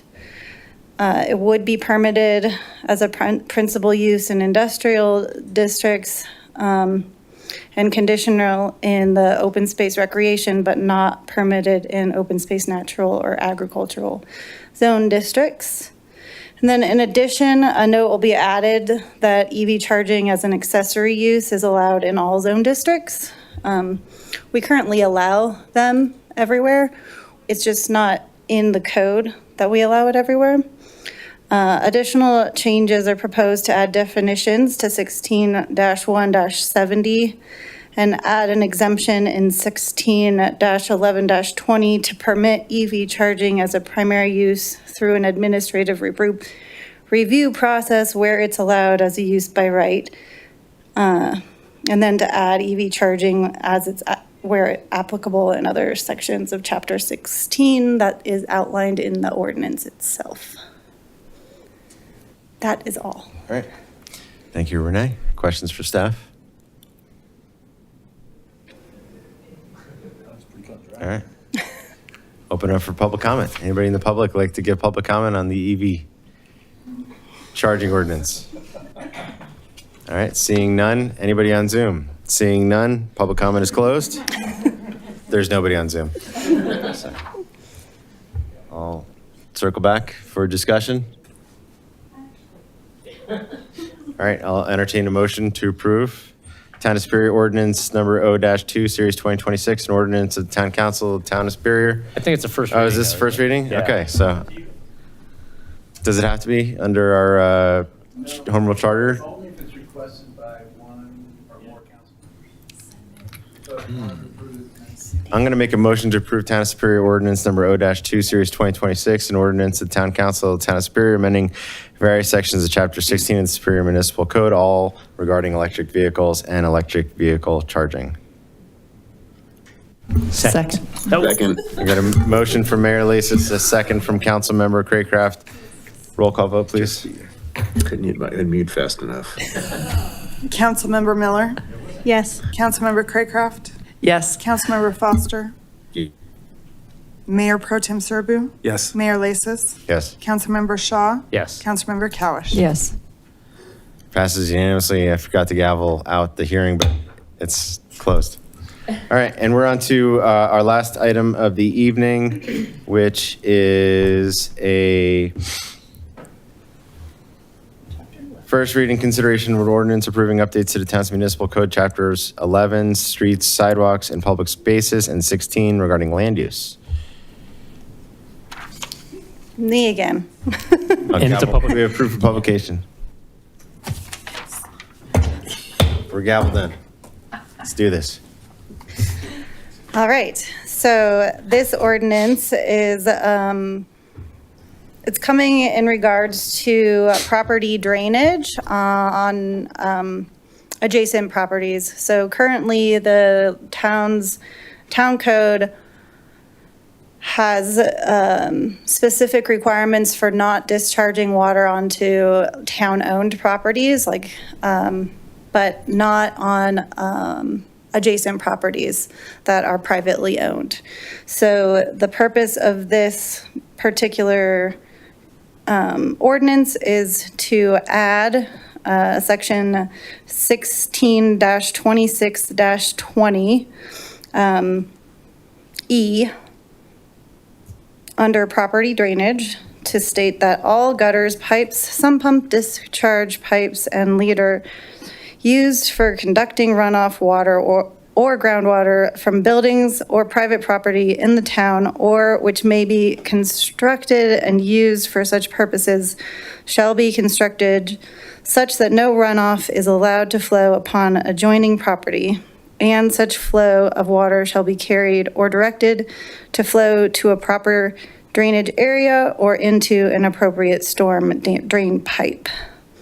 It additionally removes section 11-1-40C1, which reads, the owner may apply for a permit from the town to route the drainage into the sanitary sewer and have such work permitted by a licensed plumber. Planning Commission had a proposed change to add the words Adverse impacts. causing adverse effects. Staff is recommending not adding that language because it makes it more difficult to define what that means. Agreed. Questions? Yeah, I appreciate staff's thinking about the Planning Commission's recommendation. I agree with staff. I appreciate the Planning Commission taking the time to look at this, but this to me is just, people shouldn't drain onto other people's property. It's that simple, and like if we impose a requirement of having to establish adverse impacts, you know, what is an adverse impact, right? It's like trespassing, like you're not allowed to trespass on my property. It's not that like, oh, like you trampled my flower bed, like, and you trespassed, like you're just not allowed to trespass. So I don't have a right to enter your property. You don't have a right to drain your water onto my property. And let's not muddy the waters, pardon the pun, with the creation of adverse impacts. So I'm in favor of approving the original draft as recommended by staff. Renee, I got a quick question. Because actually, I wish this was on the books a long time ago because I've had my neighbor's sump pump drained into my backyard for 20 plus years. But I have a good conversation with them and we've worked on rerouting it and stuff like that, but that's not always the case. You just mentioned something about a licensed plumber. I don't see that in the resolution. Could you repeat that? Because, you know, for something like, It's in the section that's being repealed. So the repeal section is the first section 11. So you need to go to the code to actually find that language. so you would need a licensed plumber to do this? Not anymore. No, you're No, not. okay, you're taking that part. Okay, We're you're repealing removing that Okay, part okay, from okay. the code. I was going to say, like, it's a downspout. Yeah, that was allowed there was a discussion of previous boards and we had the issue with sump pumps. Right. And some of the properties wanted to send it down the sewer drain. Right. Which is allowed in our code. Yeah, but we're taking that We're out. taking that out. Oh, so I should That's do it what's like this being weekend. removed. Yeah. Yeah, you should do it this weekend. Okay. All right. Thank you for that clarification. Yeah, this is a no-brainer. Thank you. All right, questions for staff? Open it up for public comment. Well, actually. All right, turning to Zoom, seeing none, public comment is closed. Discussion? Public hearing is closed. Call the question. I'll make a motion to approve Town of Superior Ordinance Number O-3, Series 2026, an ordinance of the Town Council of the Town of Superior repealing Section 11-1-40C1 and amending Section 16-26-20 of the Superior Municipal Code regarding property drainage. So moved. Well, I made the motion. Second. You can second it. I made a motion. It's too late. Second by Mayor Pro Tem Serbu. Roll call vote, please. Councilmember Foster, Yes. Councilmember Cowish, Yes. Mayor Lasis, Yes. Councilmember Shaw, Yes. Councilmember Miller, Yes. Councilmember Craycraft, Yes. Mayor Pro Tem Serbu. Yes. All right, passes unanimously. And unless there's anything further, we're adjourned. Good work. Good Good work, evening. Renee. Thanks, Renee.